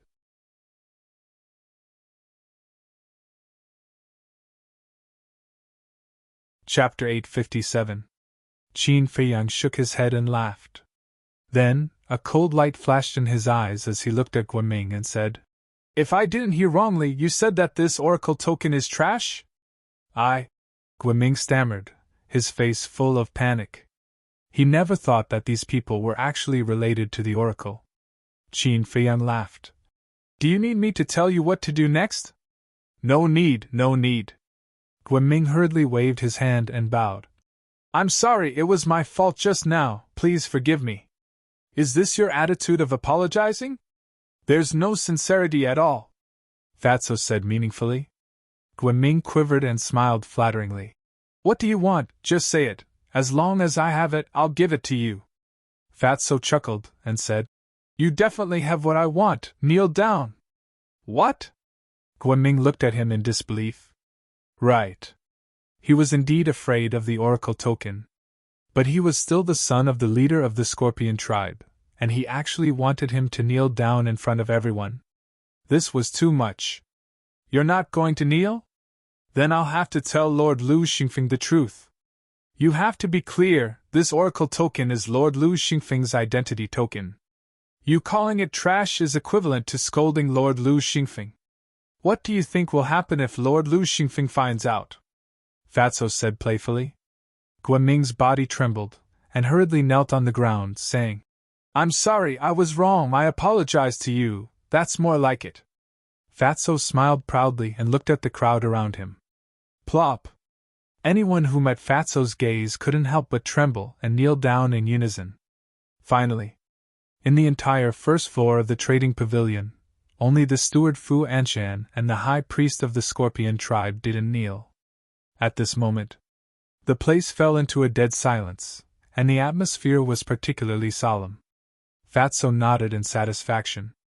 But suddenly, his gaze moved to the high priest and the steward. The high priest frowned. "You still want us to kneel? You all have honorable statuses, and you are all warlord. How could we have the guts to do that?" Fatso chuckled. The high priest and the steward looked at each other with a smile in their eyes. However, Fatso continued, "But soon you will personally come to us and kneel down. Especially you, the manager of the trading pavilion." Their gazes immediately turned gloomy. "Let's go!" Qin Feiyang glanced at the two of them. Without further ado, he put away the divine envoy token and left with Fatso and the others. "Bastard!" After the four of them left, Guoming suddenly stood up. The anger that was suppressed in his heart could not help but erupt. "Haven't you embarrassed yourself enough? Quickly return to the Pill Tower. I will secretly investigate the identities of these people." The high priest secretly transmitted his voice, and a cold light flashed in the depths of his old eyes. "As soon as possible. When I go back, I'll tell my father that I must think of a way to kill them." Guoming thought his words were filled with bone-piercing killing intent. With a gloomy face, he turned around and left in large strides. "Brother Ming, wait for me." When the enchanting woman saw him, she hurriedly chased after him. "Sorry to disturb you." After watching the two of them leave, the high priest also opened a teleportation gate. He cupped his hands and said something to Fu Anshan, then turned around and walked in without looking back. Sigh. I shouldn't have underestimated them. Silly. Fu Anshan sighed deeply, turned around and walked upstairs, his heart filled with regret. This time, the Scorpion tribe and the trading pavilion are in big trouble. It's not the trading pavilion that's in trouble, it's Fu Anshan. They can only blame themselves for being unlucky. Who would have thought that a few lowly commoners would actually have the divine envoy token? People discussed in low voices. And this matter was like a plague that quickly spread throughout the North City district. All of a sudden, Qin Feiyang and the others became the subject of heated discussion again. "Haha, this is great, this is great. Fu Anshan, this old bastard, has always been self-righteous and looked down on others. Now, he has finally suffered a great loss." East City, Trading Pavilion. In a resting room, a white-haired old man in white clothes was sitting beside a tea table, laughing in schadenfreude. And in front of the old man, a woman stood respectfully. This woman was tall and had a peerless appearance. Her skin was delicate, and she was about 25 or 26 years old. She wore a snow-white long dress, and her black and beautiful hair was like a waterfall. At this moment, there was also a faint smile on the woman's face. A moment later, the old man in white stopped laughing and looked at the woman. Yenner, go and inquire about the background of those little fellows. The woman was slightly stunned, and smiled. It seems that grandfather is very interested in them. Of course.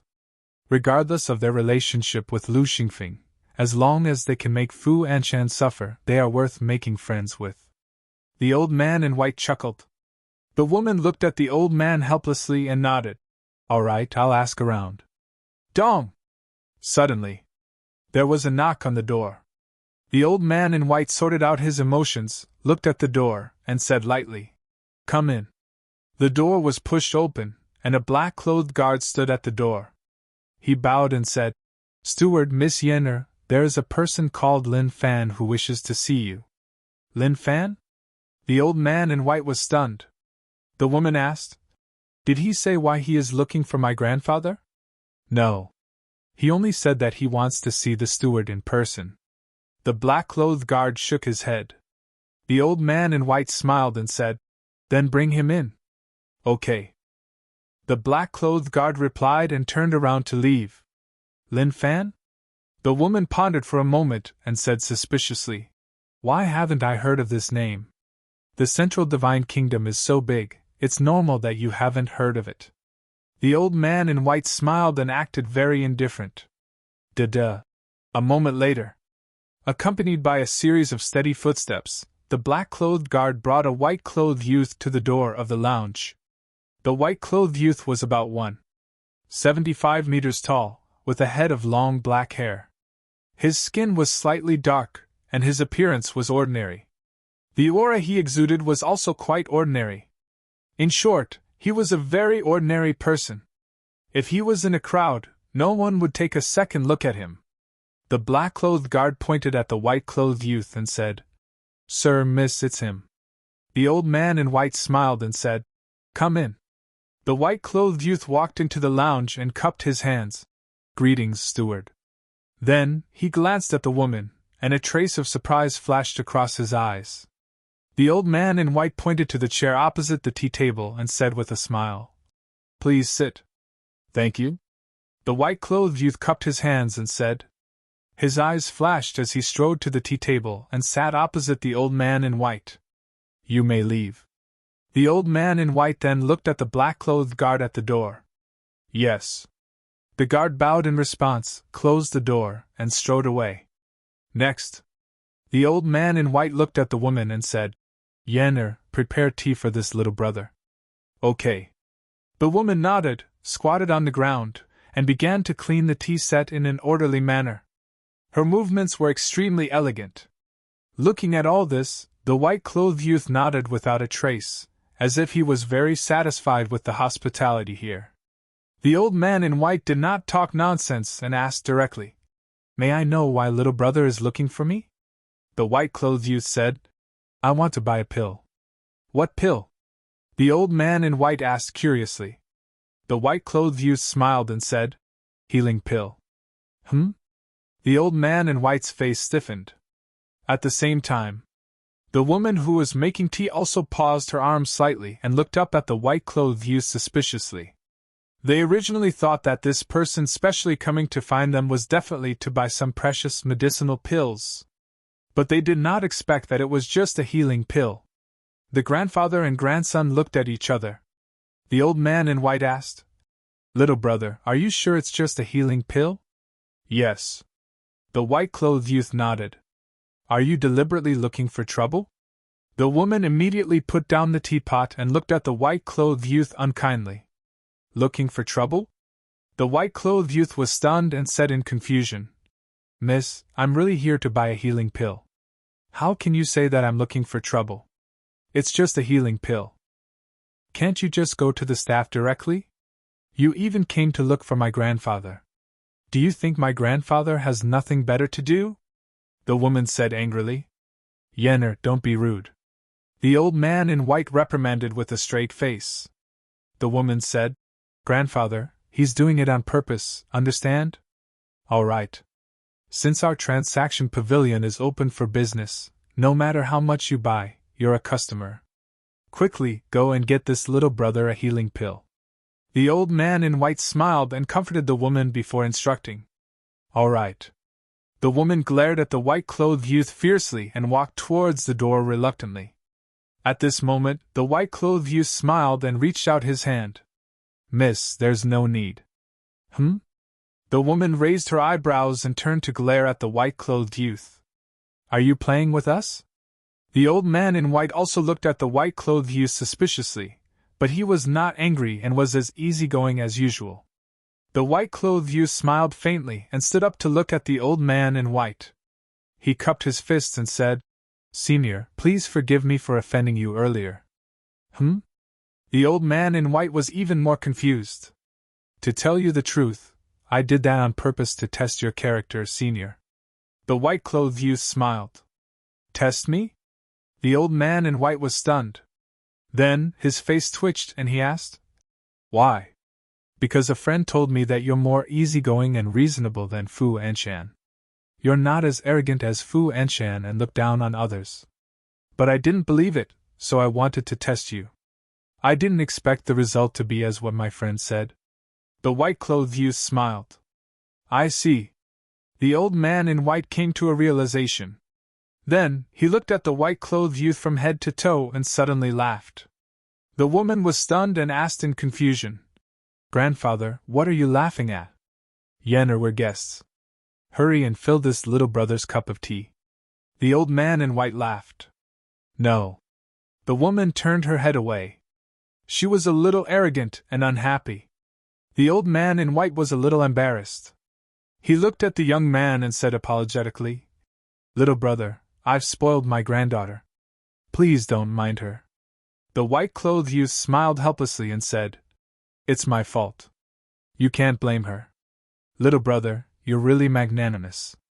In that case, please reveal your true colors.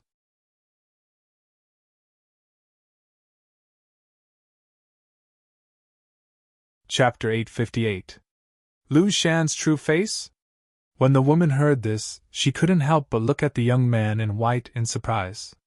The young man in white smiled, took out a pill with lightning speed, and stuffed it into his mouth. But it wasn't the facial restoration pill, it was the illusionary form pill. Soon, a blue-haired youth appeared in front of the grandfather and grandson. It's you! The woman was surprised. That's right. This person was Qin Feiyang.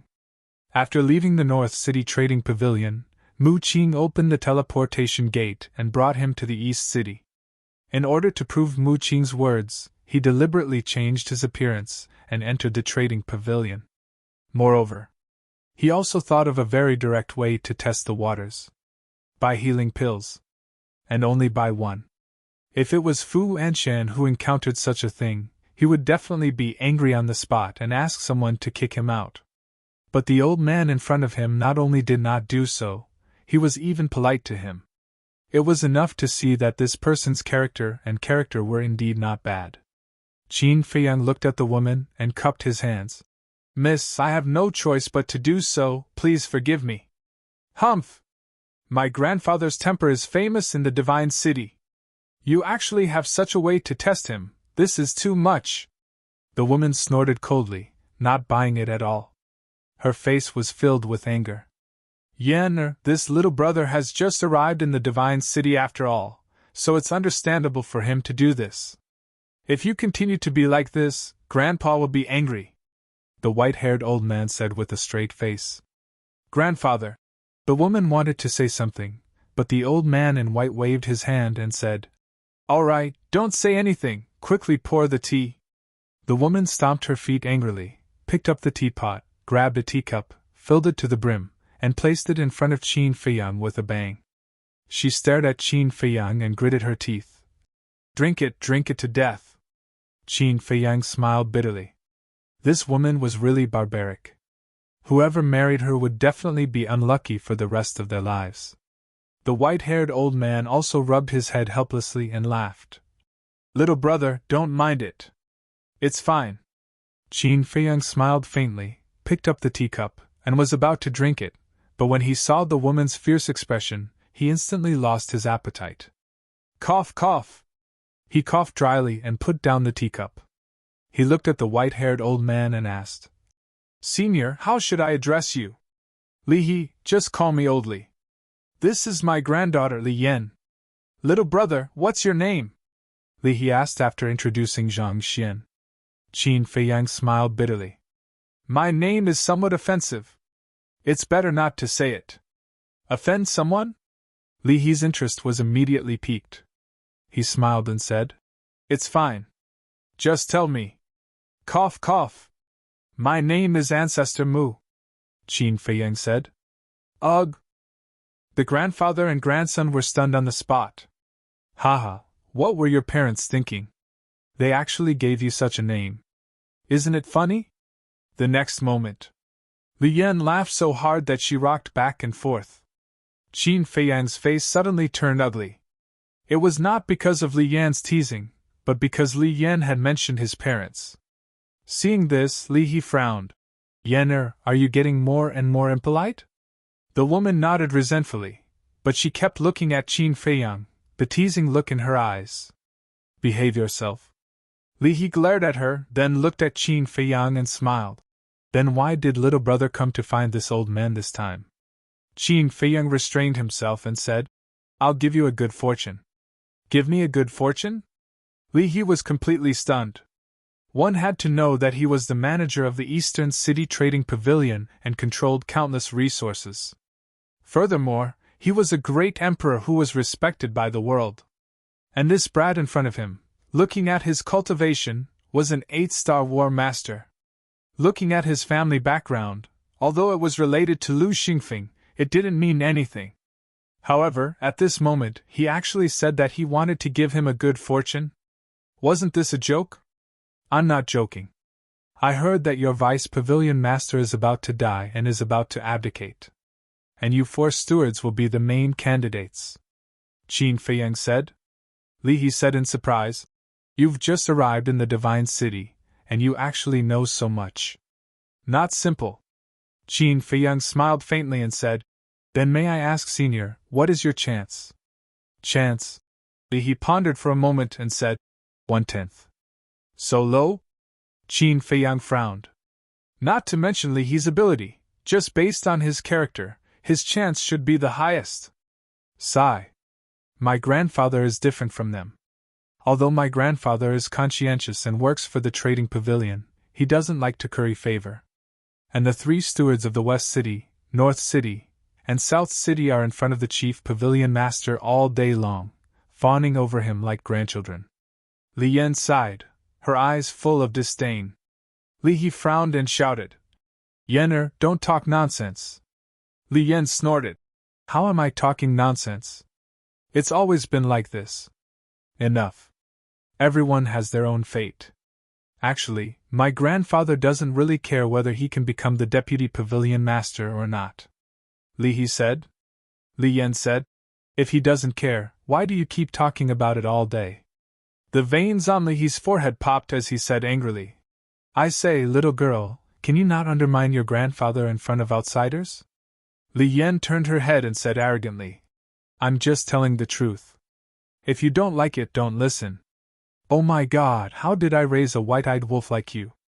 Li He cried out in sorrow and helplessness. Looking at the grandfather and granddaughter bickering, Qin Feiyang could not help but smile faintly. What are you laughing at? Li Yan said unhappily. Qin Feiyang said, I envy you for having such a good grandfather. Don't you have a grandfather? Li Yan was stunned and asked. My grandfather. Qin Feiyang was silent for a while, then shook his head and said, Let's not talk about it. Let's get to the point. He looked at Li He and said, If you are willing to cooperate with me, I can help you increase the chances to 100%. What? 100%? Li He suddenly stood up and looked at Qin Feiyang in surprise. Li Yan's almond-shaped eyes also widened. I'm not kidding. Qin Feiyang took out a yellow pill and placed it on the tea table. The grandfather and granddaughter looked down at the pill. A moment later, Li Yan looked up at Qin Feiyang and asked, "What kind of pill is this? Why have I never seen it before?" "Juki Yellow Dragon Pill. It can make the Battle King and Battle Emperor break through a small realm in an instant," Qin Feiyang said. "This?" The grandfather and granddaughter looked at each other.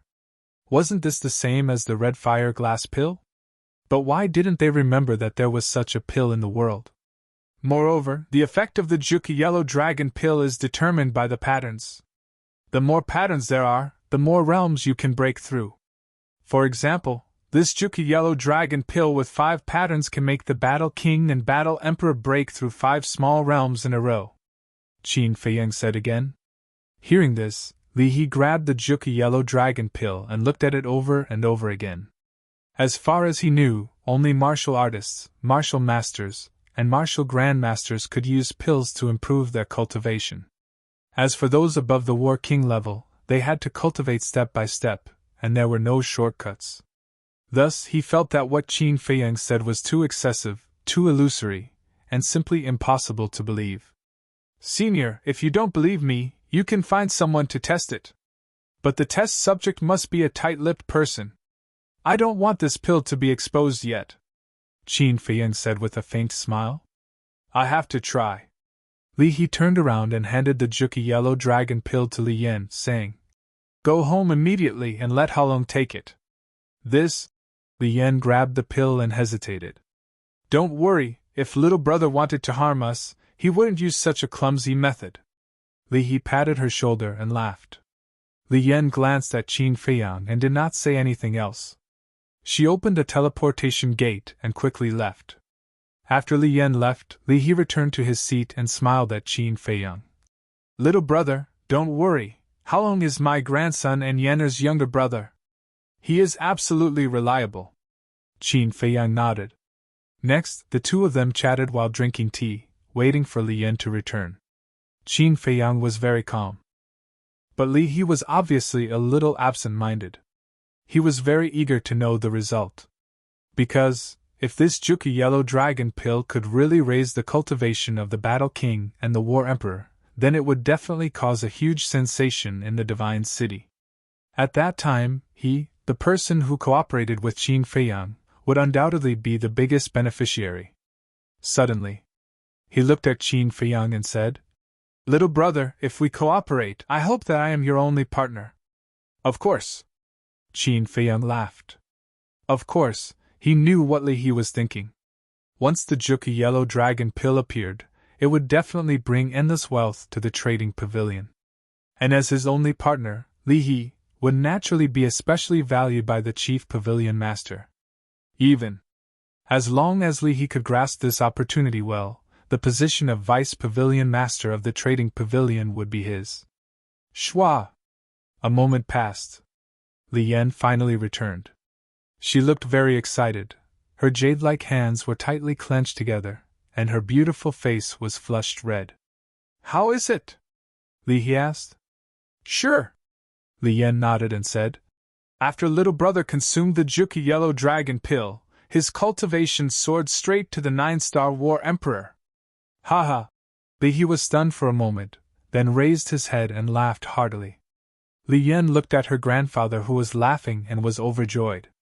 Then, she seemed to have thought of something and asked Qin Feiyang, "Where did you find this Juki Yellow Dragon Pill's pill formula?" Qin Feiyang smiled but did not say anything. Li He stopped laughing and looked at Qin Feiyang's expression. He smiled faintly and said, "Yanner, this is you who is not sensible. How can you ask about this kind of private matter?" Li Yan pursed her lips, but in her big black eyes there were wisps of strange light flashing. Li He shook his head and laughed. He turned to look at Qin Feiyang, his old eyes shining, and said, "Little brother, how many Juki Yellow Dragon Pills can you give me? We'll talk about this later. Since we are cooperating, we naturally have to benefit from each other." Qin Feiyang laughed. Li He was stunned and quickly nodded. Yes, look at my head, I'm a little too excited. Tell me, what are your conditions?" "I have 3 conditions. First, I need a large amount of 10,000-year-old medicinal herbs. I will give you the list later. Second, before I agree, you can't tell anyone about the source of the Juki Yellow Dragon Pill, including your chief pavilion master. Third, no matter what happens in the future, you have to promise me one thing unconditionally. As for what it is, I will tell you when the time is right, Qin Feiyang said. His main purpose of coming to the trading pavilion was actually to get the 10,000-year-old medicinal herbs. The third condition was also just in case. After all, the Central Divine Kingdom was full of experts, and his goal this time was the 5-colored crystal on the Chief Pavilion Master, so he had to think of a way out. In case something unexpected happened, he could also find someone to help him. As for the Mu family, although they were cooperating now, as soon as he got the heavenly flames, they might immediately turn hostile.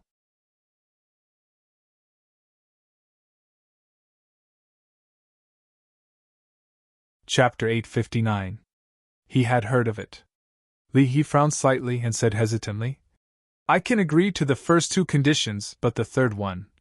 Qin Feiyang obviously knew Li He's concerns and said with a smile, Don't worry, I definitely won't let you hurt yourself or your family. That's good.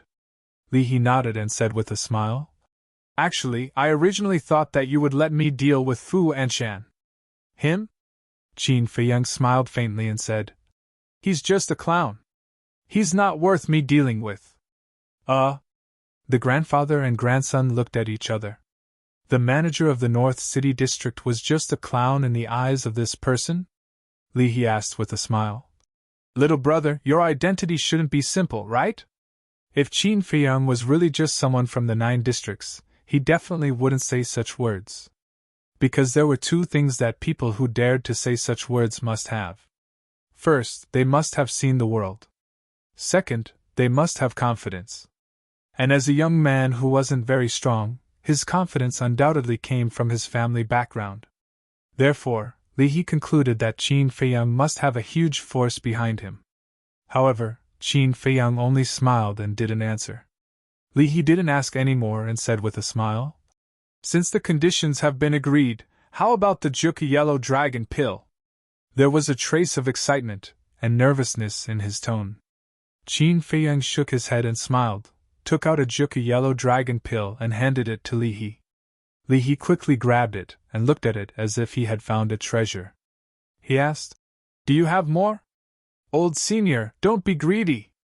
Of course, I definitely have more than 1 or 2 on me, but there's a saying that the rarer something is, the more valuable it is. Qin Feiyang said with a smile. Yes. Li He nodded repeatedly. I plan to only auction 1 pill a month. As for the commission, you can do it according to the rules. If we have a good cooperation, I promise you that I'll give you a big surprise later. Qin Feiyang said with a smile. Whether it was the treasure pavilion of the great Qin Empire or the trading pavilion here, there would be a commission for helping people auction things. Big surprise. Li He's eyes lit up, and he couldn't help but look forward to it. Suddenly, Li Yan asked suspiciously, Don't you have a few companions? Where are they? They are waiting for me at the restaurant next to your trading pavilion. Oh right, there's one more thing I have to say. You can't mention our cooperation to Qin Day. Qin Feiyang said seriously. Li He asked, Who is Qin Day? Qin Feiyang waved his hand as his battle chi surged and rapidly condensed into Mu Qing's current look. This? The grandfather and grandson looked at each other, their eyes full of suspicion. Weren't these 2 companions? Why did he have to hide it from her? Some things are not as simple as what you see. Anyway, I'm not the only one who needs to be on guard against this person, Qin Feiyang said in a deep voice. He had entered the trading pavilion alone to look for Li He. In fact, he had purposely sent Mu Qing away. Yes. Li He nodded and asked, What about the other 2? The people he was referring to were Fatso and Yan Wei. Qin Feiyang smiled and said, They have nothing to do with me. They are all my trusted aides. If I have anything to do in the future, I will let them do it. Okay. Li He nodded again. Qin Feiyang seemed to have thought of something and said, By the way, please prepare 5 image crystals for me. I want them now. No problem. Li He looked at Li Yan and said with a smile, Yan, go and prepare them for little brother immediately. Okay. Li Yan glanced at Qin Feiyang, then turned and walked out quickly. Little brother, please sit down. Li He then asked Qin Feiyang to sit down and personally poured tea for Qin Feiyang. May I ask, little brother, where are you going next? If you have nowhere to go, you can stay in my trading pavilion. I believe that with little brother's talent, you will definitely be able to show off your skills in my trading pavilion. Li He asked with a smile as he filled the tea. Qin Feiyang was stunned and shook his head with a smile. Thank you for your kindness, senior, but I have to go to the Pill Pagoda. Go to the Pill Pagoda? Li He was slightly stunned. He put down the teapot and said, Did little brother refine the 9-chu yellow dragon elixir personally? Yes. Qin Feiyang nodded. 5 elixir patterns. Little brother's alchemy talent is extraordinary. But I don't understand. With little brother's ability, it seems that you can't learn anything in the Pill Pagoda. Is it for the elixir recipe? If it is really for the elixir recipe, my trading pavilion can also provide it. And it will be provided free of charge. Li He said. Qin Feiyang was stunned. This condition was extremely tempting. Because elixir recipes were very important to alchemists. There were even some people who risked their lives for a single pill formula, not hesitating to give up their lives. So, if it were other alchemists, they would definitely be tempted by Li He's condition. But for Qin Feiyang, it was of no value. Because he didn't need all the elixir recipes recorded in the alchemy scripture. Of course, he couldn't directly say that he didn't like their elixir recipes. He tactfully refused. I'm really sorry. Senior, I can only accept your kindness. You little brat. Li He shook his head and smiled helplessly. Well, to each his own. I won't force you. Creak! At this time, the door opened. Li Yan grabbed a qiankun bag and walked in quickly. It's all inside. After closing the door, Li Yan threw the qiankun bag to Qin Feiyang. She didn't look good from beginning to end. This woman is really narrow-minded. Qin Feiyang sighed helplessly. Without checking the qiankun bag, he got up and looked at Li He. He cupped his hands and said, It's getting late. I'll take my leave first. You're leaving now? Li He was stunned and hurriedly said, I still want to have a few drinks with little brother. Qin Feiyang smiled and said, There will be plenty of time in the future. There will be opportunities in the future. Well, then I won't see you off. Li He nodded and smiled, but his smile was a little bitter. Although he wasn't a big shot in the Central Divine Kingdom, with his identity as the manager of the trading pavilion, there were definitely many people who wanted to invite him to dinner and drink. There was even a long line. However, he didn't expect that he would be rejected when he took the initiative to invite him. This little guy really couldn't be treated with ordinary eyes. After Qin Feiyang left, Li He let out a long breath, looked at Li Yan, and asked with a smile, Yan, what do you think of this person? He's very mysterious, very rude, and very cunning. Li Yan snorted coldly. Grandpa doesn't know what to say about you. Grandpa admits that at first he was indeed very rude, but later you saw that he was very polite. But there's one thing you're right about.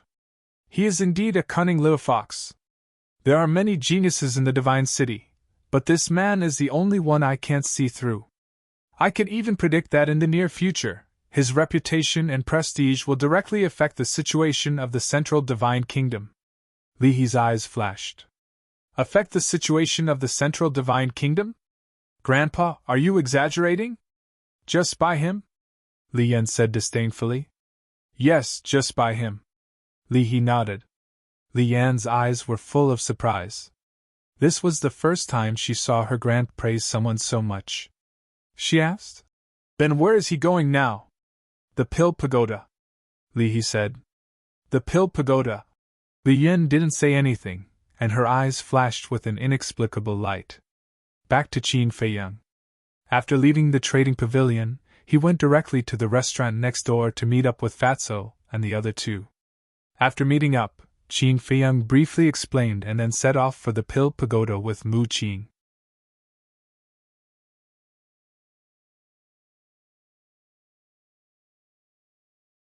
Chapter 860. The Central Area. Pill Pagoda Square. This Pill Pagoda Square was the place where Qin Feiyang and the other three first appeared. At this moment, it was afternoon. There were more young people dating in the square.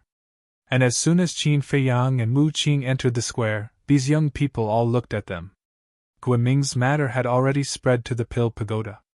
So, now, all the disciples in the Pill Pagoda basically knew that Qin Feiyang had Lu Xingfeng's oracle token.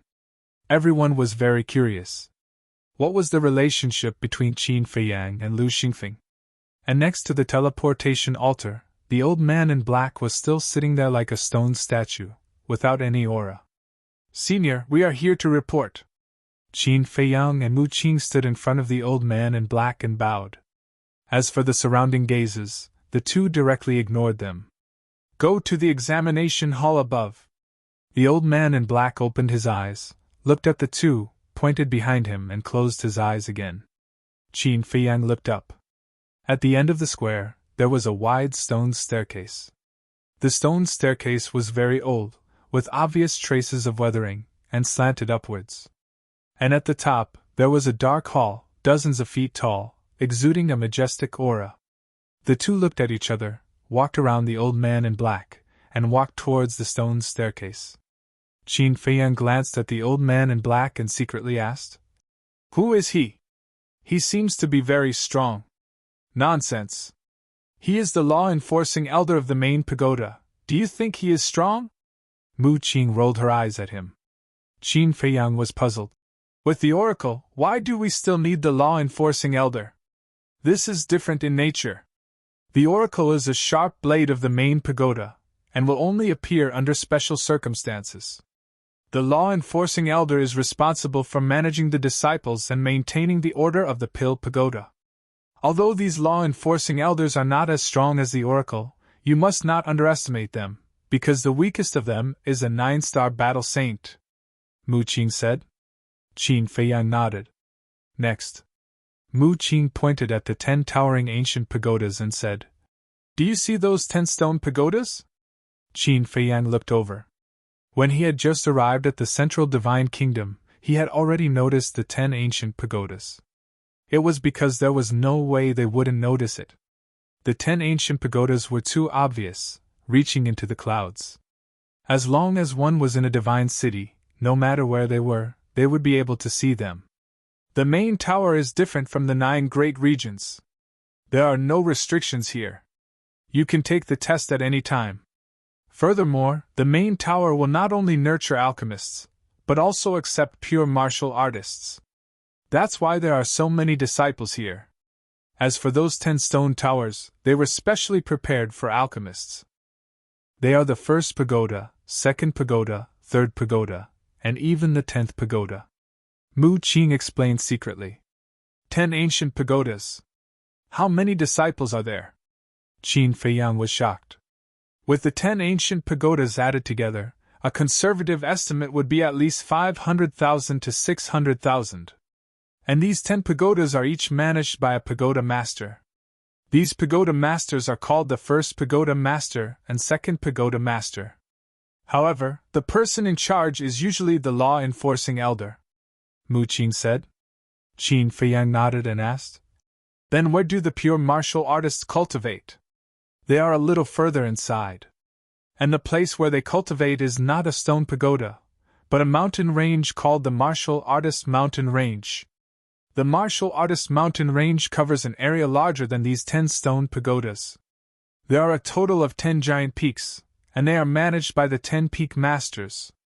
After passing the test, we can go and take a look. Because I have never been there before. I only heard about it from second grandpa," Mu Qing said with a smile. Qin Feiyang said, "In other words, the main tower is composed of the Pill Pagoda Square, the 10 ancient pagodas, and the Martial Artist Mountain Range. If you really think so, then you are too naive. The main tower also has a holy land. This place is located in the center of the main tower, and the divine envoys of the main tower live there. Moreover, any disciple who suddenly becomes a battle saint will also enter the Holy Land and be taught by the divine envoys. There is even a chance to receive personal guidance from the main pagoda master, Mu Qing said. After Qin Feiyang heard this, his eyes lit up. Mu Qing laughed secretly. If you don't want to please young Master Hao, then entering the Holy Land is also a good choice. Qin Feiyang glanced at him indifferently and asked, Where is the heavenly dipper flame? Mu Qing said, It is also in the Holy Land. Qin Feiyang frowned and looked at Mu Qing suspiciously. Suddenly, an idea flashed in his mind. I understand. Immediately after, the corner of his mouth pursed into a sneer. Mu Qing's pupil shrank slightly, and he asked with a smile, Understand what? The Holy Land requires disciples who have suddenly reached the Battle Saint realm to enter. As for you, you are only a 5-star war master. In a short period of time, you will not be able to step into the Battle Saint realm. As for your second grandfather, although he is in the Holy Land, because he doesn't want his identity to be exposed, he doesn't dare to make a move on the heavenly dipper flame. So you found me. Because right now, I am already an 8-star war master. It won't be long before I can break through the Battle Saint realm and enter the Holy Land. Qin Feiyang said. Haha, you are indeed extremely smart. But don't think that you can threaten me just like that, because my second grandfather is not the only one in the main tower. Mu Qing said. You've planted someone else in here? Qin Feiyang frowned. You must know that my Mu family has never done anything that we are not confident in, and you are only one of them. Of course, our greatest hope is still on you. How is it? Are you touched that we trust you so much and look forward to it? Mu Qing laughed secretly. Yeah, I'm so moved that I'm about to cry. Qin Feiyang laughed coldly. But suddenly, he turned his head to size up Mu Qing, a hint of bewilderment in his eyes. What are you doing? I'm warning you, I'm very normal in that aspect. Don't be greedy for my beauty. Mu Qing stared at him warily, as if a little girl had met a pervert. Scram! Qin Feiyang's face darkened. What kind of person did he think he was? Mu Qing laughed embarrassedly and said, Then why are you looking at me? I was just wondering, why did your cultivation progress so quickly? I remember the first time we met in Heaven Thunder City, our cultivations were about the same. After all these years, although I have broken through to 8-star war master, I have opened the door to potential. And you, without opening the door to potential, were able to cultivate to 5-star war master. Isn't that strange? Qin Feiyang said. What's so strange about that? My Mu family is very powerful. Isn't it easy to nurture a war master in a short period of time? Mu Qing laughed disdainfully. Is that so? Qin Feiyang's eyes narrowed slightly, his gaze somewhat aggressive. Without opening the door to potential, no matter how many resources he had, it was impossible for him to be so fast. Unless this Mu Qing was the reincarnation of a god. But was that possible? Therefore, there must be some unknown secret hidden within. Looking at Qin Feiyang's threatening gaze, Mu Qing seemed to feel a little guilty. He quickly turned his head and looked towards the examination hall, saying, We're here. There really is a problem. Qin Feiyang's eyes flashed. He saw Mu Qing's guilty conscience. He temporarily suppressed this doubt, and raised his head to look ahead. In front of him was a small plaza. The examination hall was located in the center of the plaza. There weren't many people in the plaza, and it seemed a little deserted. The few people who were there also stopped in their tracks and curiously sized up the two of them. Qin Feiyang and Mu Qing ignored them and directly walked towards the examination hall. They really want to participate in the examination? Let's wait and see. As long as they enter the pill tower, Guiming will definitely not let them off. That's right. Although they are related to the divine envoy, there is a saying that it is easy to dodge an open spear but hard to defend against a hidden arrow. Why don't we go tell Guiming now and let him take a look? That's fine.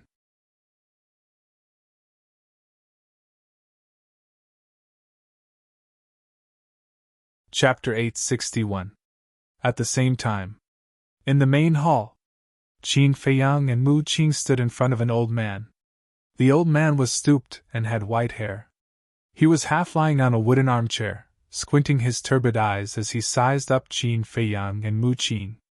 A moment later, the old man said, "I'm the deacon here. I heard that you have Divine Envoy Lu's Divine Envoy token?" Qin Feiyang nodded, took out the Divine Envoy token, and handed it to the old man. But the old man only glanced at the token before looking at the two again. "Although you have the Divine Envoy token, I can't bend the law. If you want to enter the Pill Pagoda, you have to pass the test." Qin Feiyang put away the Divine Envoy token and smiled. "That's what I should do. Let's test your mind power first.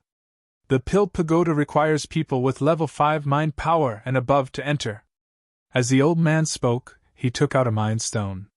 Qin Feiyang stepped forward and took the mind stone. Then, he returned to his original position and closed his eyes to meditate. Buzz! Soon, the Mind Stone trembled for the first time and emitted a faint glow. Mu Qing's eyes flashed. "Brother Qin, don't expose your true mind power." "What do you mean?" Qin Feiyang asked secretly. Mu Qing said, "We can't be too ostentatious.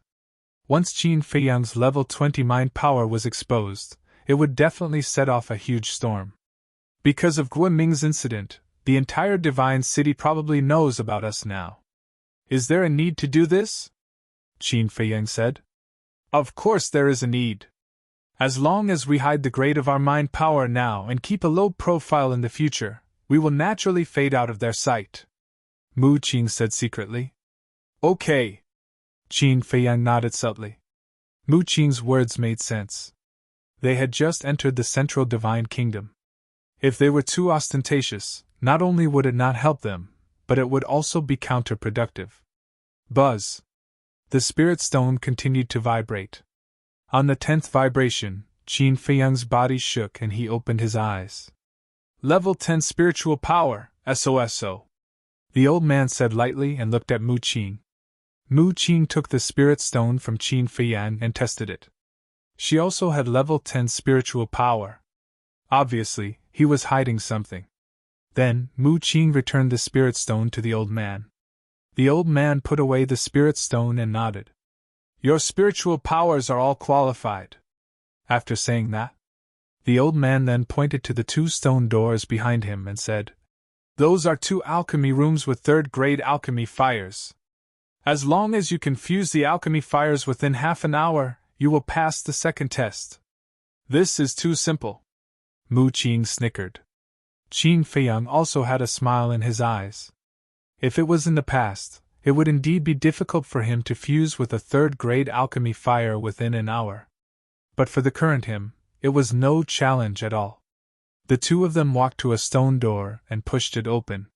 Suddenly, Mu Qing seemed to think of something and said secretly, "By the way, let me remind you to find a chance to put all the important things into the castle."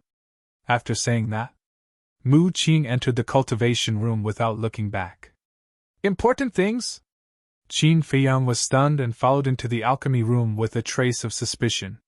The layout inside was quite simple, with only an alchemy table and an alchemy furnace. Not long after the two of them entered the alchemy room, a young man swaggered into the main hall.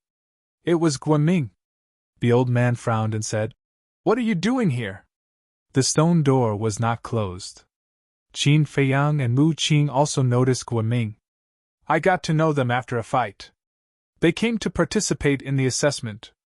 Of course, I have to cheer for them." "Elder Wu, will I disturb you?" Guiming smiled. "As long as you don't mess around, whatever," Elder Wu said indifferently. Then, he moved his armchair and turned around to keep an eye on Qin Feiyang and Elder Wu. "Cheer for them?" Qin Feiyang and Mu Qing both pursed their lips into a sneer, but ignored Guiming. A wisp of mental force emerged and pounced on the alchemy fire. But when fusing, they deliberately slowed down. Guiming did not say anything and quietly looked at the two of them. As time passed, suddenly, Guiming's eyes flashed with a cold light, and he sent a sound transmission. "Elder Wu, I have something to discuss with you." Elder Wu raised his eyebrows and asked secretly, "What is it?" Guiming said a few words in secret. After Elder Wu heard this, he secretly said, This is not appropriate, right? If this matter is exposed and the higher-ups investigate, it will be difficult for me to shirk the responsibility. Don't worry about that. As long as you can trick them, I guarantee that they will never return. And as long as there is no evidence, even if Lu Xingfeng comes in person, he won't dare to do anything to you.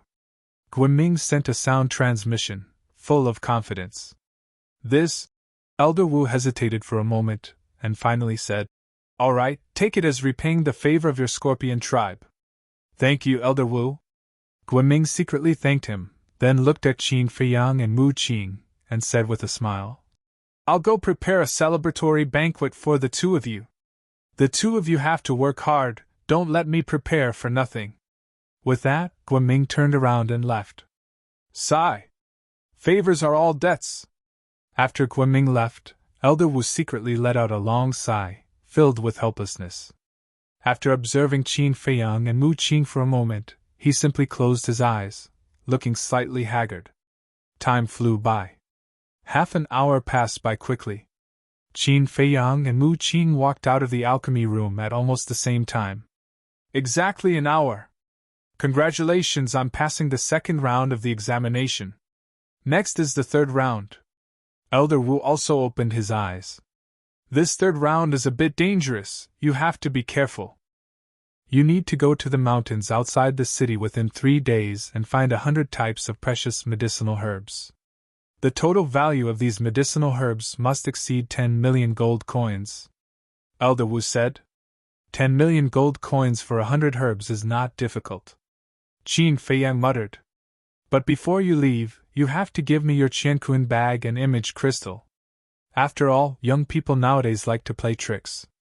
Elder Wu laughed. This?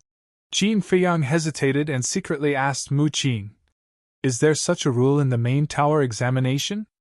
Yes. Taking away the Qianquan bag is to prevent the examinees from using the medicinal herbs in their Qianquan bag to make up the numbers. And taking away the image crystal is also to prevent the examinees from asking for help from their relatives and friends. This is the reason why I asked you to put the important things in the castle just now. Of course, the Pill Pagoda also has a written rule that the managing elders are not allowed to privately check anyone's Qianquan bag, let alone take a single cent. Mu Qing transmitted her voice. Qin Feiyang said, "What if we encounter danger?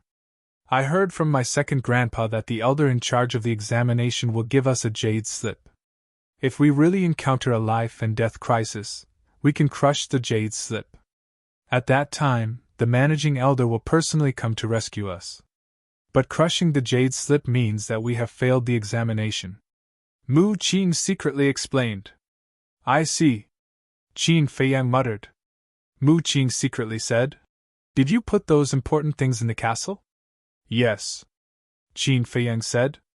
Previously, when Elder Wu had closed his eyes to recuperate, he had found an opportunity to send Sun Shui, the ribs, the elixirs, and anything else that he felt was valuable to the ancient castle. Now, there were only some ordinary medicinal herbs, gold coins, and some daily necessities left in the Qianquan bag. "That's good," Mu Qing secretly said. The two of them handed over their Qianquan bag and image crystal one after another. After keeping their Qianquan bag and image crystal, Elder Wu took out an empty Qianquan bag and handed it to the two of them. "There is a teleportation gate in this Qianquan bag. Once you find enough medicinal herbs, use this gate to teleport back. Also, on account of Divine Envoy Lu Xingfeng, I'll point you in the right direction. Go to Tornado Cloud Mountain Range. There are medicinal herbs everywhere. I estimate that you'll be able to complete the mission in less than half a day. However, there are many saint beasts in Tornado Cloud Mountain Range. You have to be careful." Elder Wu reminded and handed a jade slip to the two of them. The jade slip was the size of a baby's palm. It was pure white and there was a flame symbol on it. "Thank you, Elder." The two of them received the jade slip and cupped their fists to express their gratitude. "Good luck." Elder Wu smiled and opened a teleportation gate with a wave of his hand. Qin Feiyang and Mu Qing took a deep breath and strode in. "Don't blame me. I didn't want this to happen either." Looking at the teleportation gate that disappeared, Elder Wu muttered to himself. Although he felt guilty, there was a hint of relief in his eyes. He had finally repaid this debt of gratitude. In the sky above a mountain range, Qin Feiyang and Mu Qing appeared out of thin air. The moment they appeared, the two of them stood back to back and scanned the area below with vigilance. The mountain range was vast and boundless. Strange peaks and lofty ridges stood tall and majestic. A torrential river was like a horned dragon, winding and twisting as it extended to the end of the world. And in the mountain stream, ancient trees towered into the sky. Terrifying beasts' auras enveloped the entire area. Two of the ferocious auras had reached the level of saint beasts. However, these two saint beasts' auras were still a little far from their current location, so they could not consider them for the time being. As for the nearby beasts, they were basically only at the War Master level. Some of them were even at the War Emperor level. Seeing the situation clearly, the two of them heaved a sigh of relief. Qin Feiyang put the white jade slip into his bosom and said, "Let's split up and look for it. If anything happens, just shout. Don't. I'm only a 5-star War Master. It's too risky to split up. Let's go together," Mu Qing hurriedly said. Not interested. Qin Feiyang replied expressionlessly, then rushed towards the mountain stream below. "I don't care. I'm going to follow you anyway," Mu Qing said, and chased after Qin Feiyang. Yan Wei was currently in Qin Feiyang's ancient castle, so following Qin Feiyang was the best choice. Shua! The two of them landed on top of a valley one after another. Qin Feiyang scanned the valley, and his brows gradually furrowed. What's going on? Didn't Elder Wu say that this place is filled with medicinal herbs? But why can't I see a single one? Mu Qing also frowned. Of course you can't see it, because there are no medicinal herbs here. But before he finished speaking, a cold and stern voice sounded. Following closely. A terrifying pressure rushed out from the valley like a volcanic eruption, instantly imprisoning Qin Feiyang and Mu Qing. Who is it? The two of them shouted coldly. Whiz! Accompanied by two piercing sounds, an old man and a young man flew out from the valley and stood in the air opposite the two of them. It's you! Seeing the two of them, Qin Feiyang and Mu Qing's faces immediately darkened.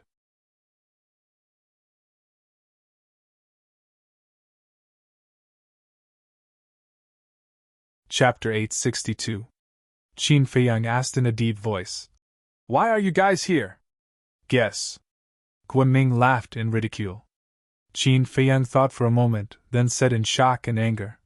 It's Elder Wu! Haha! Guiming laughed out loud, and said, That's right, it was Elder Wu who deliberately tricked you guys here. That's impossible.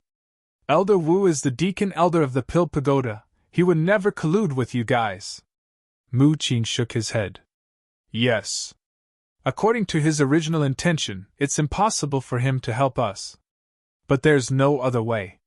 He owes my Scorpion tribe a favor, Guiming said. The high priest said, Ming'er, don't talk nonsense with them, quickly kill them. There's no rush. I have to make them pay for the humiliation they gave me in the Divine City. You have to restrain them well. Don't let them escape. Guiming laughed sinisterly, his eyes shining with a cold light. You can rest assured about that. This old man is a war king after all. It's simply a dream for them to break free from my restraints. The high priest chuckled. Haha, you guys didn't expect that you would fall into my hands so easily. How do you want to die? Tell me, and I'll definitely fulfill your wish. Guiming laughed, and walked towards Qin Feiyang and Mu Qing, but his eyes were filled with hatred. Mu Qing looked at Guiming gloomily, and cursed in his heart. This damned Elder Wu, I thought he was a good person, but I didn't expect him to harm us. Qin Feiyang sighed. This is what it means to know what's in a person's heart. At this moment, Guiming landed in front of the two of them and grinned. Without the image crystal, you can't ask for help. Are you in despair? Mu Qing said in a deep voice. You're playing with fire. Playing with fire? Guiming laughed, but his gaze turned cold as he slapped Mu Qing's face. A crisp sound of a slap rang out. A striking palm print also appeared on Mu Qing's face, and half of his face was even swollen. He was mad with hatred. The dignified young lord of the Mu Jia was slapped in public? What a great humiliation! I'm telling you, you better release me immediately and kneel down to apologize. Otherwise, your Scorpio tribe will soon meet its end. Mu Qing enunciated each word clearly, her eyes flashing with killing intent. Apocalypse? Guiming seemed to have heard the funniest joke in the world. He couldn't help but raise his head and laugh wildly. The high priest's face was also filled with mockery. Mu Qing gritted her teeth and said, "Don't regret it. I'm fine. Even if we regret it, we will make you suffer a fate worse than death before we regret it."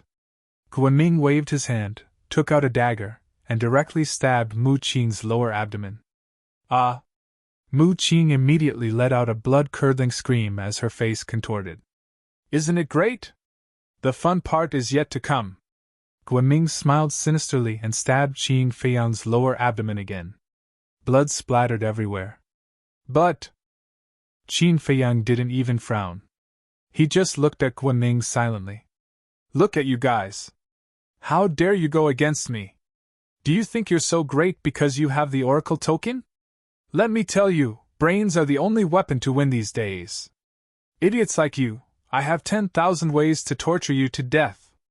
After Guiming finished speaking, he stabbed their lower abdomens again. Blood gushed out. "You've really pissed me off. I swear, everyone in your Scorpio tribe will die miserably because of your stupid behavior." Mu Qing's face twisted. Except for Zhuge Mingyang, he had never wanted to kill anyone like this. No! He wanted to slaughter an entire tribe.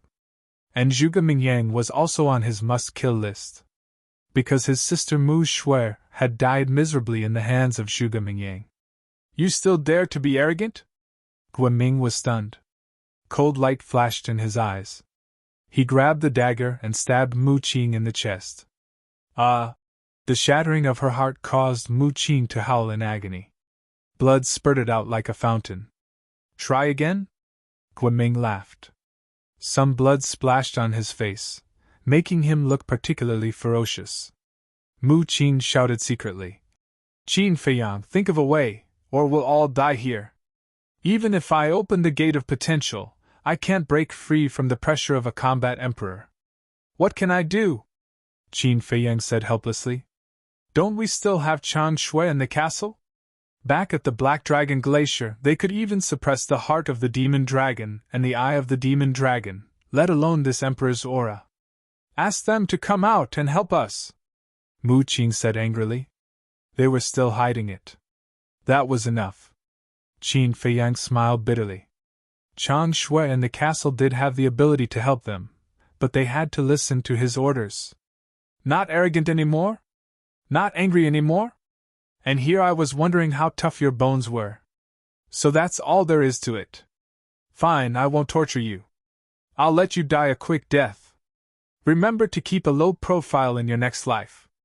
There are some people you can't afford to offend." Guiming laughed. Murderous intent flashed in his eyes. He suddenly raised his arm and swung it at the two's heads. The dagger in his hand flashed with a shocking light. "I didn't expect to die in the hands of such a person. How sad." Mu Qing sighed deeply. But Qin Feiyang didn't give up. Because he didn't believe that Chang Shui and the castle would leave him in the lurch. "Go to hell!" Guiming roared. The dagger was about to pierce Qin Feiyang's head. Boom! A terrifying aura suddenly spread between heaven and earth. But it didn't come from Chang Shui or the castle. The aura was erratic, and it was impossible to pinpoint the correct direction. The high priest and Guiming were shocked. They quickly scanned their surroundings. Qin Feiyang and the other man were also bewildered. There was actually another expert hiding here? The high priest shouted. "Minger, the situation has changed. Get rid of them quickly!" Guiming shuddered. He quickly grabbed the dagger and slashed at Qin Feiyang and Mu Qing's necks. Boom! At the same time, an invisible force rose from somewhere in the mountain stream and rushed toward the high priest like a huge wave. "Get lost!" the high priest shouted angrily. He waved his hand, and a battle chi cut through the sky and collided with the invisible force. For a moment, mountains and rivers shattered, and the void distorted. Giant mountains collapsed one after another. The rumbling was like thunder, deafening. Puff! The high priest spat out a mouthful of blood. His old face quickly turned pale, and he was blasted away. The high priest was severely injured. The emperor's aura that imprisoned Qin Feiyang and Mu Qing also disappeared in an instant. The two fell down powerlessly. Damn it! Guiming was flustered and exasperated. He chased after them like lightning. Boom! But at the same time, that invisible force surged. Guiming's body trembled, and accompanied by a scream, he smashed into a giant mountain in the distance like a meteorite. With a loud bang, the giant mountain that was more than 10,000 feet tall collapsed in an instant. Huge rocks rolled down and buried him. Ming'er! Seeing this, the high priest's expression changed drastically. After stabilizing his body, he ignored Qin Feiyang and Mu Qing and hurriedly flew over. At the same time, that invisible force also swept up Qin Feiyang and Mu Qing and disappeared at the end of the world. Ming'er, how are you? A moment later, the high priest finally found Guiming. However, at this moment, Guiming's eyes were closed. It was unknown whether he was dead or alive. His body was broken and dripping with blood. He can't die! The high priest was extremely anxious. He reached out and pressed on Guiming's neck. His eyes immediately lit up. There was a pulse. He was not dead. He could still be saved. He hurriedly took out a healing pill and stuffed it into Guiming's mouth. Then he picked up Guiming and looked in the direction where Qin Feiyang and Mu Qing had disappeared. He opened a portal and quickly left. At the same time, Qin Feiyang and Mu Qing let the invisible force take them forward. About a few hundred breaths later, the invisible force took the two of them and stopped at the top of a mountain. What's going on? Mu Qing half knelt on the ground, her face full of astonishment. God knows, Qin Feiyang muttered. He endured the severe pain and stood up. He glanced around and said loudly, Senior, thank you for saving our lives. However, no one answered. That invisible force also quietly retreated. Mu Qing also got up and shouted, Senior, you saved us. We must thank you properly. Please come out. But after waiting for a while, still no one responded. Has he left? Mu Qing was stunned. Qin Feiyang pondered for a while and said, Maybe he doesn't want us to know who he is. Is there such a good person in the world who does good deeds without leaving his name? Mu Qing expressed doubts. Don't make wild guesses. Even if he has ulterior motives, the fact that he saved us can't be erased. Qin Feiyang said. Mu Qing nodded. With a piercing cold light in her eyes, she said with a grim smile, The Sky Scorpion tribe must disappear. Qin Feiyang glanced at her and glanced around again. After waiting for a while and seeing no mysterious person appear, he took Mu Qing into the castle. The moment the two of them entered the castle, a golden figure appeared in the mountain stream below.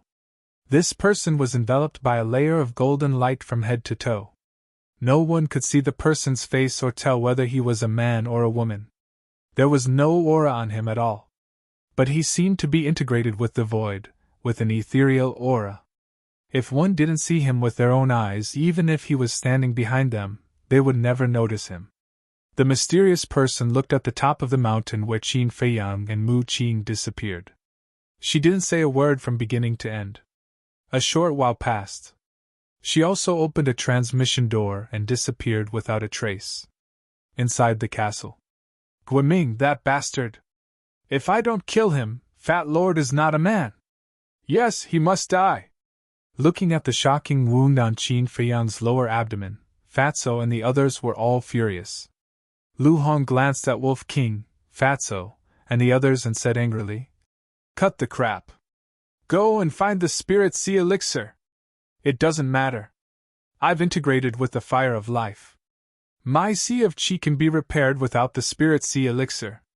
It's him. Qin Feiyang looked at Mu Qing. Mu Qing raised his eyebrows and said anxiously, I don't have a spatial divine object, so my heart protection elixir and spirit sea elixir are in my Qiankun bag. Now we're in the same boat. You can't leave me to die. Do you know me well? Do you know how expensive the spirit sea elixir and heart protection elixir are? If you want, we can give them to you, but one elixir and one sacred weapon. Fatso said. Damn it, why don't you rob me? Mu Qing was mad. The sharp pain from his heart and sea of qi almost made him faint. Qin Feiyang shook his head and said, Okay, just give it to him. After all, if we want to eradicate the Scorpion tribe, the Mu family has to do it. Yes. Without the Mu family's help, with your ability, you're not enough to fill the gap between the teeth of the Scorpion tribe. Mu Qing smiled proudly. You're so cocky.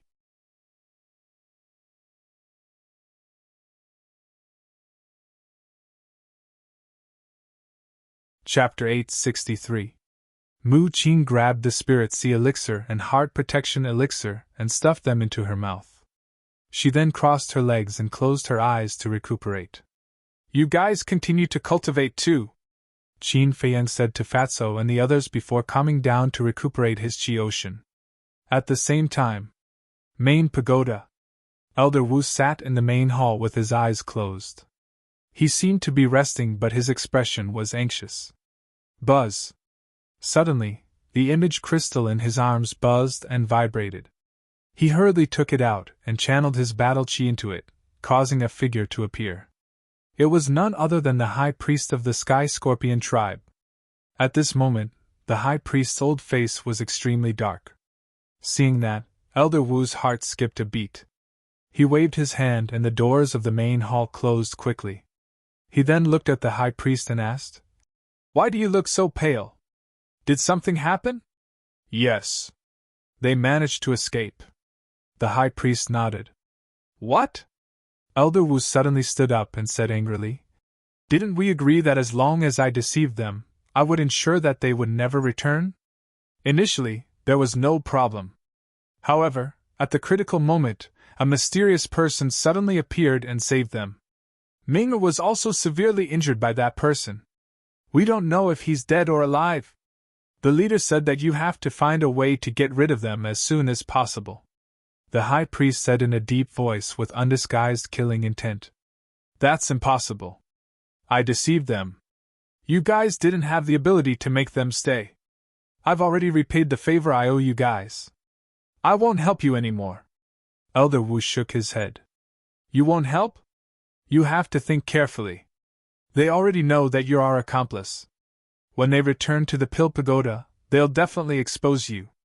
When Lu Xingfeng finds out, do you think you'll be able to survive? Even if Lu Xingfeng doesn't pursue the matter, the upper echelons of the Pill Pagoda won't allow someone who harmed their disciples to continue staying in the Pill Pagoda. The High Priest sneered. Elder Wu's face darkened. Right now, we're on the same boat. If you help us, it's equivalent to helping yourself. I also promise you that as long as you can get rid of them, we won't owe each other anything from now on. The High Priest said. Let me think. Elder Wu said weakly. He turned off the image crystal and sat on the armchair, looking extremely haggard. Time flew by. An hour passed. Inside the castle, Qin Feiyang was the first to open his eyes. Not only had his qi been repaired, but his injuries had also healed. Are you done? He looked at Mu Qing and asked. Mu Qing opened her eyes and stood up. It's about time. A cold light flashed in Qin Feiyang's eyes as he said, Then let's go back. Mu Qing nodded as a strong murderous intent filled the space between his brows. Wait. But at this moment, Lu Hong opened her beautiful eyes and looked at the two of them. What is it? Qin Feiyang and the other man looked at her suspiciously. Lu Hong took out the image crystal and said with a smile, I have recorded your conversation with Guaming. What? Mu Qing was stunned. He looked at Lu Hong and said, Don't tell me you also recorded the conversation that was destroyed last time? Do you have a problem with that? Lu Hong asked. Mu Qing's mouth twitched violently. He turned to Qin Feiyang and said seriously, I like her. Can you give her to me? Qin Feiyang was stunned. Fatso and the others also opened their eyes and looked at Mu Qing in a daze. Ahem! Mu Qing coughed and said awkwardly, I think you have misunderstood. I like her attentiveness, and I happen to lack a maid. Get lost! Before Mu Qing finished speaking, Qin Feiyang and the others shouted almost at the same time. Do you know Lu Hong's position in our hearts? Fat Lord, let me tell you, she is our little princess. How dare you say that you want her to be your maid? Are you looking for a beating? Fatso and Wolf King said. Their fierce eyes made Mu Qing a little scared. Hearing this, Lu Hong's eyes couldn't help but heat up. She really didn't expect that she had such a high position in everyone's hearts. Little princess, what an honor! Qin Feiyang also glanced at Mu Qing and said lightly, Watch your words in the future. Don't get beaten up without knowing the reason. Ha! Mu Qing scratched his head and laughed dryly. Asking for a beating. I can't control the primitive force in my body. Hurry up and take him out. Wolf King waved his claws and said impatiently. Qin Feiyang rolled his eyes and looked at Lu Hong with a smile. Well done. Now we don't have to be afraid of Elder Wu's sophistry. After saying that, Qin Feiyang waved his hand and left the ancient castle with Mu Qing. Then, he took out the Qianquan bag that Elder Wu gave them and took out the only portal. Clang! Battle chi surged and the portal quickly opened. The two of them stepped in one after another. The next moment, the two of them landed in the main hall. The door of the main hall was still closed and Elder Wu was still sitting on the armchair. Sensing the aura of the two of them, Elder Wu suddenly opened his eyes and two cold rays of light burst out. What's wrong? Do you still want to kill me? Qin Feiyang and Mu Qing looked at each other and looked at Elder Wu with cold eyes. Boom! Before he finished speaking, a terrifying sacred force rushed toward Qin Feiyang and Mu Qing. At the same time, Elder Wu suddenly stood up, his eyes flashing with killing intent. It seems that I really want to kill you. Qin Feiyang laughed. Elder Wu didn't say anything or do anything. He just looked at the two of them. Mu Qing sneered. If you want to do it, hurry up. Otherwise, you won't have the chance. Sigh. A moment later, Elder Wu sighed helplessly and returned to the armchair. He also withdrew his sacred force.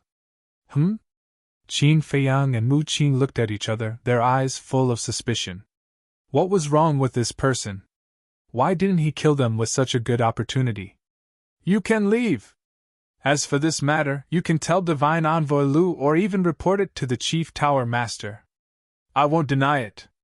And this has nothing to do with the Scorpion tribe. It was my idea, Elder Wu said. What's going on? The two of them looked at each other. Qin Feiyang looked at him suspiciously and suddenly asked, Elder, is there something you can't say? No. Elder Wu shook his head. Qin Feiyang said, Then why did you help Guoming to harm us? Why did you have to take the blame alone? Elder Wu pondered for a while and said, Now that things have come to this, is it important? In my opinion, it is indeed not important. Because I won't let go of anyone who wants to harm me. But you are different. Just now, you clearly had the chance to kill us, but instead of doing so, you took the initiative to take the blame. It can be seen that you are a kind old man. So, if you are willing to tell me the reason, maybe I will forgive you, Qin Feiyang said. Elder Wu was silent. Qin Feiyang raised his eyebrows and said, Guoming is narrow-minded. Is it worth sacrificing yourself for him? There was a hint of anger in his tone. I know better than you what kind of person Guoming is. But I have no choice. I owe the Scorpion tribe a favor. I have to repay it. Elder Wu sighed. What favor? Qin Feiyang asked. Elder Wu fell silent again. Old man, what's wrong with you? You finally have a chance to turn over a new leaf. Why don't you know how to cherish it?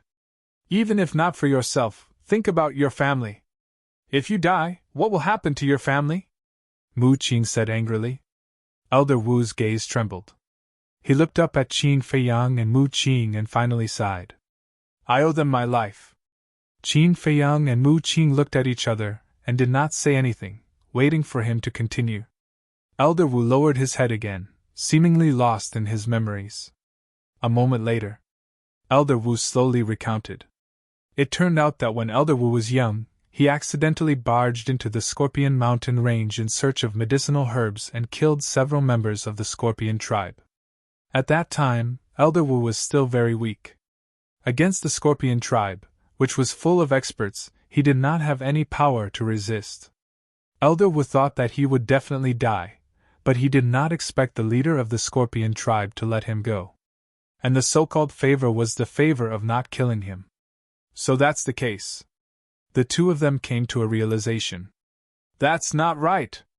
The Scorpion tribe is one of the 10 super tribes of the Central Divine Kingdom, and is famous. Why would you barge into their territory and kill their people? Mu Qing frowned. To be honest, I'm actually from one of the 9 regions like you. It was the pagoda master of the 9th region who recommended me to enter the main pagoda.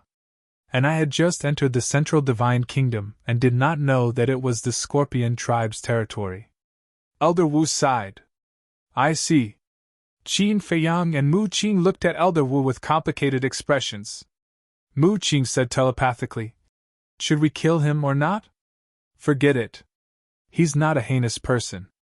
Moreover, the real mastermind is the Scorpion tribe. Qin Feiyang pondered for a moment and said, All right. Mu Qing nodded and looked at Elder Wu. We won't pursue this matter and won't mention it to anyone. You really won't pursue it? Elder Wu was stunned and somewhat in disbelief. Mu Qing said again, However, you'd better not have any contact with the Scorpion tribe. Elder Wu was overjoyed. He stood up and said gratefully, Thank you. Don't worry, I've already repaid my debt. I won't bother with them anymore. That's good. Return the image crystal and cosmos bags to us. Mu Qing said. All right. Elder Wu took out their cosmos bags and image crystals and returned them to them. The two checked their cosmos bags and confirmed that nothing was missing. Mu Qing smiled faintly and said, What about our test? You must pass. Elder Wu laughed heartily and took out 2 tokens from his bosom, handing them over to the two of them. The tokens were the size of a baby's palm and were completely black. The front was blank and had a flame totem on it. Elder Wu said, Engrave your names and you'll officially become disciples of the main pagoda. The two raised their arms at the same time and battle chi surged. They engraved their names on the front of the tokens. Here's your clothes. Elder Wu took out 2 more cosmos bags and handed them to Qin Feiyang and Mu Qing. Then, he said, You can go to the first pagoda. As for the alchemy room, you'll have to find the disciplinary elder of the first pagoda to arrange it for you. Thank you. The two cupped their fists and thanked him. Then, they turned and walked toward the door. Thank you. Elder Wu's grateful voice came from behind them. You're tuning into the Phoenix Knights YouTube channel. Don't forget to subscribe and join us on this journey to catch the most captivating stories.